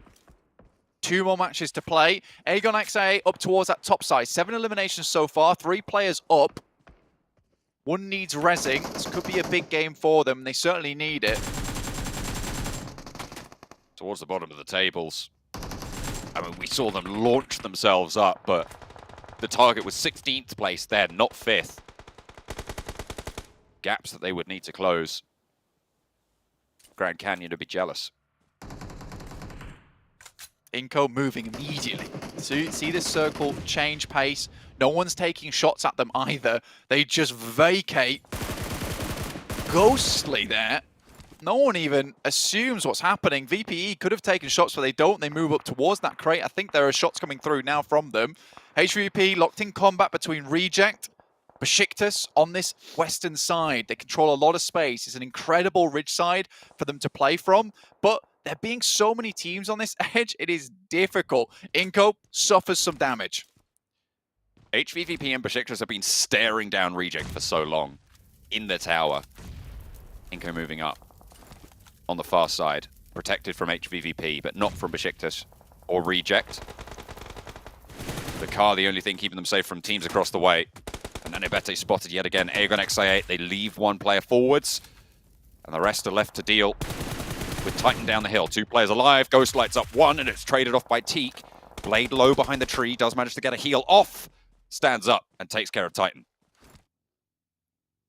Very difficult to get Ghost back on his feet, but for I8, 9 eliminations is good so far. Titans out 3rd place, at risk of being leapfrogged by a couple of teams underneath them. iNCO so far down to 2 members. Squash being removed, but only 2 eliminations. Sure, they've got some central positions, but haven't done too much of it. Besiktas stands up. Good shots come back from Becker, but now just Vitali. That's the numbers coming into play. Vitali's been, you say just Vitali on a tear through the ranks of Besiktas, who are somehow struggling here. And Ravenclaw finally might be able to get a cheeky little angle, but worried about off angles. Dizzies himself a little bit, takes shots over a different way. Nade from Stoned over towards Aegon XI8. IQ taken down on the forefront. 5 eliminations for Vampire now in 4th place on the tables. 4 out of the 5 top 5 teams have been eliminated at this stage, Blank. So again, it is that chase on up. With iNCO falling, Besiktas, HVVP, the big chasers here. I mean, Besiktas, 10 eliminations so far. It's been a great game from them, but they've taken a couple of knocks. They have to restabilize now. Aegon XA8 down in 6th place, 9 eliminations. That's good enough for now. But again, a really big run required for Aegon XA8, a big sprint.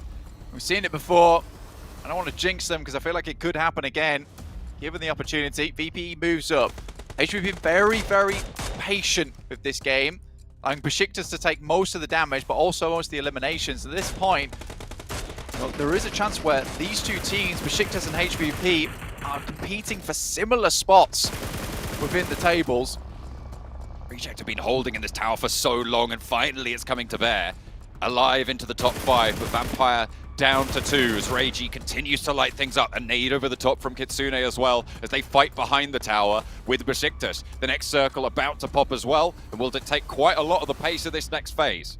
Ooh, right over the top, directly on target, a little bit close, but gets one of them, sends another over the top. Schweppes is trying to eliminate that final player, moves up and round, but exposed by a lot of teams. The nades aren't going far enough, but 2 left remaining. Sends this one a little bit higher. Where does it bounce? Much further towards them. 2 down, now just 1 out. Has to move into the sightlines of Sung. Damn one, staying alive in the top 5, racking up points, but they're being pinched away by teams across the road.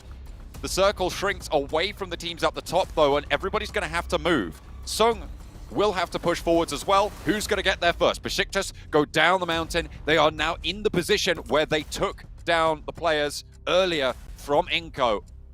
And will play behind the car that they burnt out before. HVVP trying to move around them as well, as Sung finally falls to a nade answer from Vampire, but they're on 2 in the field.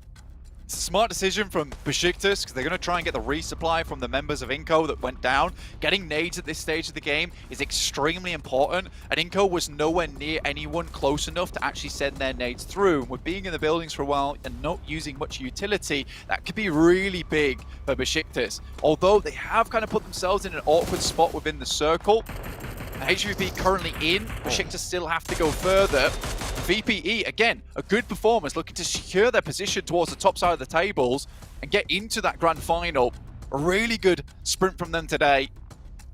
A massive resupply as well coming through for Schwett. A full, fresh level 3 and an AUG as well on the back. A really powerful set. Reiji goes down to Besiktas, who are on 11 eliminations right now, Blank. Meku tries to get past the sightlines of the scope and somehow staying alive. Matic gets the challenge, stays alive as well. And now HVVP have a little bit of high ground to play with. For the first time, reject are not a factor now, and Besiktas need to be worried. Vampire out the open, they've weathered so much here, and all of these teams are competing for top 5 spots now, Blank. They've done so much, and we're probably going to see all 3 of them in the top 5. The question is, in what order? Incredibly surprisingly good spot here for VPE. Vampire playing from the fielded side. The hay bale, I mentioned it earlier. A hope in hell and a hay bale to work with. You might just need to pull out the pitchfork and start shoveling away to get a little bit of a ditch inside of this side of the circle.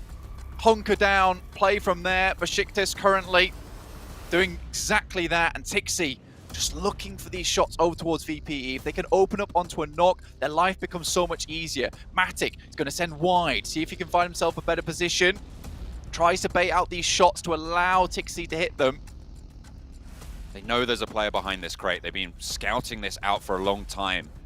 Once those positions are zeroed in, the power diminishes greatly, because Meku is going to absolutely know where Vampires sit right now. Matic is, as you say, baiting out the shots, launches Tixi into the sky. You've got to be careful with that. You do not want to be shut down, because these players can hit shots like that. They are nutty. Besiktas slowly crawling through. They realize they need a big game here, and 11 eliminations so far. If they can clean this out with a chicken dinner too, Besiktas sat in an incredibly strong spot. A lot of our big teams finally putting their names on the leaderboards, pinning it in there towards the grand finals. Right at the end, it's a little bit dicey. This is the time you want to step up. You can start jumping above a lot of these teams that just have fell off, aren't able to keep the gas burning in the tank. The surprise entry here for me is Besiktas. To be honest, this is a team that I had fairly closely discounted, especially given their performance in the regionals. Getting in here to the last chance. Did not expect to be them in the conversation for the top 5 spots and a qualification to the grand finals in Jakarta.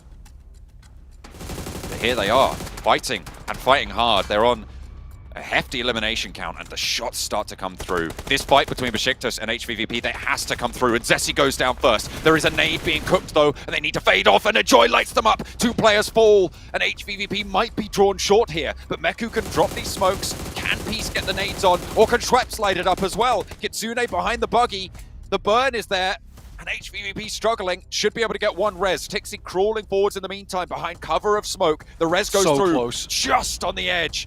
Kitsune steps up for 1 more res as well. Can they get back to full force? No, they can't, but they still have 3. More than anyone else in the lobby, but Meku gets taken down by Stone, and the shots are not there to answer. They're covered off with the smokes from Besiktas. Enjoy spotted, but Matic gets the knock. Looks for the flush as well, picks up the point. We'll be able to find it. Who's getting it? But Stone is spotted as well out in the open, and HVVP are striking hard. Peace there behind the vehicle. They know where he is, but 2 players active for HVVP. Peace tries to hold it on Outblank. 8 eliminations, stoned. Schweppes finished off the final player from Besiktas, only find themselves a 3rd place. Unlikely he's going to make it through, but HVVP have done an astonishingly good job with the smokes. The cloud has kept them safe for so long, and that will take them to greater heights there, towards the sky, and in the top of the leaderboard. What a good job from HVVP. A really tough spot to play from, with so many teams around them, making it difficult. I think for Vampire, they had a chokehold over that lobby for a long time, but it's definitely those smokes coming out from HVP. Not only did they deny the sightlines from Vampire Esports, they set themselves up on the right side of the ridge. They control that side of the ridge for so long as well, just in case they have to play out this end game, which allows them to take shots towards Besiktas, hide back, get those reses right at the end. It's very, very well done and hugely intellectual. I really like that end game from them. What a way to close it down as well. And this is why we were still expecting to see Vampire and HVVP compete for these top 5 spots. They finished yesterday at the bottom of the tables, Blank. But here they are, vying for the top. It's just some very purposeful gameplay coming through from both these teams to allow them to get this far into the match. The fact that Vampire takes a pretty horrible spot over there, but sees those loot crates, that is what is the big game changer for them. And I mean, it's making the best out of a bad situation, and that's what HVVP and Vampire have done today to get towards the top.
HVVP, another chicken dinner to add to their tally and another 25 points to boot. A massive game for this team who still has yet to be secured into an organization, though after this maybe they'll be able to get one for the finals of PMGC, because that's the track they're currently on here to make.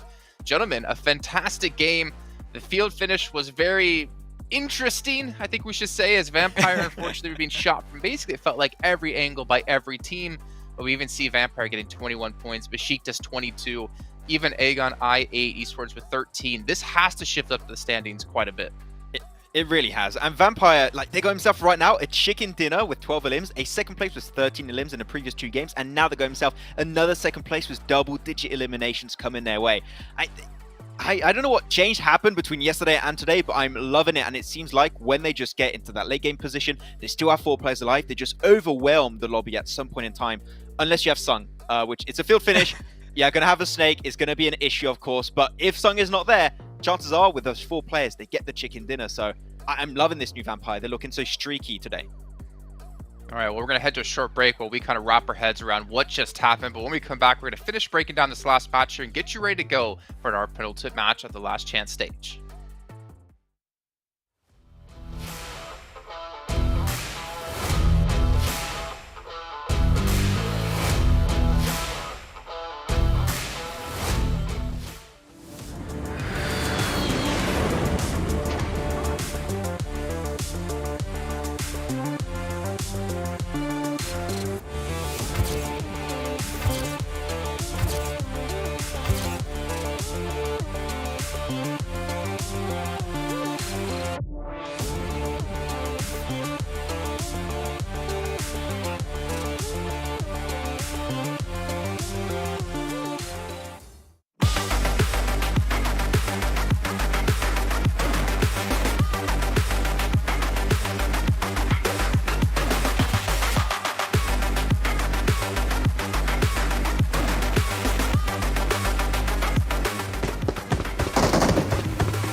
So an Xperia 1-4 and Xperia stream made in collaboration with professional what, Maxman?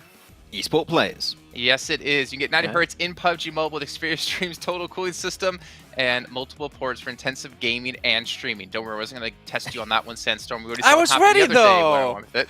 But welcome back, everyone, as we finished off, again, our 4th match of our final day of play here.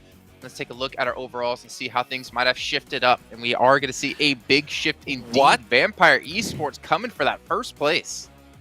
Are you kidding me? This is mad. This is a team that started with 25 points, and they're 4 points away from first in 4 games. Where was this, Vampire? Where was this before? Why did you have to give us a heart attack before seeing this performance from you?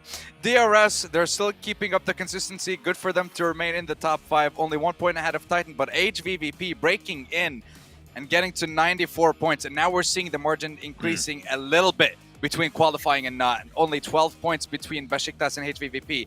That game was pure gold for Besiktas Esports. Besiktas currently the only team from Turkey that has not qualified. They could potentially make it right here if they keep on this kind of streak. And on the second page, I mean, as we said, Jason, we're going to start to cut out teams and all the teams at the bottom here. I would even have to say potentially even LGD are looking like they're pretty much out of the picture with their performance. They're just a team that has not been able to showcase what they have been able to do at their peak in this PMGC, and now they just kind of fell off. Damwon is not looking too good too. Maybe Sung's performance kept things relevant for the team a little bit, but if you're on the second page at this point with 2 games remaining, you're going to need a chicken dinner. Otherwise, it's not going to go your way. Bigatron, Bacon Time, they need to really step up here. I mean, this last 2 matches to go, right? You have to have at least a chicken dinner in one of them, potentially just 2, or at least a game with a ton of eliminations. And we know both teams are capable of it. But as we head over to Miramar, knowing that other teams will be playing safe, other teams will be playing even more carefree, realizing they have to have a big game themselves. But I feel like the strategy of the lobby does change quite a bit as we get towards the very end of events like this. And we'll take a look at your guys' teams to watch. So you guys explain why you went with who you went with. We have HVVP, IHC, and Besiktas out of almost both of you, as we have the reject pick coming in last second here out of Sandstorm. So talk to me about the reject pick first. Reject have been, I mean, we've said it multiple times. All we see from them is a flash in the pan, one great game, and then they just completely disappear, which surprised me considering that they're one of the strongest teams, obviously, from their region. And I expected them to do a lot more throughout the games. They might surprise us with something here, but I just picked them because I want to focus on them and maybe see something. I'm not asking for a chicken dinner. I'm just asking for something from Reject. Besiktas, the last game that they got, definitely good for them. They have something to build off of. And IHC, we're seeing the consistency, but it's downhill, unfortunately. They were in the top 5, and now they're not. They have 2 more games to stay in. So what happened, IHC? Where's your performance gone? Where are those elims? Where are those points? You need them again. I'm looking back on IHG's numbers real quick right now, and the thing is, they're still getting themselves some decent eliminations. The thing is, they're not getting into the late game ever. Like, they get themselves first game, 3 eliminations, then 6 eliminations, then 5, like, which is decent. It's a decent average to have. They just go out in 11th place, 13th place, 15th place, and I think the main issue with that is that they're just trying to take fights to stay relevant in the overall rankings by getting these big elimination games, but you're just losing a player here, a player there, and then you have your Vampires or your HVVPs that still have 4 players alive at the very end. You're going to hit that wall eventually, and it's just not going to work out. So sure, taking fights is good, but you need to keep those players alive to really aim for that top 3 at least. All right, well, here we go, gentlemen. 2 matches left to go, separating all these teams and a chance in the PMGC Finals. We'll throw it on over to our casters here so we can dive right in to Miramar.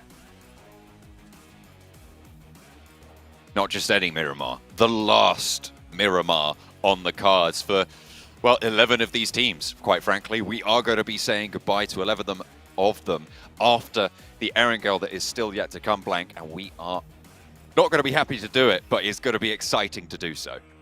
Yeah, it's very difficult for us to make a decision like of where these players should end up. I think that everyone's really tried very hard throughout this entirety of the survival stage, as well as the last chance. I don't think there's a single team that has dropped really low down, I think, over the Nick Galaxy, really. But again, they've had their group, in which case they had to really push it all the way to the end, and then the survival stage where it was another one of those really big pushes to get towards the end as well. And I think that they've been really stretching where their limit lies, and I think that anyone who is a fan of that team can be proud of them for that fact. But at this point in time, it is now pretty much impossible for them to make it through in towards the top 5 with the profit gain that's probably going to come through from a lot of these teams. HVVP get a quick drop up towards La Copperia straight away. Is the team that's right on the edge at the moment. 94 points for them in 5th place. Beneath them is Besiktas with a 12-point gap between 5th and 6th. That is quite large in terms of points if HVB are able to score some this game,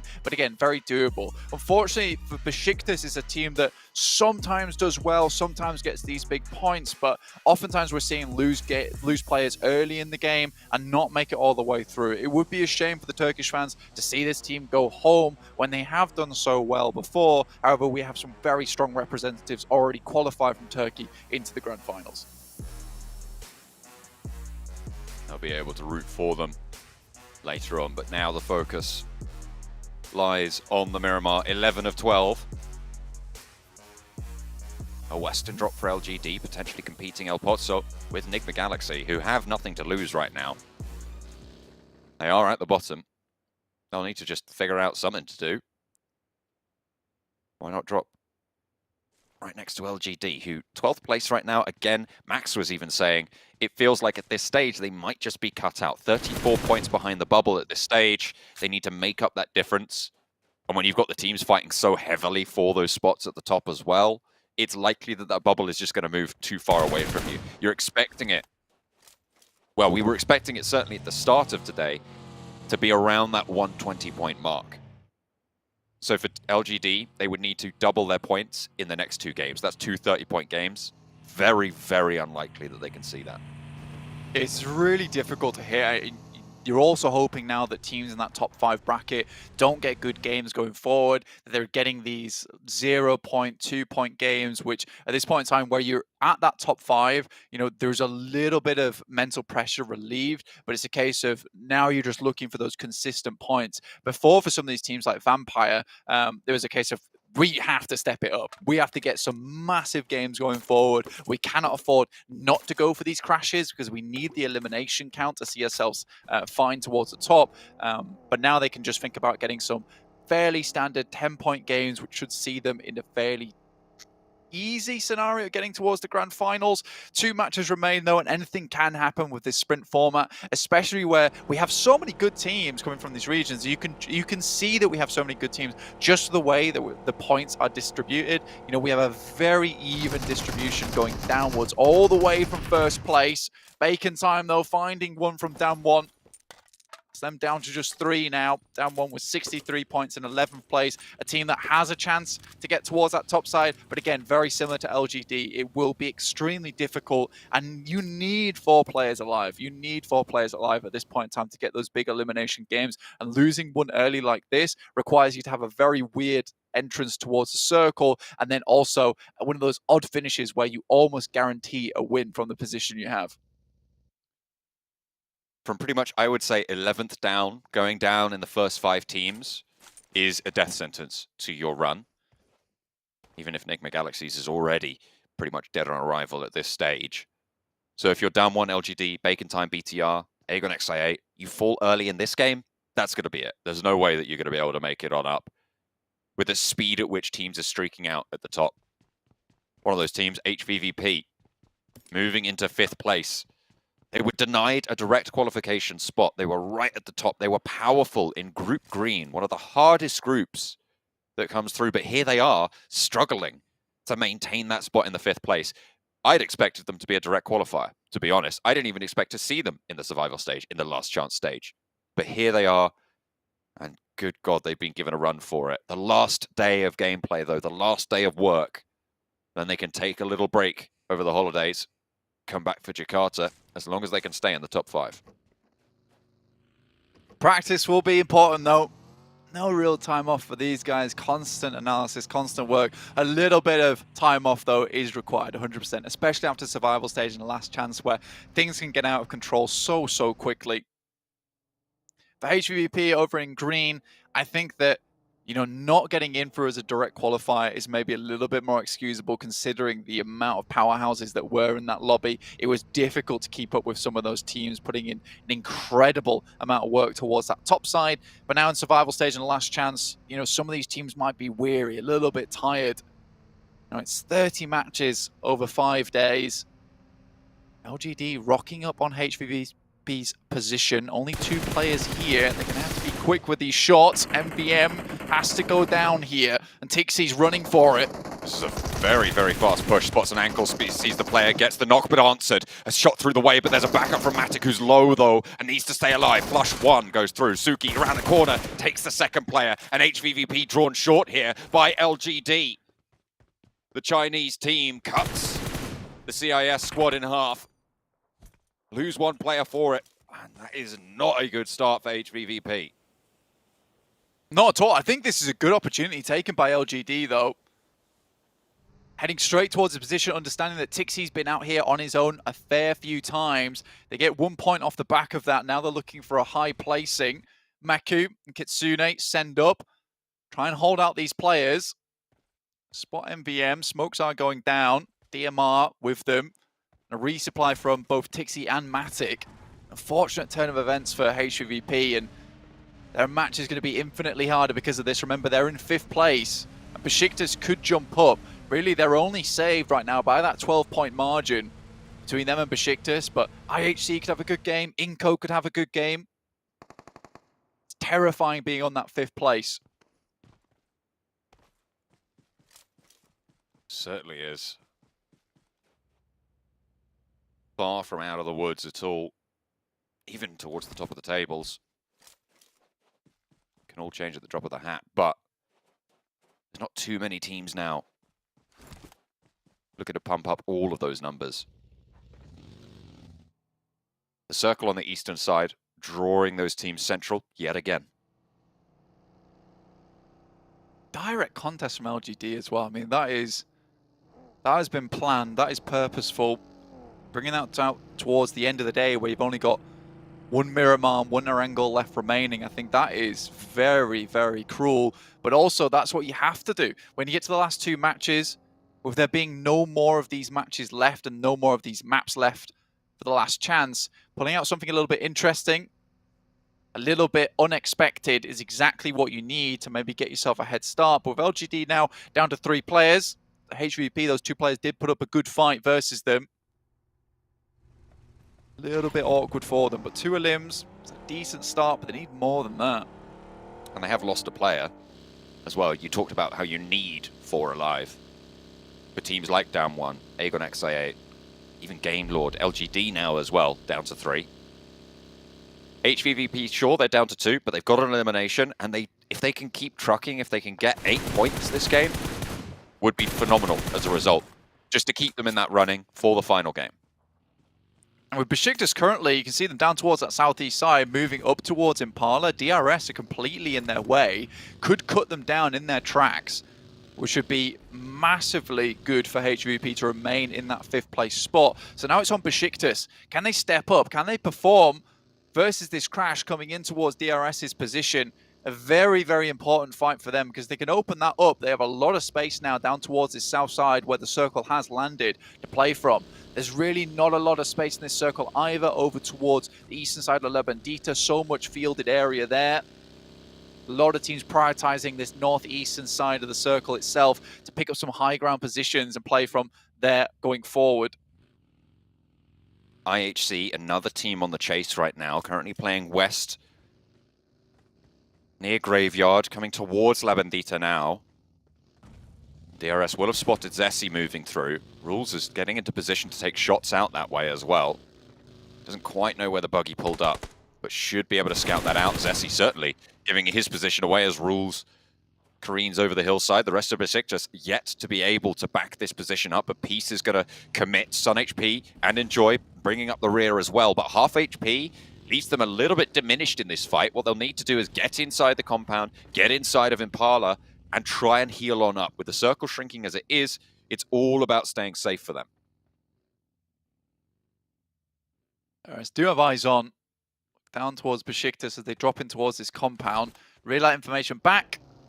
may be able to take some shots that way. HVP, close combat with Enigma Galaxy earlier, but able to get out of dodge fairly quickly down towards Minas Generales 11 Dieter.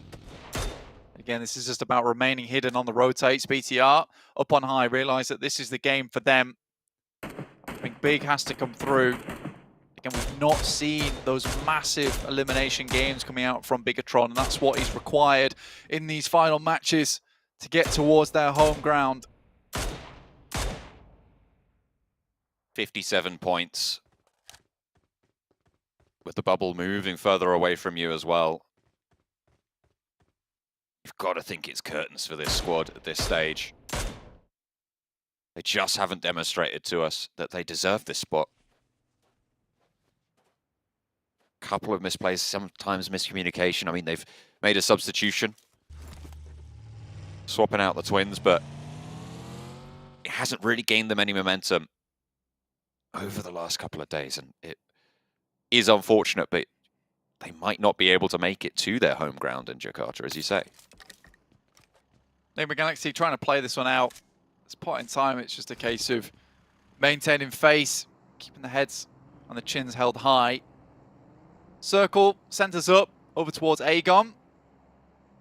IHC as well, got a good compound down here. You can see LGD moving through La Bandita, looking to pick up those ridge sides, take some shots down to anyone that's holding on the underneath. HVP currently holding that compound towards the south. Enigma Galaxy might want to try and crash that one. It's a decent-ish position. It would be probably the most impact that Enigma Galaxy could have on this lobby is taking down the remnants of HVVP at this stage.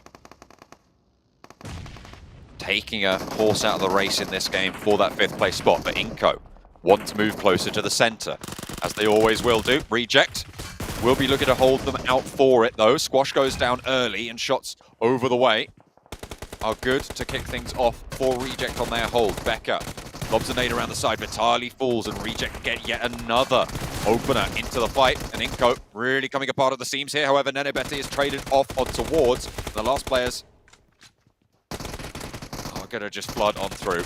iNCO holding the door frame. Back up 1, 2. Hang on a minute. He's turned the tides a little bit here. One player standing on both of these squads now as Reiji just looks for the flushes and looks to pick up the team. They're playing it calm. They know that they need to keep things strong for Reject if they want a chance here, but Becca has other ideas. iNCO moving through, trying to stall the reses, and on the inside he takes a lot of damage. Reiji falls, and Becca gets off the 1v3 for iNCO to stay alive. Reject eliminated. Goodness me, that is disastrous. And in the meantime as well, Bigatron have fallen, bringing an end to their campaign. That's almost over there. iNCO, Becca really bringing it back. What a play from him from the outside. Reject falling apart at Becca's hands. What a play. iNCO happy. Nenebete really bringing up the rear for them throughout the days, but Becca has been a stand-up in his own right. And that will keep iNCO in it, actually. 79 points now set tied with IHC to try get back in towards that top 5, but with the one player remaining, that may be all the points they get on this game. DRS. What a tournament they've had. 3rd place right now, 97 points. They're not out of it just yet. They're not confirmed, but it feels like this is a team, certainly to me, that has just been consistently grinding out those points. They've had 1 chicken dinner so far this tournament, but they've still just kept up that pace. Probably the most consistent, I would say, out of these top 5 current holders. Yeah, a quietly brilliant team. Don't bring anything absolutely insane to the party, but what they do bring is just consistency, like you say. It's very difficult to not see them towards that end game. And I think grinding is definitely the best way to put it. I mean, they never get off that wheel, which is very, very good for them. HVP actually still in the circle and a potential to maybe get some more points in this game from this position. Again, very difficult for any of these teams to move through. Open ground all around them. YZ, I think he tries to scout that building. That was an anchor point for the rest of LGD to move up towards. Titans, 6 takes a lot of damage. Zessi tries to finish him off. Shots towards 6 from Besiktas. And a pretty crucial team to be taking shots at as well. 96 points, only now 1 point ahead of HVVP with the elimination that they were able to claim. Besiktas starting to close that gap as well. They're 12 points behind HVVP, sure, but now with 83, they're only 13 points behind Titan. Gates were pretty firmly shut at the start of this game, but now start to come off the hinges just a little bit now. Icy takes down Killer. Suki take that elimination away. Happy days. YZZ also taking some big sprays over that way. DRS will regroup over towards VPE's position. The Vampires. They have been on a streak today, on a massive tear, in fact, Blank. They started today on 25 points, did Vampire. 15th place. Now up on 108. They managed to get 83 points today. And as I've reminded people before, Down One currently hold the record for the highest single-day scoring in this stage of the tournament, with 86 back in the survival stage. You see them actually quite close towards the top here. They're definitely going to be capable of taking that home. 3 points stand between Vampire and that record. What a way to challenge for the top spot. Bacon time as well. Shots over onto Besiktas, who are the chasing team for the bubble. Really dangerous here for Besiktas right now. Losing your opportunity during this game after just about making it to the circle would be disastrous for them. Good start, though, with the DBS. Oh, cut down, though, as a trade comes through for Shirty. Low HP on the back lines, and Zessi needs to equalize, but he's not going to be able to get the angle just yet. Bacon time want the res, trying to keep up as 4. 2 eliminations so far on the cards. Besiktas want to loose the nades. Res comes through, and the reposition can come out for Bacon time. They're going to fold it back, try and get this heal, and stay safe, consistent. They've got the point. They don't need to overcommit. Besiktas are just locked in this spot. So hard to crawl out from the smoke as it starts to cloister for them just a little bit. They try and send away, but Ice is here. Looks to clean up the pieces. And in terror they flee. Besiktas have to get out of there if they want a chance to keep this run going. This is good news for HVVP. But a tumble out in the open. Oh, leaves the car upside down. Need to get back on the road quickly, but they slow all the way down. Becker's there. Becker launches the nade over. They're going slow. Can he hit it? Has to go for the trade. He stood up against Reject. Now Besiktas, the new challenge, but he's spotted in the vehicle. Will take a lot of shots to Zessi as well, but Becker is holding out well. A lot of damage to the Besiktas squad, but they're taking it as good as they give. Becker will fall down and on to the inside. Besiktas try and stay alive. Becker will be eliminated for iNCO. They started the day in the top 5, but now they are towards the middle pack and will not be happy about it. 1 game left in their campaign, and Enjoy stays alive for Besiktas to keep their run in it. Removing the vehicle, very important here. Make sure he can't get away from that spot, and pretty much it's just a matter of time for Besiktas at this point. 2 points found, and with 13 teams remaining, if he goes out very shortly, that run, that chase is going to be ever harder. And IHC, the new contenders, to pull HVP out from the top of the tables, but they need a big game to make it happen. But 4 players still alive. It's looking pretty good for them. A lot of the teams at the top here still in the game. Besiktas, HVVP, the most in danger right now. Although Besiktas are in the center of the circle. 2 players for HVVP, difficult. Yeah, all eyes on Enjoy at the moment. For HVP, they need to make a run out. They could potentially even just look to take some shots towards some teams rotating in towards the circle. Maybe head up towards the north. That's always an option. For them, their rotation very, very difficult. And the reason we talk about it so much right now is because for HVP, survival is very much essential for them if they want to remain in that top 5 spot, because IHC currently is chasing. They're on the outside of the circle, though. We'll have to move towards Aegon XI8.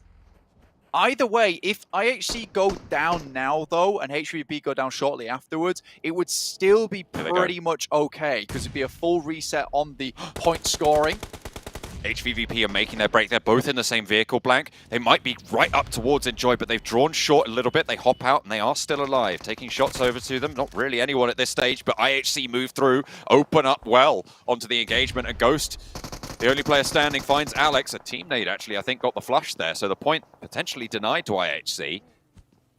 They get another knock onto the other players. Another knock comes through. 2 nades from Ghost. Icy wants to put one out the window, back into the shack, but did they spot the cross? They will have heard it now. The footsteps are there. Peeks out wide for a little bit of an engagement, but fades away to the other side of the building. Catches them lacking. Icy takes a little bit of a tag. 2 players for IHC. And Aegon XI8 towards the bottom of the tables yet again, fighting strong right at the end. He wants the flush, he wants the point, and IHC are going to be unhappy about it. Cuts another one, finds the shots over through the window and has one more to do, but can't quite find it. Could have been disaster striking for IHC, but now they can regroup on the south side of the circle. HVVP are ahead of them and have managed to get into the circle as well. Crucial fights for a lot of these teams. I mean, HVVP is so close to the team that's currently chasing them. IHC getting their members back up on their feet, but they will be extremely low in the process. Becker, he got that vehicle real deep in towards that shack. So important for them. I mean, he's keeping Enjoy nice and safe, and he's playing the same strat, nade in hand, waiting for any crashes that come their way. Sune just rolling around out in the open, playing split right now, hedging their bets, playing for survival. Reasonable position. IHC, though, probably the biggest threat that stands. HVVP would love for Titan, DRS to go down right now. Would be good news, but Meku's been spotted. Rules. Lands one, the second comes through, and that's actually from IHC. Leaving Kitsune solo, but he's in the next circle. 5 eliminations so far, IHC. Really good job from them, and not many other teams to challenge them out too much. DRS up towards Vampire's spot. You get a nasty surprise here. The nades come over the top. DBS as well, and Vampire on a massive breakout today, looking for a little bit more. DRS, those 3 points that they need to equalize. Stone catches it on the wide swing, but a lovely little peek in and out brings Vampire down a little bit more even into the engagement. Delta, a lot of damage sent back his way, but the knock is good. Stone is there. Ravenclaw took a lot of damage in the meantime, but there's a third party. Enigma Galaxy pinching these points away where they can. Vampire did not manage to get that elimination. DRS, however, still down to 2, and this is good news for HVVP as well, because it means that if they stay alive, they get a couple more placement points, Blank. Kitsune could ladder them up over DRS and push DRS out of the top 5, even if they go down soon. In the meantime, IHC taking some nasty damage coming through from Bacon Time on their cross. One player in Godless sent up towards the Vampire compound. Currently embroiled in combat with the guys from DRS. Very good today, but 2 players remaining. It's not looking too hot for them. And Bacon Time also suffering a lot of damage, and I think more than likely you will see IHC start to move up towards a position where they will be taken out. HVP down in towards that 5th place margin, only 1 point found, 95 points. And Besiktas in that position that Enjoy has. It's very hard to dismount him without getting close, and I think he will live out for a long, long while until the circle pushes him out from that position itself. Damwon might look to try and crash into the position in the next phase. Will be difficult to take it from them. IHC have split now, so they're playing 2 and 1. One towards a third party with the engagement of DRS and Vampire. But the fact that DRS are taking heavy L's right now in this engagement is good news for HVVP fans. DRS moving on through. Godless spots it. Doesn't actually manage to find the first shots onto Delta. That looked a little bit shaky, but Godless gets it done, and that is DRS out. 10 eliminations. 0 eliminations, 10th place coming on through. That keeps HVVP and DRS very, very close. 95 to 97 right now, so very much a battle for the bubble. Titans are going to fall as well. It stays alive, and IHC might leapfrog all 3 of those teams, Blank, with a good game here. Move up all the way to the top if they can keep it moving. Keep the candle burning. Enigma Galaxy looking down towards the guys from Alpha 7 who roll up, look to solidify that position towards the top of the tables. 8 eliminations so far for them on a really good game. On that side of the map, just been crushing it. Bacon Time as well. Maybe going out here and ending their run in the last chance. Down 1, also have dice towards them. Enigma Galaxy on the north side, 34 points, 1 elimination right now. There's no way they're going to get into the top 5, but might ruin the chances for a lot of other people. That he was saying Enjoy might last for a little bit longer. Nade in through the window, 7th place, 2 limbs for Besiktas. That'll leave them down a little bit lower, but how far can IHC go right now? They have 9 eliminations. They were sat, 97 points for DRS is the marker for them. They're currently on 88. With the placement points that they can rack up as well, with the center of the circle position that they have. Potential, it could be a 3rd place position for IHC. Definitely doable for them. IHC really needed this, and I think that they have played a good game over in survival stage, as well as here. Trying to get back into the fold. Really good moments coming through from this team. Looking for more now from them. Schweppes gets knocked. 10 eliminations now for IHC. Really taking it to the limit for the Mongolian team. Pushing up to try and join their countrymen in those PMGC Grand Finals. Revo opens up towards down 1. This, of course, an important engagement for the top spot as well, but Enigma Galaxy rolling up to Game Lord. Akashi holding on the inside, just covering off that door frame. Ralph down first. Enigma Galaxy continue to try and bombard in, but Navallo cut down by Ravenclaw from Vampire on the south side. 8 eliminations from Alpha 7 opens the gap between them and Vampire, but if they go down here, would be very, very tricky for them to get much further. Vampire have taken a knock, and they want to third party this. Trades back and forth between Game Lord and Enigma Galaxy as Akashi pushes on out, looks to push through the smoke, has to be on the swivel, finds 1-for-1 yet again, and the trades are even once more. 2 players down on both sides in this compound. Freak and Victor, the next challenge to go through, and Victor wins it out. No trade is there. Will go for the flush immediately as well, leaving them the first full hit going on in, but Vampire can start to descend. Alpha 7 on the other side. The top 2 teams in the lobby taking their toll. 10 eliminations for IHC on the south side as well. And the teams from the top of this hill will have to push down towards them. It is just the sounds of wings flapping, buffeting the rest of these teams back. Victor still going strong though for Game Lord. 5 eliminations found. Navallo still knocked here. Lord, last remaining member for Enigma Galaxy. IHC down below. But Vampire would look to finish this one in first place. A very unlikely first place entry too. Like you said, John, it has been a gargantuan point scoring day for them today. Into the final game of the day. I'm going to need to get out my abacus blank because I'm going to need to keep track of things really, really hard to call who's going to be able to take it. It's all on the last game, really. IHC putting themselves amongst it. With the placement points they've got, I think they've already leapfrogged over HVVP. Top 5 now, so placement points starting to ramp up very, very, very quickly. And with down 1 going down soon, surely, unless they can get some cheeky shots over to IHC's position.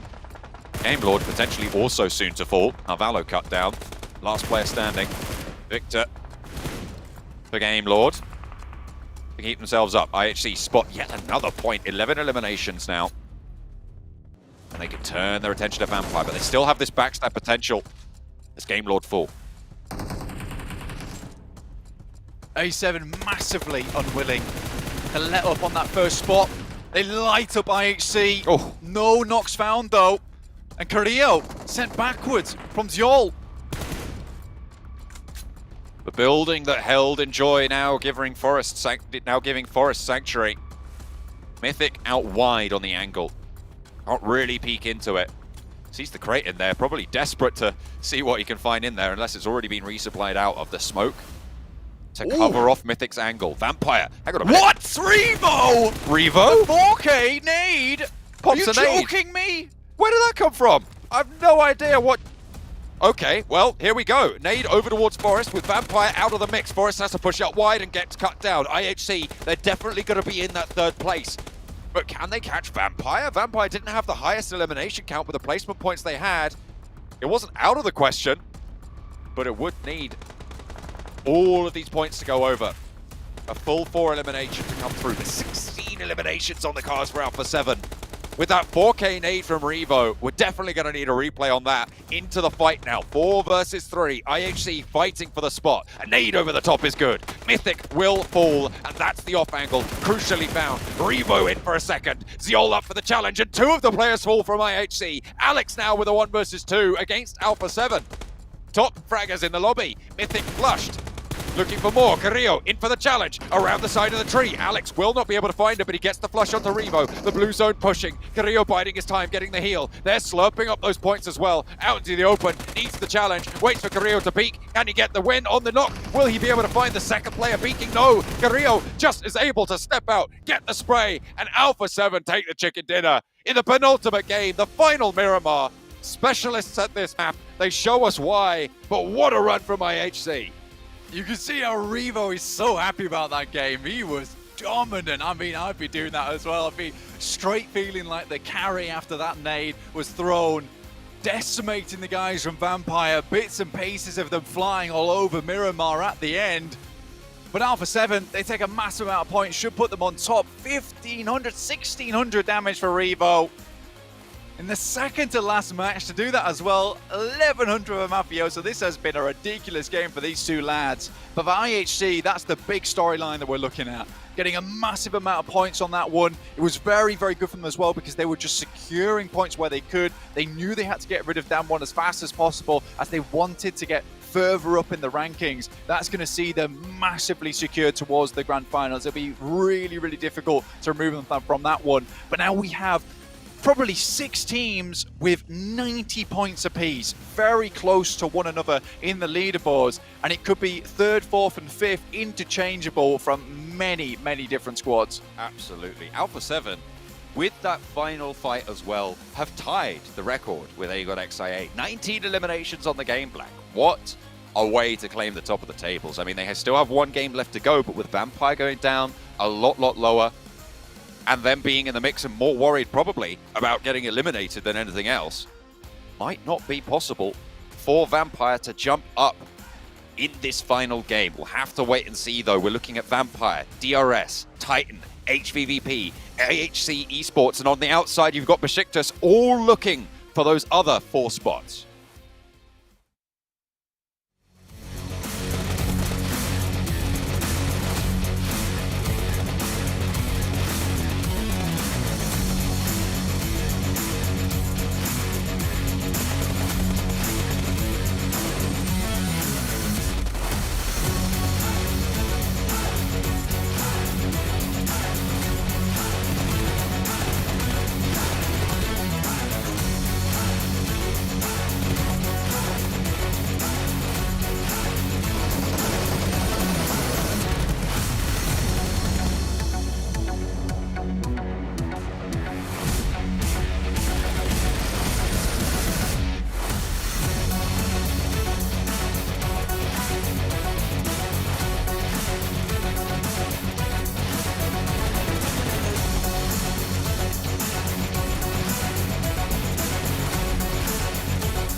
That had to have been one of the most awesome finishes we've seen so far today. I think Vampire Esports were knocking on the door of Alpha 7, and well, Revo had an answer for him. It was a grenade in the face of all 4 players, knocking them out, getting them 34 points on the match.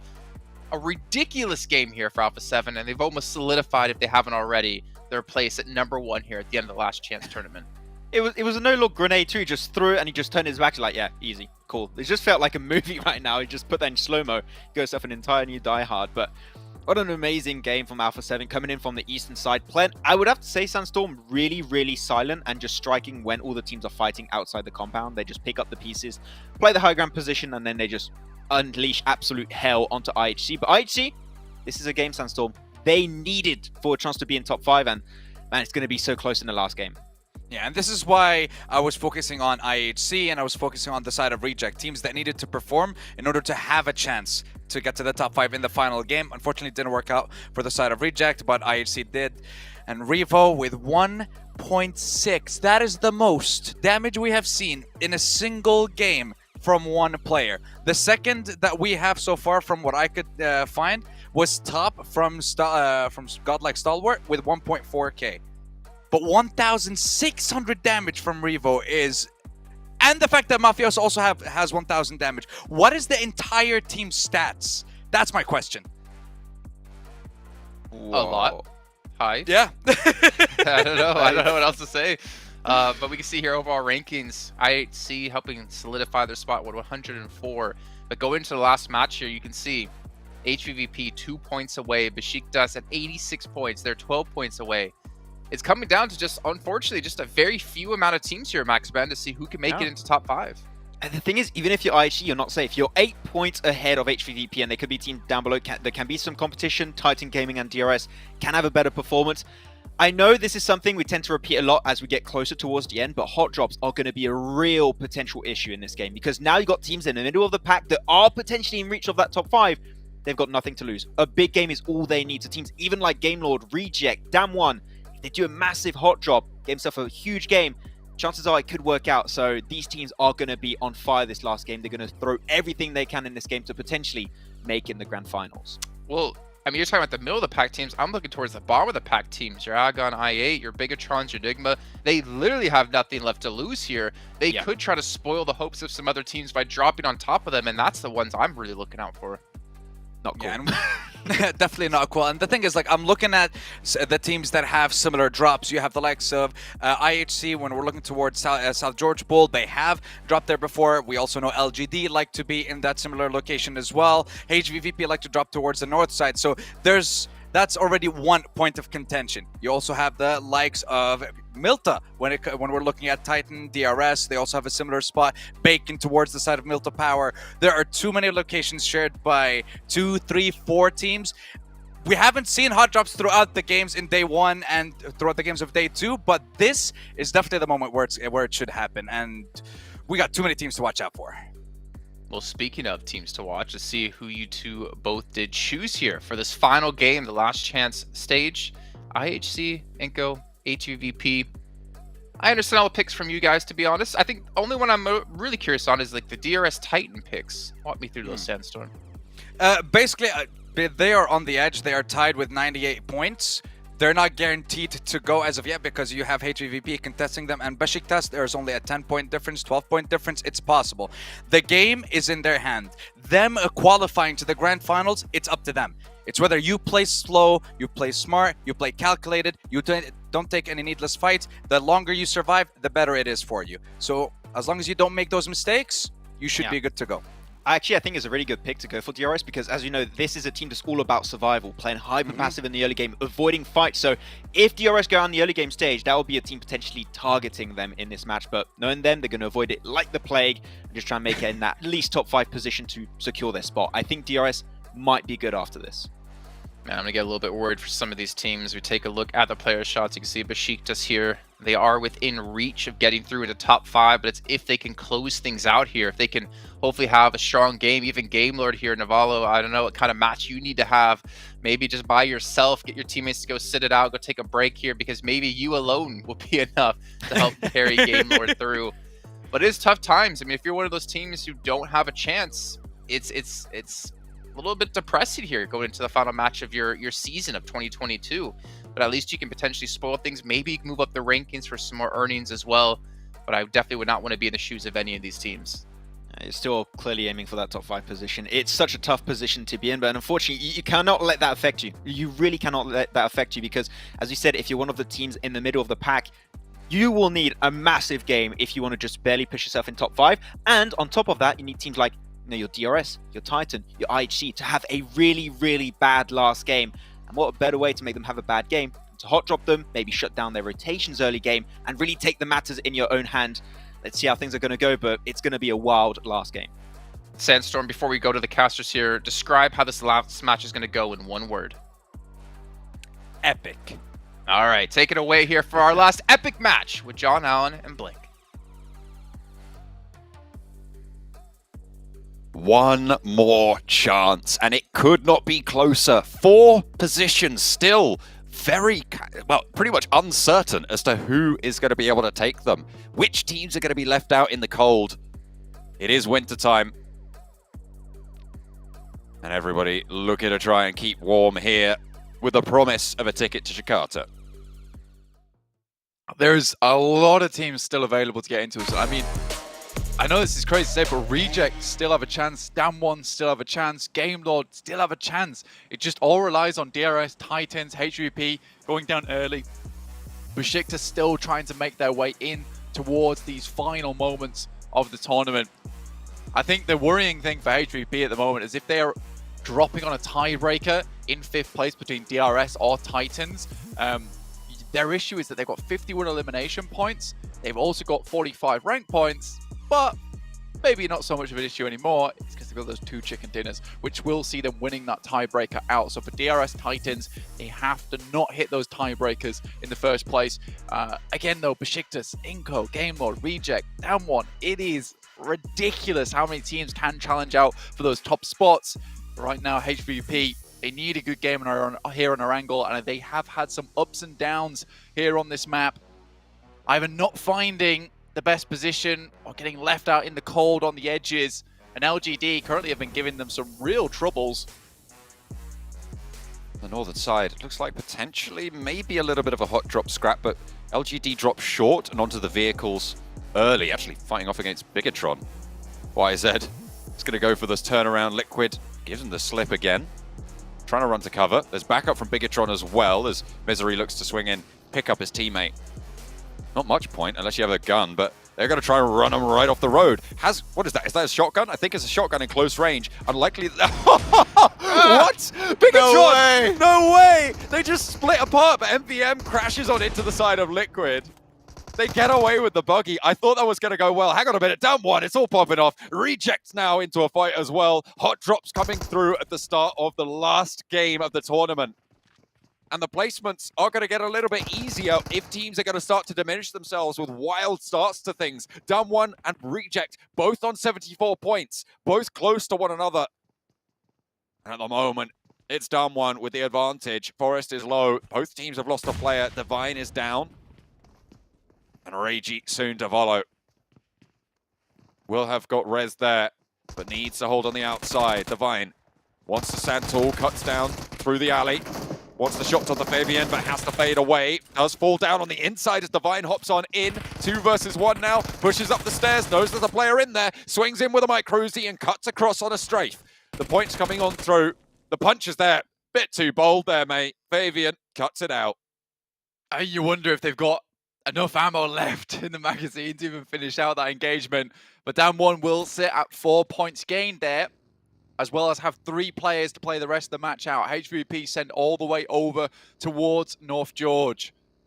There is 2 teams ahead. Titans, DRS. DRS do not go out early many times at all.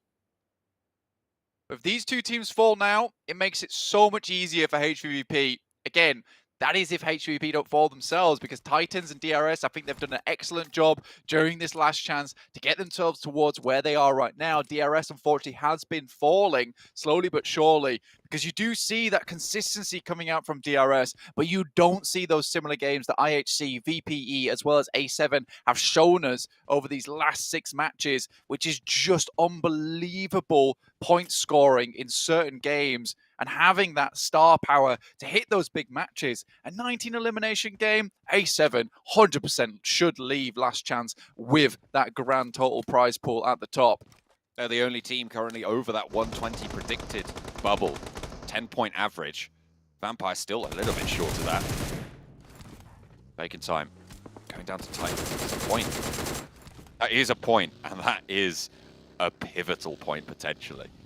Because Titan, of course, 4th place, 98, breaks the tie with DRS. Puts them just a toe ahead.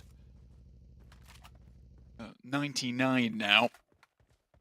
This one off the triple-digit mark. Titans, that was important not to fall to that. iNCO had a chance at the top. We're there for a long, long while. They go for the same strap, central, set us up, set us back. But for iNCO, for them, it's a big game needed. Right, this can't be one of those matches where they sit central and hope that the game comes to them, because it certainly will not. These teams are hunting for eliminations. You've already seen what Damwon have done getting Reject confirmed to not go through to that grand finals, not have a chance to sit at the top of the top 5 in Last Chance itself. We are first team leaving us here. A couple of times we've seen HVVP go down to the fact that they stay a little bit too long. Don't move early enough. This time around from North George, we've breached that 5-minute mark, so soon they should be looking to leave. Rotate towards the east here on this circle. It's still a long journey for them. A long journey ahead towards that eastern side of the map, which has caused some problems in the past. So all that knowledge that they've garnered, all that knowledge they've gained over the past 2 days has to be brought into this one right now. Very small point difference between them, DRS and Titans. Even they could sit themselves above IHC, but right now it's just those two teams they're looking to beat.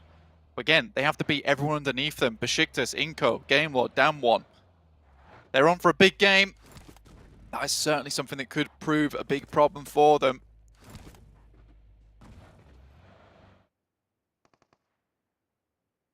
A lot of the teams really cut out at this stage. We talked about it a lot in the last game. I would say, well, obviously with Reject going down, definitely not going to be making it, but from 12th downwards also, there's no way. There's no way you make this at this stage. For any of these squads, it's just too much. Which is unfortunate. Reject was probably the last squad that could have made it from this lobby. 12th downwards, while we're making it through. So LGD, sadly, were not able to bring out that monster that we've seen in them before. The Dr. Jekyll and Mr. Hyde scenario we get from LGD just does not come out here. Bacon Time as well will not be going through despite their incredible performance over in the group stage. I8, it was a great performance to take them as far as they've come, but this is the dead end for them. BTR, Enigma Galaxy also will not be joining us for the grand finals.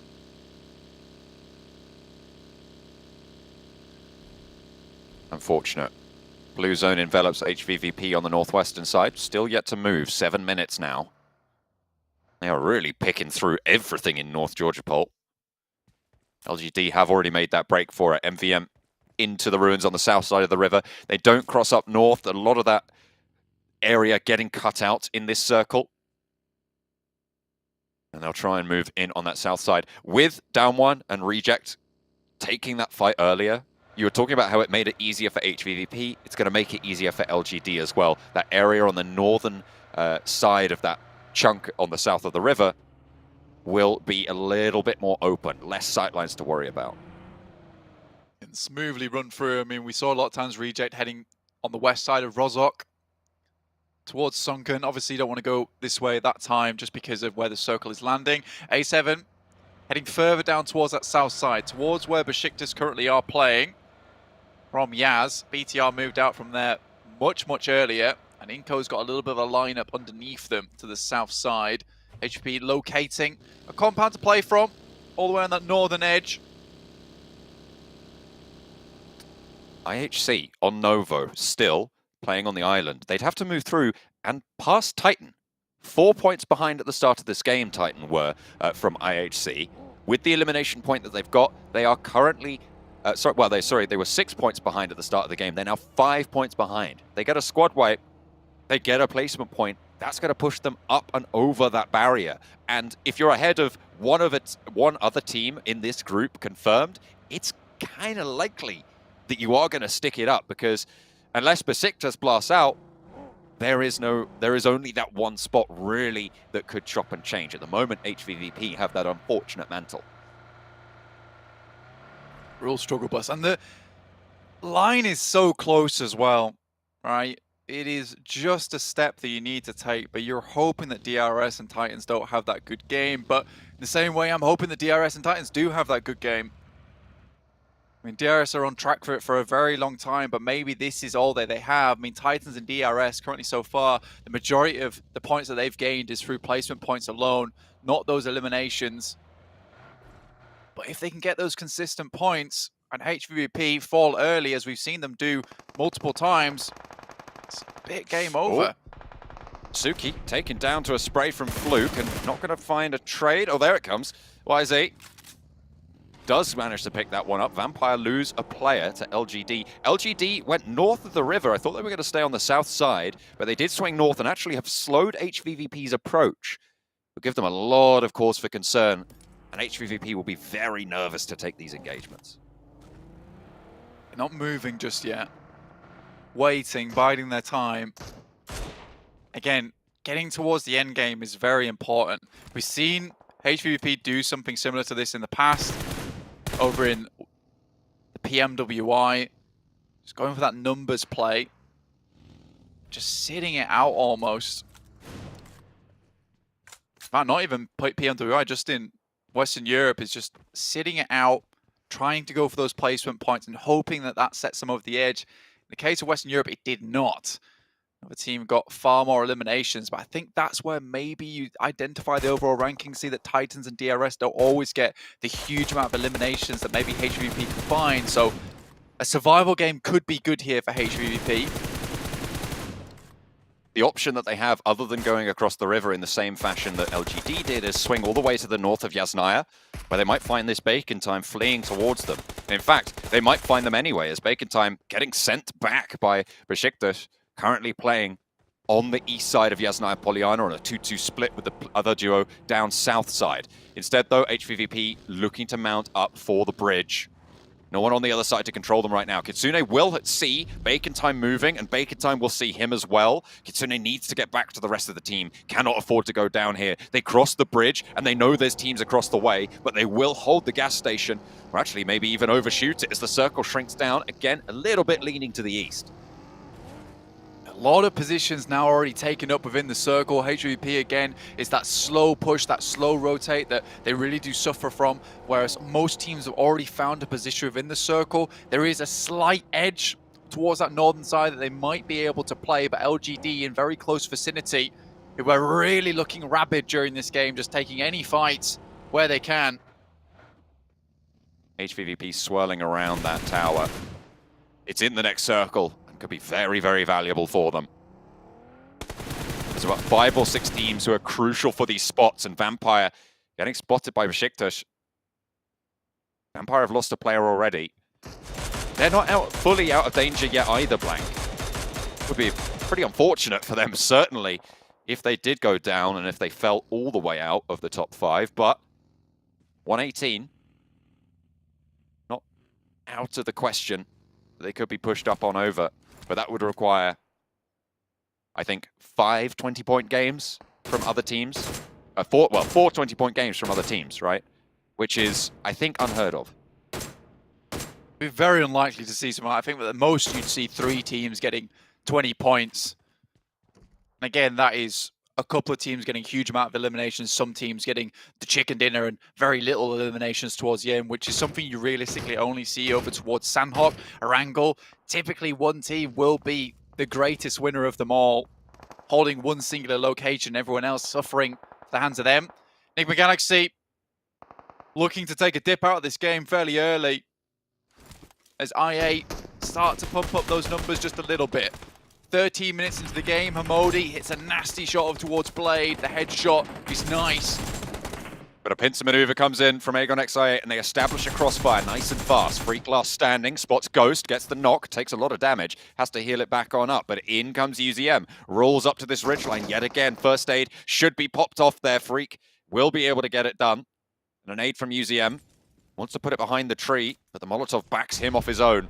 Nade to follow it up as well from Freak.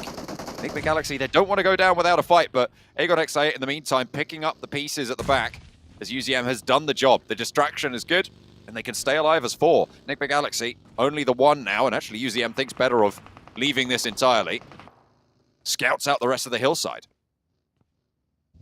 Freak. Very close to the competition here on top of the rocks. Inside the tree line, I8 should be able to finish one off, but good return fire. And with the circle coming in, might be a little bit difficult to pick up the player, but it does stop short now. Circle moves down towards iNCO, the magnetic team, in which case the circle has benefited them so many times. And HVVP instantly rotate over towards that eastern side, directly towards Alpha 7, who are an absolute tear during these games. They should know they're in the vicinity. And I think taking any engagement with Alpha 7 is danger, considering just how good they are. Matic rolling around in the back. They're thinking about where they want to go. Currently pulled up short across the road from Besiktas. Currently 86 points for Besiktas. They haven't managed to get any eliminations just yet. And they slow things down a little bit. They want to play along this hillside. Kitsune's scouting south. No one really ahead of them there. Alpha 7 might have sightlines from the western, from the eastern side of that rotation. But what can they do here? Besiktas will have to move in as well and potentially looking to line up a fight.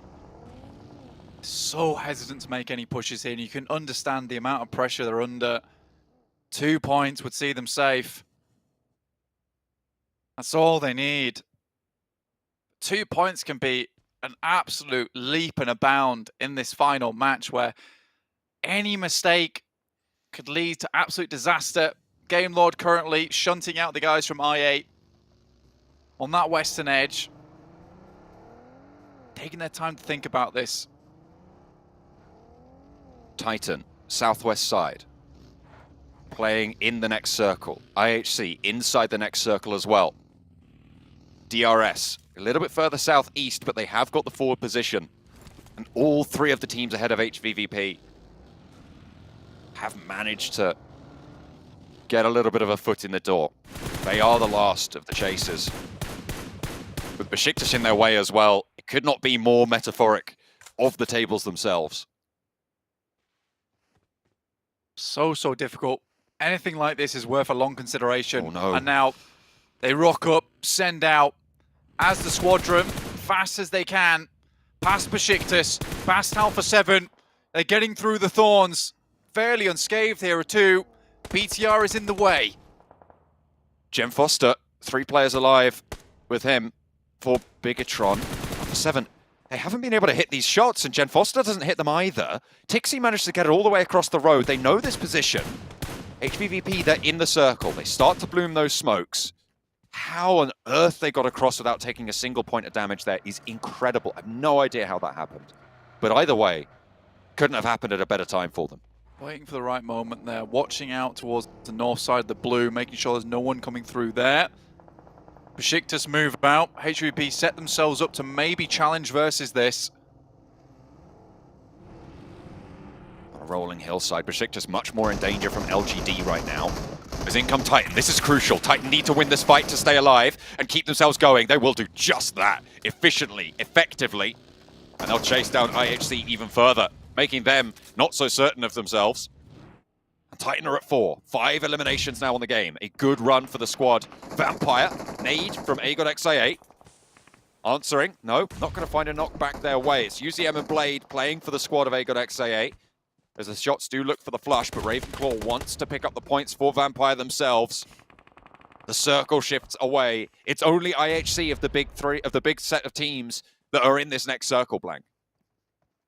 So amusing. I mean, it's happened time and time again, and somehow iNCO is able to grab the circle and sit it right down around them. You know, there's a chance here for iNCO, there really is. They haven't done so much so far. They do typically wait to the very later parts of the game before they start taking any kind of shots towards anyone else, but they need big eliminations, and sitting still, sitting pretty, looks nice, but it doesn't get you the big prizes. No, again, just these shots just aren't sticking in this final game, Blank. LGD, they lose 1, but they will be able to get over with 3. And ahead of Besiktas, it's HVVP.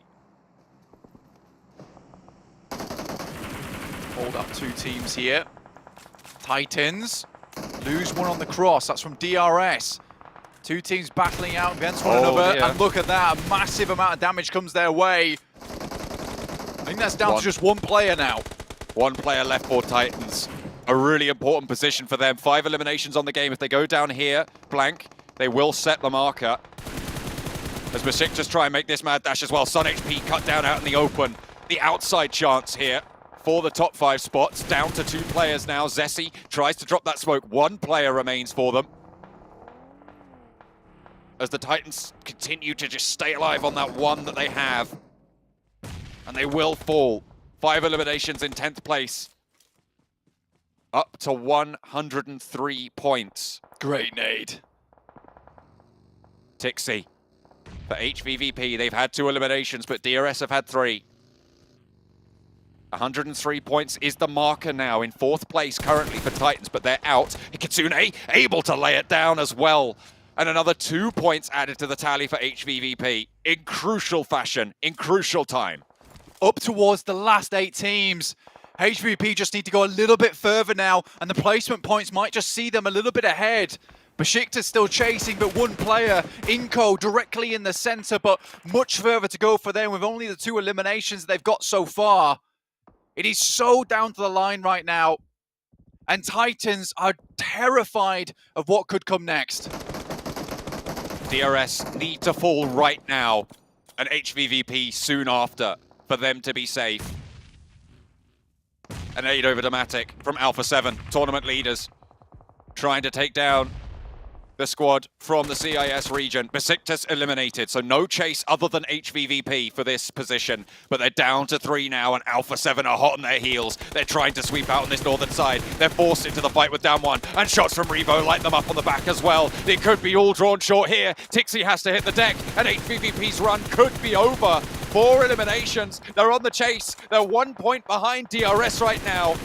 They're on 100 points total, 7th place right now. They need a couple more placements to see themselves over the Titans, stay alive. All desperate positioning. Every single ridgeline matters now for HVVP as they lose Kitsune. And Alpha 7 might just rock up on this position as well, take a little bit more from them. Look how low Meku is. They need 2 placements, and that would just about do it. But look at the amount of teams that have so many players left on board. Down 1, close to falling, but realistically, HVP are the only ones close by to make that happen. It's going to be on DRS. DRS are going to need to make a move towards iNCO or towards IHC. This is the team that can go down ahead of them. This is the chase that they have. And with the first knock from IHC, they're going to be happy to be able to pick up these points on a team that's chasing them. DRS out in the open. Meku spotted yet again. Mythic not going to let up. The test for HVVP. They've been shut out so many times. But they need to stand tall now. They need to stand strong. No meds for Meku. I wonder if Tixi can even throw a bandage over. Has got 5 of his own. Might think to do so.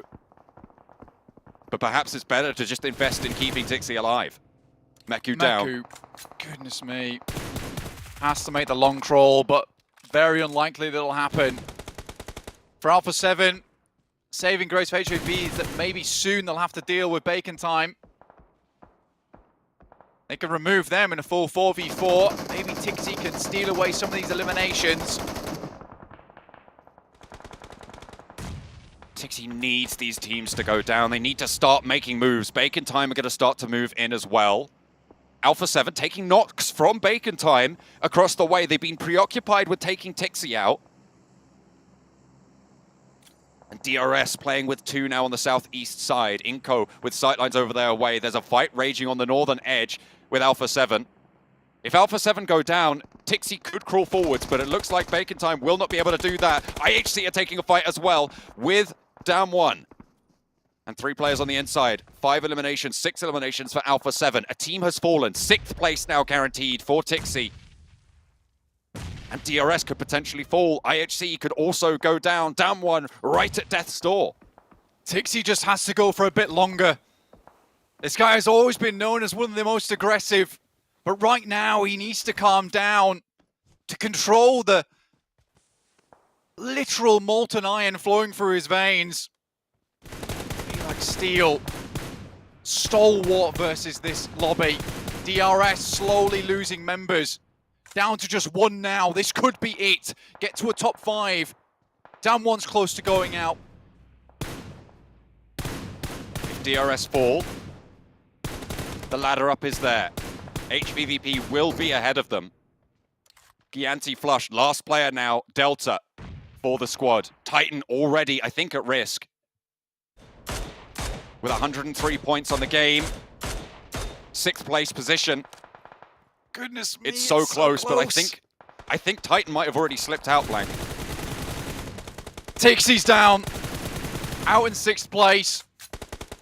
We'll have to find out where it lies at the end of this game. The desk will bring us the information. But now it's glory on the line for A7. iNCO also looking for a big game here. A chaser. Not a lot of eliminations found for them though, John, and that's the big scary thing. HVVP, it's really down to the wire for them. But they do have the chicken dinners to back it up. The tiebreaker will go their way should it come down to that. But you do not want to be risking it like this. We've almost confirmed our top 5 as well. It is between HVVP and Titan. Everybody else fighting for the gravy. Alpha 7 roll on in, playing spoiler to HVVP's chance. But they might not have been able to do quite enough as the teams in front of them fall. iNCO. Vitali goes down, the nade doesn't catch Carrillo. Mafioso on the off angle, looks for Nenebete. Has backup, but the shotgun over the wall is good. Hopping back and forth. He's not French, but he's certainly frogging it up in this compound. A hop over, finds the final shot as well. And Nenebete for iNCO. Brutal on the approach for Alpha 7. iNCO now at 8 eliminations in a top 3 scenario. That sits them fairly high here, John. 87 points, 3rd place. 10 points already delivered there. Sat at 97. iNCO might even make the jump themselves. That would be crazy. With those points, I didn't even consider that blank. That is so pivotal. And it definitely is possible. Just need a little bit more. I mean, 4 players alive.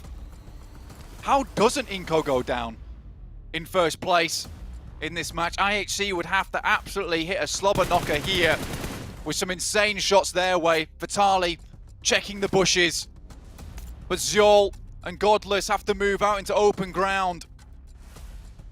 They still got a corner. They still have it. How unfortunate for HVVP that iNCO, the team that just sends to the middle, have been given this circle again, given this chance. But they have to play up on the walls as well.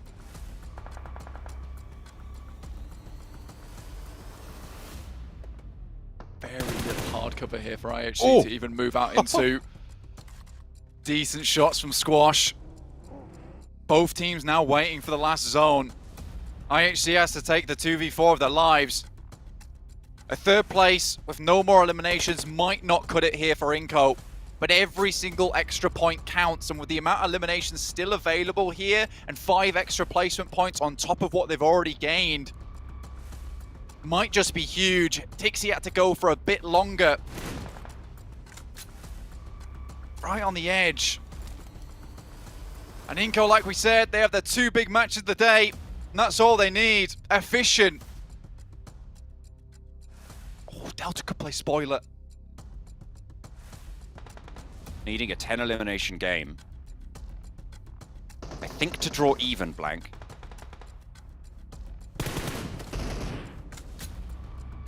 Or actually to jump on over. 25 points would see them at 104. Which would be just over. So if they lose, if Delta gets an elimination onto one of IHC, and then IHC the last player from IHC finds Delta, they can't do it. They will lose the tiebreaker. But they would get the... Oh, hang on a minute. I can't even run these numbers right now. We'll have to wait for the desk. But there's the shot. Let's just watch this game.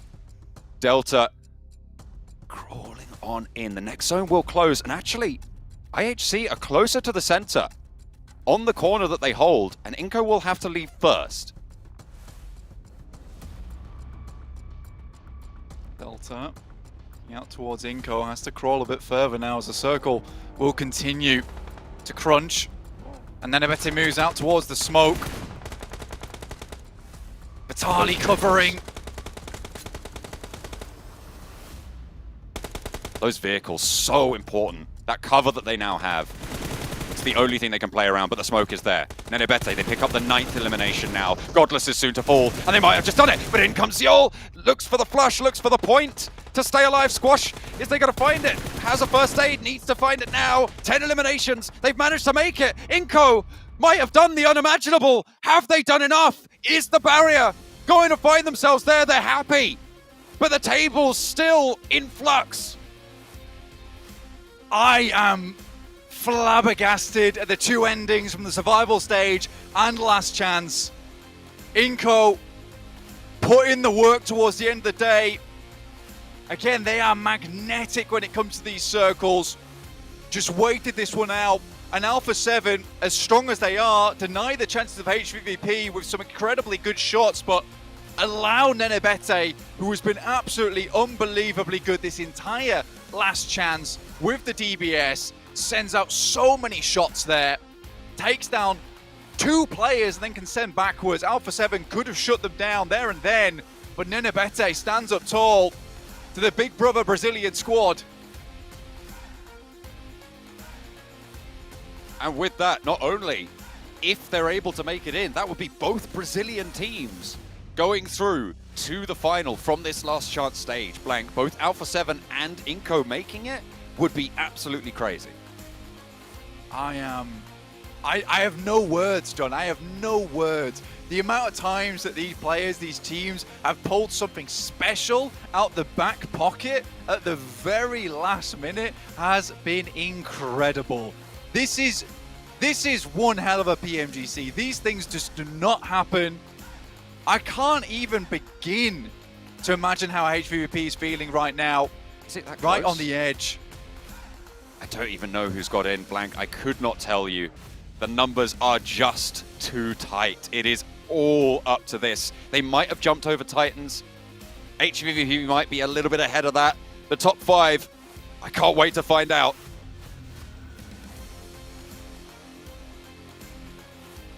It looks like, hang on a minute, they've just found out. I feel like iNCO know. What a way to find out. The celebrations are there. I think that can only mean one thing, Blank. They are going to join their Brazilian teammates into the PMGC in Jakarta.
The shotgun heard around the world for Nenebete. iNCO Gaming might have just qualified through. We saw celebrations, but we haven't seen it locked in just yet on our side. 26 points coming in for them as they fend off Alpha 7 at the very end. And that might have been enough to qualify them through. But looking at the rest of them, 17 for Alpha 7, IHC with 15. Let's just take a look at overalls now so we can see who has made it in. And iNCO Gaming by 1 point over HVVP and Titan have done it. If it was tied too, it would have been won by iNCO still. They got more placement points, but iNCO Gaming, we said it, Jason, there was one game. They had to go for the chicken dinner with a lot of the limbs. That was their only opportunity to make it over into the PMGC 2022 Grand Finals, and they keep the dream alive with a central position. And that fight, Nenebete Sandstorm, I mean, what? Peak fiction right here. What's going on? iNCO, one of the teams that qualified by 2 points only, managed to do it again and qualify by a difference of 1 point. What is the story of this team and making it into the next stages of the tournament? My god, HVVP and that last player trying to survive as long as possible. Titan getting eliminated earlier on. Oh wow, but having Titan three... They were like, what, 3rd place going into this final match, if I'm not mistaken? Yeah, Yes, 4th sir. place at 4th. 96. And to fall at the very end. But to be honest, gentlemen, the best part about this is we think back to day 1. Sandstorm saying, there's no way he's going to make top 5 here. And they did. They made it by 1 point. But unfortunately, that means Bigatron won't be there to play in front of the home crowd for PMGC 2022 over in January here. But we can see all the teams participating now here in the grand finals. Honestly, this is setting up to be the best PMGC. It's already been the best PMGC, but the best PMGC finals we've ever had. It's going to be amazing, Jason. I mean, every single team that's qualified in the group stage, of course, came out like absolutely swinging. The last chance was down to the wire for a lot of these teams. I think that I was going to say I would not have it any other way, but it's just so many teams that could have qualified. It was just who was going to make it, no idea, but I definitely am happy with this lineup. And SMG and also Alter Ego are two amazing teams from, of course, Indonesia and, of course, from the PL scene for Team SMG. So I cannot wait. 1 month cannot pass any sooner, Jason. Okay, Christmas, screw that.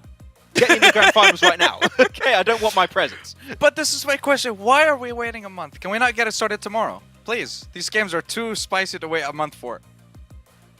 No, we can't, Sandstorm. I'm sorry.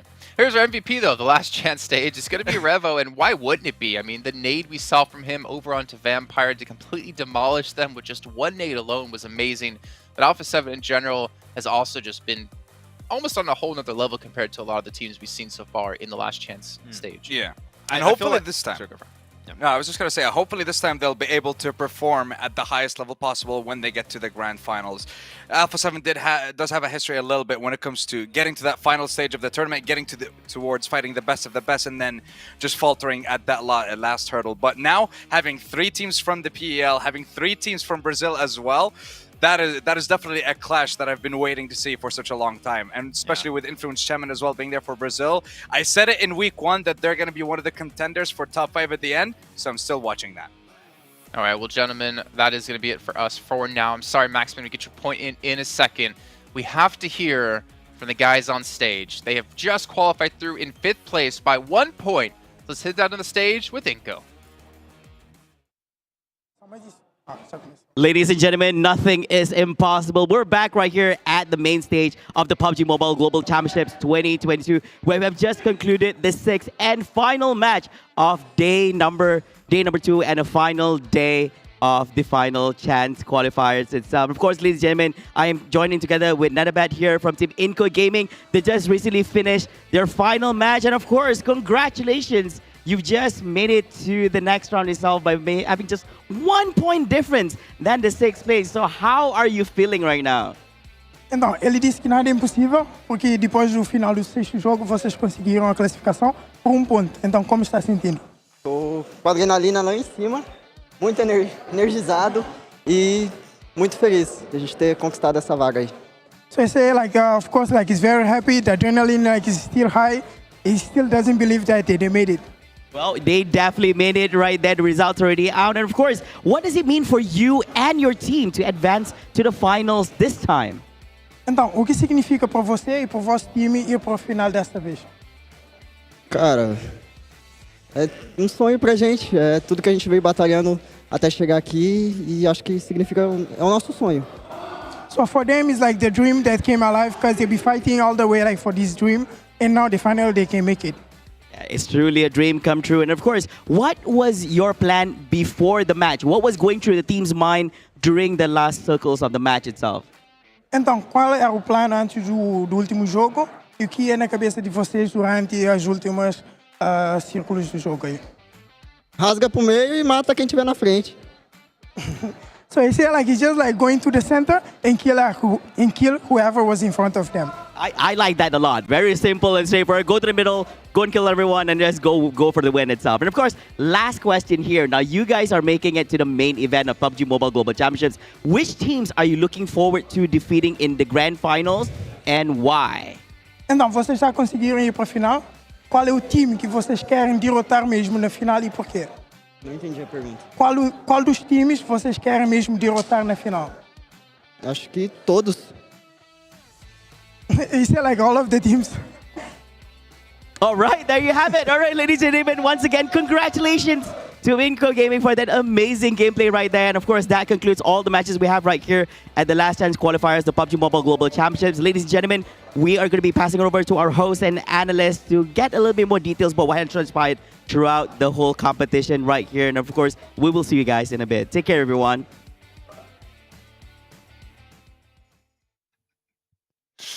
much like his answer. So which teams are you really looking out for in the main event?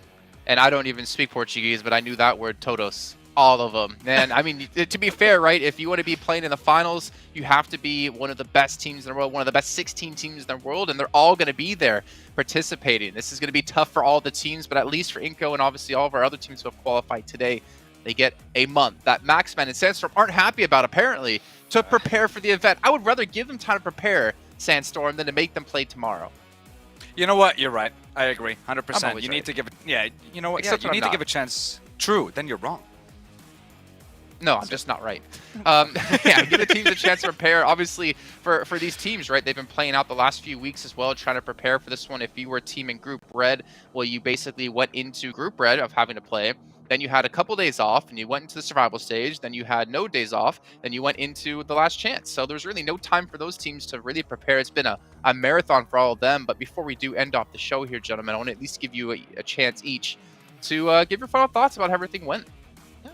Peak Fiction, best PMGC. I think I already said this quite a few times, but really being able to see all these teams go down to the wire to hopefully make in the top 5 has been just an amazing experience. And yeah, it's really hard to put into words seeing how these teams have been able to qualify until the very end. I do think that it's very unfortunate that the hopes of some of the teams have just been shattered on the finish line, mainly looking at HVVP. Yeah.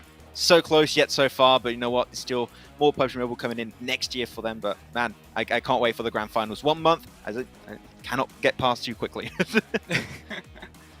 Sandstorm, what about you?